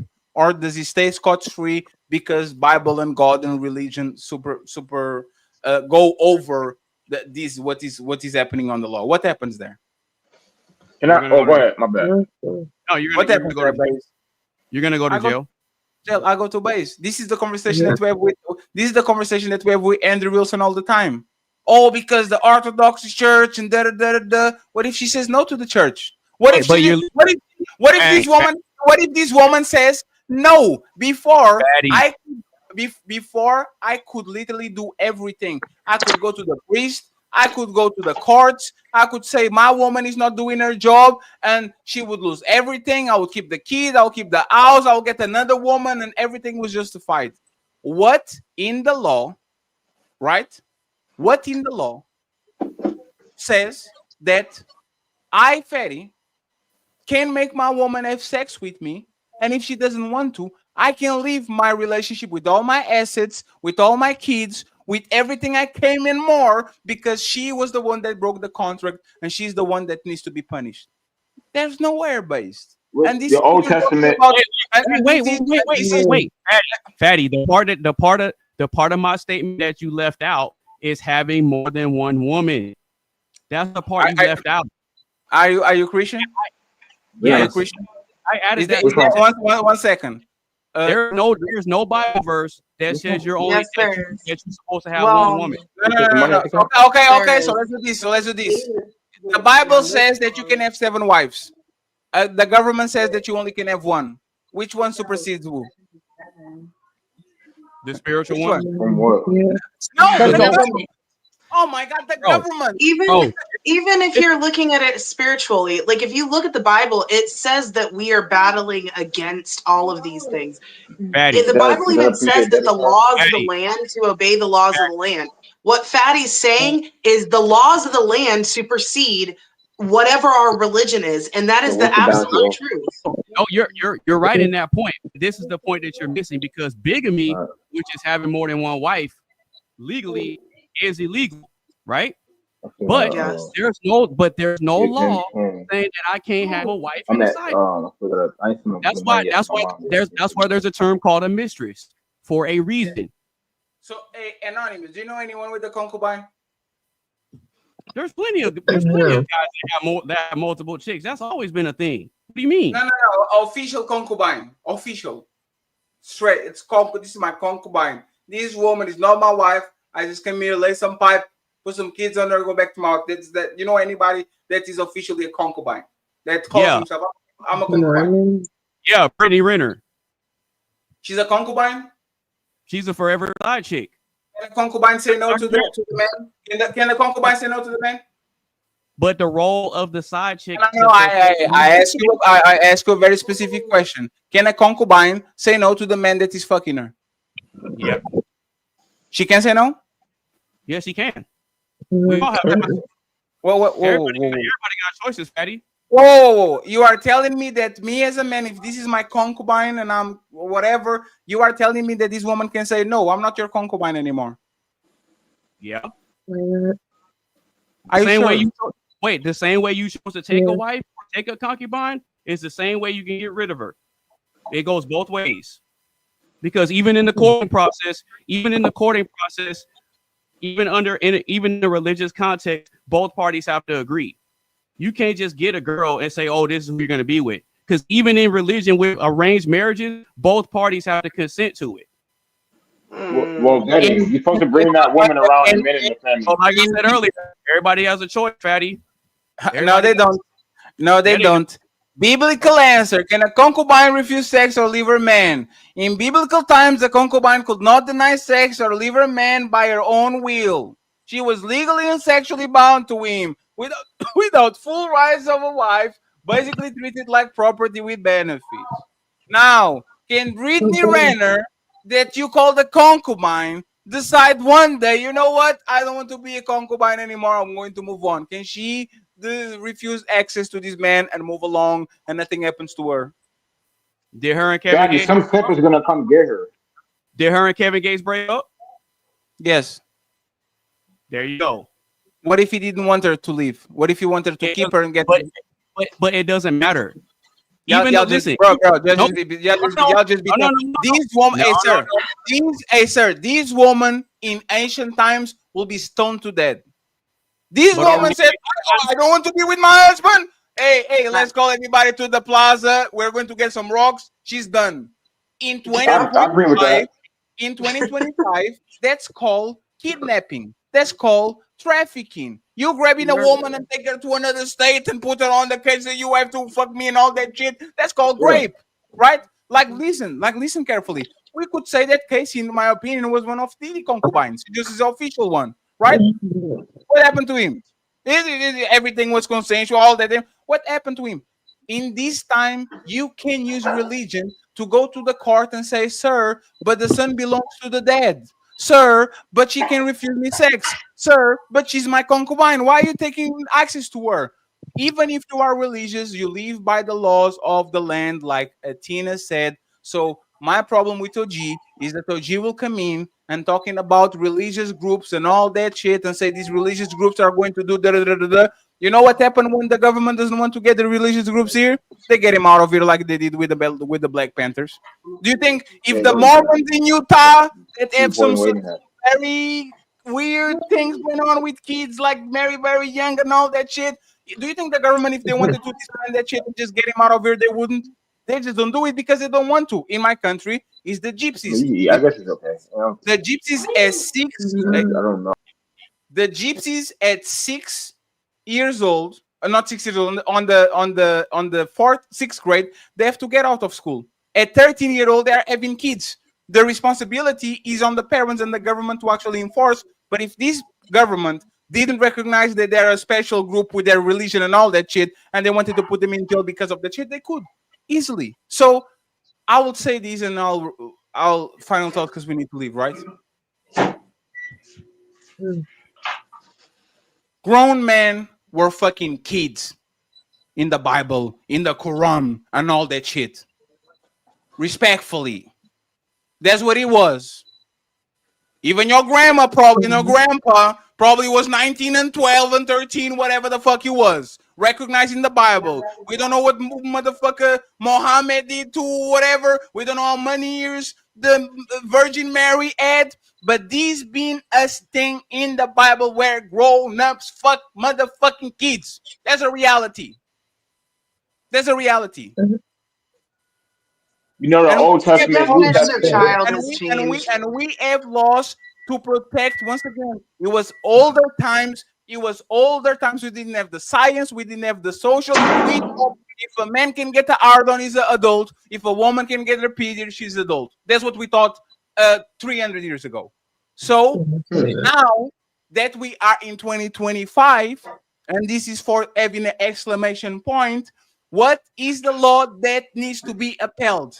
The law of consent of a kid to an adult is 16, 17, 18, 19, 21, whatever the fucking law it is, or is what is happened on the book, because back in the days, these people were fucking at 13 and having kids at 14. Which law supersedes who? The law of the land. The law of the land, because if you don't do it, you're a pedophile. So I have to put an extreme in front of you to explain why it's irrelevant to talk about biblical law and spiritual law and whatever, because you are going to be judged on this life by me and on the other life by God. God can do whatever the fuck he wants to do with you afterwards. In this motherfucking shit, if you touch a kid, you go to jail, as you should. Then you're going to get beat up, you're going to be raped. Everybody's going to think that you are the scourge of the earth, and you can come in and say, oh, but because religions and this happen, because the reality is we evolved, we changed, and we don't treat these people like motherfucking property anymore. So watch this, Fatty. But what you're describing about that type of thing, that has nothing to do with religion, because there's non-religious people that were doing that type of stuff too. You got the Mayans and all the ancient civilizations in southern, central, and South America. So they had their own religion. They were religious. They had their own religion. Yeah, a lot of that has to do with culture too. Right. So you can't blame religion for what people of different civilizations do. I don't think that's he's not blaming religion. I'm not blaming. He's just saying that it was different then. And now we have the law of the land, and that's what we go by. We can't go by. I mean, we can hold ourselves accountable to the laws, the spiritual laws ourselves, but that's still our choice. We don't have a choice. Well, I mean, you could break the law, but there's consequences unless you're smart enough to get away with it. But that's a whole other story. You have to abide by the law, or there's consequences if you get caught. Period. Yeah, religion is more of a spiritual aspect of things. It's a way of thinking. It's like a fruit. Like they say, the Bible is a fruit of information. So it's always important to not go to court reading scriptures because the judges don't care. So I do get what Patty means as far as we have to uphold the physical consequence. But then anonymous, I do get what you're saying. People that, like, I'm a Christian too, so people that do believe in God, you're gonna pray about it. You're gonna do spiritual things to strengthen your mind. Yeah, I understand. He's not even saying it's right or wrong. I don't understand. Fatty, you're right about the law of the land, but there aren't any verses in the Quran that says what you're saying. I'm talking about verses. The Islamic tradition based on the Quran itself. The Prophet Muhammad was 44 years old. His wife Aisha was 9 years old when the marriage was consummated. And I think they waited a little bit, so I think he was 12. It was not 9 years, brother. It was like 12. They married her. I think they married like the 6 and they consummated at 9, or they married at 9 and they consummated at 12. Like, no, what are you doing? That's not in the Quran. Wait. You have to tell me exactly what you want to ask me, right? Because what we're talking about is the normalization of things that are not normal anymore. Okay? We are talking about old customs that used to happen 300 years ago, and not even that. You know why? I'm being a liar. When I was a kid on 11th grade, there were 30-year-olds getting the most beautiful woman on high school. All of y'all probably saw that shit. If you are pre-internet era, if you are 30-something, you all know a bunch of friends that by the time it was the 12th grade and we were 17, we will go to the bus stop and there was like 3 guys with nice cars getting the most beautiful woman, and that was normal. It was normalized. This is like a generation ago, right? I'm not going to talk about my dad. I'm not going to talk about my grandpa. I don't want to even go further. That shit is not normalized anymore. So what we're saying is that if you're going to keep bringing Bible and Quran and spirituality and things that were okay and acceptable for the time, is immoral for me to go to the judge and to say, hey, sir, there's no problem with me having sex with a 12-year-old because the Prophet Muhammad did that shit with Aisha. That shit is stupid. I'll get the maximum sentence twice. Right? So if this shit that is egregious, as there's no correlate, why are we pretending that this has power on this life when actually what has power is my woman's word? Yes, Mr. Officer, he did it. Yes, Mr. Officer, he's put his hands on me. Do you think the Bible doesn't say probably in one passage where if the woman does ABC, I can put their hands on her? Yeah, you can. I think you can use I haven't seen anything in the Bible. no wider than your thumb. Yes, yes, so I can poke her in the eye, right? I can do the karate chop. I can poke her with my thumb, right? I can poke her in the asshole. No, a stick no wider than your thumb. You can beat your wife with a stick. I'm not going to use a stick. I'm going to use my thumb and I'm going to stick up her asshole, right? Because it's mine too, right? And she's going to dress herself. She's going to get the Uber. She's going to the cops. She's going to say, Mr. Officer, this is what happened. My husband was very upset at me, and he heard in the Bible that he could touch me with the stick no longer than the thumb, so he stuck his thumb up my butt because that's how he punished me. And you know what happens? Hey, Patty. I will be doing shows with y'all, and when we'll say, hey, Fatty, can you go to the United States? I'm going to show my ankle bracelet. Right? Hey, Fatty, let me ask you a question. Baze, don't fight me, bro. Don't fight me on this, bro. I'm not. But listen, but just hey, hear me out. Hey, Baze, last question, and then we wrap it up. Okay, Actually, and by the way, I appreciate the ladies for being here, and the vibe of old shows back again, because we're going to start to open panels again. So I truly appreciate everybody that jump on the conversation, because this is about the people. So I truly appreciate you guys being here. But go ahead, Anonymous, and then we yeah. So if what we're saying about being abusive and all that stuff is technically it's immoral, it's not right or whatever. But if we really think about what a lot of these women are attracted to in the bad boys, a lot of them, they kind of like getting roughed up a little bit within context. Now it sounds taboo to say that out loud, but I'm just gonna keep it real. Because a lot of these women now are complaining about the men being soft and they don't have no backbone no more. And a lot of these women are complaining that men aren't like the men of yesteryear. When those men of yesteryear could go upside your head if you talk slick. I agree with you, but I agree with you. And that's not right. We can say it's not right, but and that's common sense. And that's common sense. But you know, legacy has a very chokeable neck. and fatty cooking. No, and she can like it all you want. She can literally say right here, right now, I like to get choked. And I will choke her 73 times. And the day that she says no, and I choke her, even with video proof, I'm in jail. Yeah, it's Arthur move. It doesn't matter what she likes. It doesn't matter what she don't like. It doesn't matter if Athena likes you to jump on her and do the frog splash and the motherfucking. You know what I used to do with my girls when I was young? I broke 7 beds. No, that's a lie. I broke 4 beds in my house. My dad thought I was having sex. You know what it was? She was like 4'11". I'll grab her, but it's the bomb. Like I could do whatever I wanted to her because she was so small and it was fun, right? She would enjoy it. If that woman stands up, Patty, I didn't want you to choke slam me, and the bed is broken. You told me, Mr. Judge, you choke slam me. It's over. I'm done. Yeah. There's no playing. There's no power. There's no nothing. A 4'11" motherfucking midget. Shout out to her. Can put the motherfucking 6'2" man in jail because if she changes her mind and if she shows what the bed is like, I'm done. There's no ifs in there, but she just needs a picture and the crying face.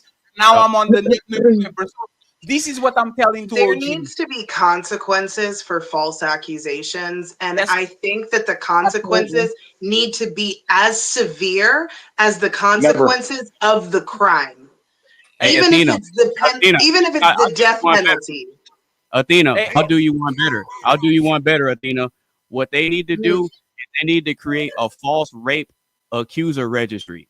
So if women get found out that they're making false smart. They need to do the criminal time for the punishment, and they need to register as a false rape accuser. I like that. Did you guys notice what we did? Let's go again to the fictional world where we have these mythical laws that are in charge. We don't. Well, we need to push for those laws. People need to advocate for that. But there's the point. We don't have him. We don't have paternity fraud laws. I can raise a kid for 17 years, discover that he's not my kid one day before, and nothing happens to the woman. She can literally do whatever. Like we create a society to get a woman to be comfortable to come in out and to talk about accusers. But on the real world, once again, it's not the Nation of Islam that has power. It's motherfucking Instagram. The government took all the power away from the men and made it government daddy. He's not even the government. You know what's the most powerful tool in the planet right now? Twitter and Instagram. You know why? I can be an up-and-coming YouTuber. Everybody thinks I'm going to be famous on the last 3 years, and I can have no criminal, no records, no ABC, no nothing. And then Courtney decides one day to wake up, do these 3 times in her neck, come to Twitter, come to Instagram, take a picture. Look and what say, happened to me just a couple days ago. Athena, and it's over. By the time I actually get to court, look at what happened with Johnny Depp. I lost $1 million contract. I can't be on YouTube anymore because now I'm a wife beater. I lose my source of income. Everybody around me thinks I'm a beater. Hey, but what ended up happening with that, Fatty? Nothing happened. No, nothing happened. Yeah, Let me actually tell you what happened. Let me actually tell you what happened. Johnny Depp lost the money from the Pirates of the Caribbeans, and she went ahead to do not X-Men. What did she do? What was the Aquaman? She went ahead, still did Aquaman, and she's going to lay low for 3 or more 4 years, and then all of a sudden you're going to see her on the big film back again because women have infinite lives. Jonathan Mayers, Patty. Jonathan Mayers. So the reality is this: you can talk about God, God doesn't make people run. Women do. Shout out to my boy Jonathan Majors. Shout out to my boy Jonathan Majors. Motherfucking 200 pounds of muscle, 6'3", running from a scrawny little white woman because he was afraid that if she grabbed him, his motherfucking career done. God doesn't make people run. Women do. Because she wanted his phone. Because she wanted his phone. Look at the reason. But Fatty, this is what women do. Women do it to each other as well. You can start and take a zone for the rest, like do a final thought 2, and then we go to the rest of the panel and do a final thought 2. Okay, go ahead. Yeah, the only thing I wanted to add. You start. Who? You can say what you wanted to say and do a final thought. We can. Yeah, I just wanted to make one final point to the Amber Heard example that you gave. Even though in the beginning everybody believed her and canceled Johnny Depp, it was found out later that she lied because he documented everything that was going on, and he showed all the recordings and everything showing that she was actually the abuser, and then he countersued her and won. And after that, everybody hated her. So there is. What happened to her? Nothing. Movies. I don't think she got. Even if a man gets a little bit, she still gets no consequence. I don't think she won't get any more movie deals. I don't think she got locked up, but she did get sued in court and she lost the case. No. What she lost the civil case, and then she went to the United Kingdom to sue them for defamation, and he lost the case there. He couldn't prove that he was money back. So he won the civil here, and I think he lost the one on the United Kingdom of that. Like what like the Aquaman Lost Kingdom released in 2023. It was 2 years ago. How much money did she get from it? How much money did I mean, no, but if I'm wrong, I'm wrong. It is what it is. No. It's like this case happened in 2021, 2020 during the pandemic. Yeah. After that, like this is how I really don't like to talk. Like this shit is fake. I'm sorry, I have to say this. All this is fake, right? What, Fatty? What exactly? These conversations, the good woman, all this is fake. You know what happened? Karma. This is what happened. She got $2 million for the role in the movie. She lost, like she showed up like for like a minute and a half or something like that. Yeah, she lost. James Franco was in and out of her house, and Elon Musk was in and out of her house. Imagine you framing a guy and make him so dirty, and you get rewarded by having the most richest man in the history of mankind in and out of your house, and you have access to him. See what I'm saying? Imagine me beating up my woman and all that shit, and I'm rewarded with the Victoria's Secret model, and nothing happens to me. Like nothing. There's no repercussions. There's no nothing. This is what we talk about. Is it man's fault because we are too benevolent to make the laws? Absolutely. But I was raised like this. If people be nice to you, you be nice back. If people allow you to do some things, you allow them to do some things back. The fact that I have to beg my woman, please, don't do this to me, please. Can you not go to the media? Can you not go to Instagram? The fact that I have to beg for you to not go public with shit that we did in private. Who is the motherfucking leader of the relationship? What situation has the woman has to beg for a man to, other than taking me back? Give me my kids, I go to the cops. Right. Give me my money, I go to the judge. Like what is the situation that the woman has to beg to the man to not ruin all her shit? Like what happened? I don't pay the bills, financial abuse. Emotionally. Like what can I do? You deny me sex, there's no law that prohibits you from denying law. I stop paying the bills. Petty financial abuse. You promised this woman that you would take care of her, and now you're using the power that you have on the relationship against her. So this is financial abuse. You are ordered to pay restitution 3 months of and if you do it again, well, that's just usually the rule. But what it boils down to, Fatty, is that the laws haven't been updated because we're still operating under laws that were around during the time when women didn't have the freedoms that they have now. So it's like they're double and triple dipping now, and to the point where society is overcorrecting itself, and now you have women that are really paying attention to what's going on, and they're seeing the downsides of feminism and how it's ruining everything. And a lot of the women are actually using their platforms and speaking out against it now. So things are changing. But the thing is, there's only so much the men can do. It's the women that have to lead that front now. They wanted the leadership.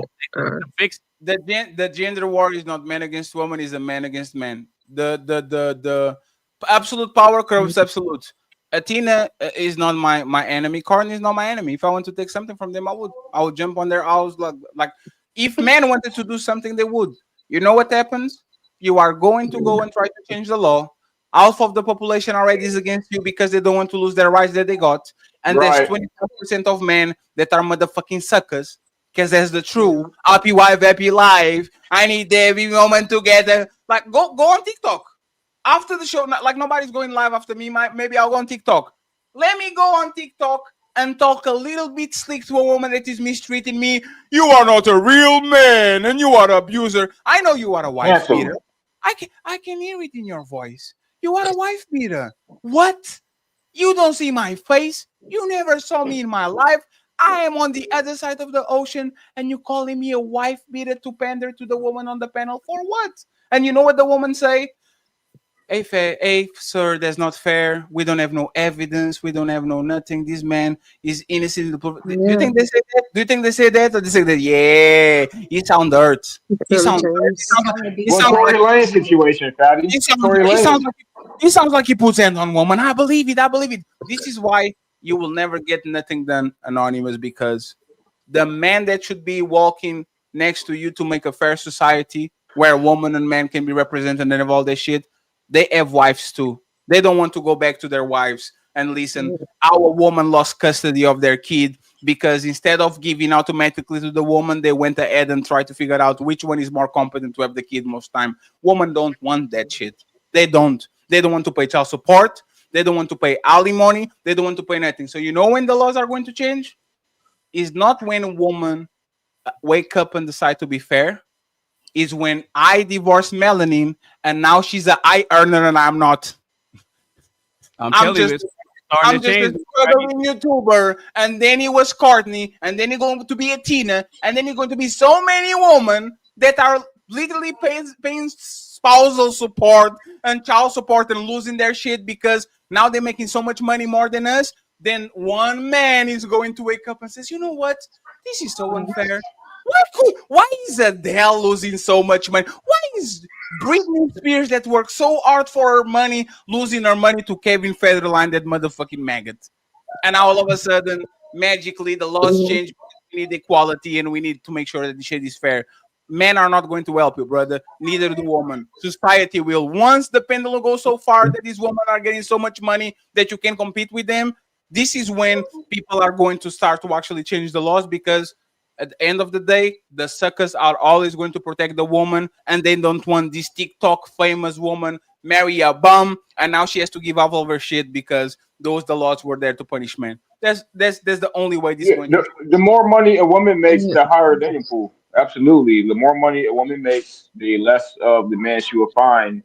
Standards increase more. I don't know if that's what we're talking about, South. Let me read the super chats real quick. Caesar Palace. China has a new divorce law effective 1 February 2025. Whoever pays for it owns it after divorce, even if the wife's name was added to the title of her marriage. Let's go, China. We're looking at you. Thank you very much, Caesar. I hope you're doing good, man. Yeah, prenups aren't respected in a lot of states, unfortunately.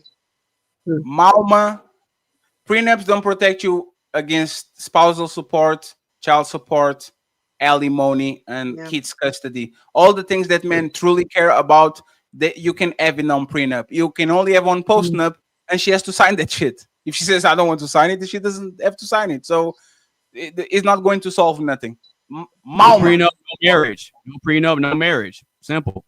Even if you get the prenup, after you get there, but at that point, you can't leverage the law against the man. Yes, you can. No, you can't. Yes, you can. I'm a stay-at-home wife for 9 years. I sacrificed my career. I sacrificed my career. I sacrificed my career, Mr. Based. Where's my check? Spousal support, child support. But if I don't marry, but look, if I don't marry you, then what? If I never marry you, then what? But there's the point. Prenup doesn't protect you from she taking your kid from you and just going to another state. Nothing stops you from that because you can include it on the prenup. The lead attorney explains exactly what you need to do. You need to get 2 lawyers for both parts, field meet so he's not under duress and all that shit. The fuck the parties. You can negotiate. If this happens, we get split custody with the kid. If this happens, there's no spousal support. If this happens, there's no alimony. If this happens, you can include those in the marriage. And you know what happens? You only know who your woman is when you meet her at divorce court. So she was very happy.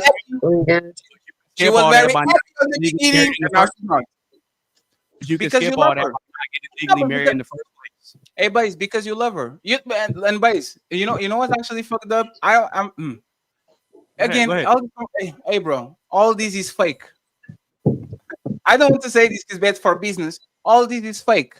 If you live with that woman for more than 2 years and she's getting letters in the house and she has the house, the keys of the house, and if there's her address and she pays taxes and all that shit, they're going to say cohabitation. Cohabitation. These houses are too. Like, bro, there's no way out. You might get very hurt or get a little hurt, but even a little hurt is going to get you, bro, because the laws are definitely not in your favor. Go watch the cohabitation laws in New York or LA, for example. Let's see what's going on. I don't want to marry her. She's just my girlfriend. Go tell that to the judge. You're talking about 2 blue cities, but that's a whole different conversation. Every big city, even you know what?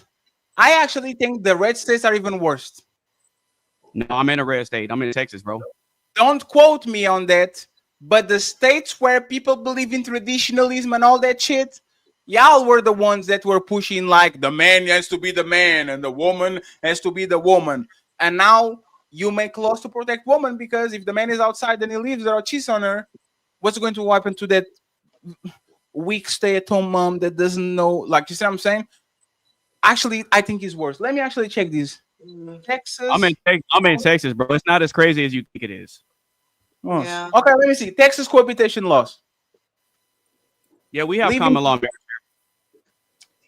Texas does not criminalize unmarried couples living together. The Texas repeal laws for ban cohabitation, and you're fully legal to live with the partner. Common law marriage in Texas. I think after 6 months. You live together in Texas spouses. You present yourself as other. You present yourself to others as married. So just the fact that you call in a wife and husband. You live together in Texas. You present yourself to others as married. Let's see cohabitation agreements. Who owns it? Paternity. Let me see. How many years to kick in? Common law marriage. I think it's 6 months. Does not require 6 months, 1 year, and 2 years. As long as the requirements are met, they give you the cohabitation. Oh, wow. John Henry, if a man has to beg a woman to not go to the police, it doesn't mean she's the leader. It just means he gave her an opportunity based on his inability to maintain his frame. Damn, that's crazy. Friends, thank you very much once again for being here. Y'all are awesome. John Henry with another one says, if she won't sign the prenup, then we don't get married. Simple. And don't share a home until we have the same life. That's what I said. Thank you. I appreciate you for being here. Ladies and gentlemen, the Ladies First show is done. I see you very soon. Peace. They say men lead the way, and behind every move, every war, every throne has always been a woman. She nurtures, she shapes, she survives, since she speaks, not just to be heard, but to shift the room. Because when the world gets loud, and 'tis her silence that says the most, this is not about taking over. This is about finally being heard. This is Ladies First. Anyway, a man is going to do what a man is going to do. You can't, I wouldn't want a man to tell me how to be a woman. So the real problem with relationship is women have no trust in men anymore. This You want me to be submissive to you. You want me to treat you as the king that you deserve to be. If I am not having the mentality of a queen, if I am not having a mentality of a lifelong partner that needs to consider my man and make sure that I'm able to be here and please my man and think of it in that manner, if I do not have that mentality, I cannot give you what you want. Women really aren't doing that. Like Ali said, most women are focused on getting their degrees, what they want to do, their personal life, making sure that they don't lose themselves in a man or their kids and things like that. And that is one of the issues with dating today. And the reason why a lot of men are cheating is because men aren't getting what they need in the home. In order to make sure your man doesn't cheat, you have to do a lot. It's a lot of work. Y'all wouldn't believe them anyway. So if you are the ones with the issue of distrust, you are the problem. I'm sorry, you can't say a woman is the problem when you initially don't believe her when she enters the market anyway. If you're on Instagram and your panties and bra, and he comes into your DM, what part of respect do you think he coming in there with? And you're saying because you're a woman, you can be on Instagram in your panties and bra. As a woman who's a couple of decades older than you, and I'm going to tell you that you're going to get what you get.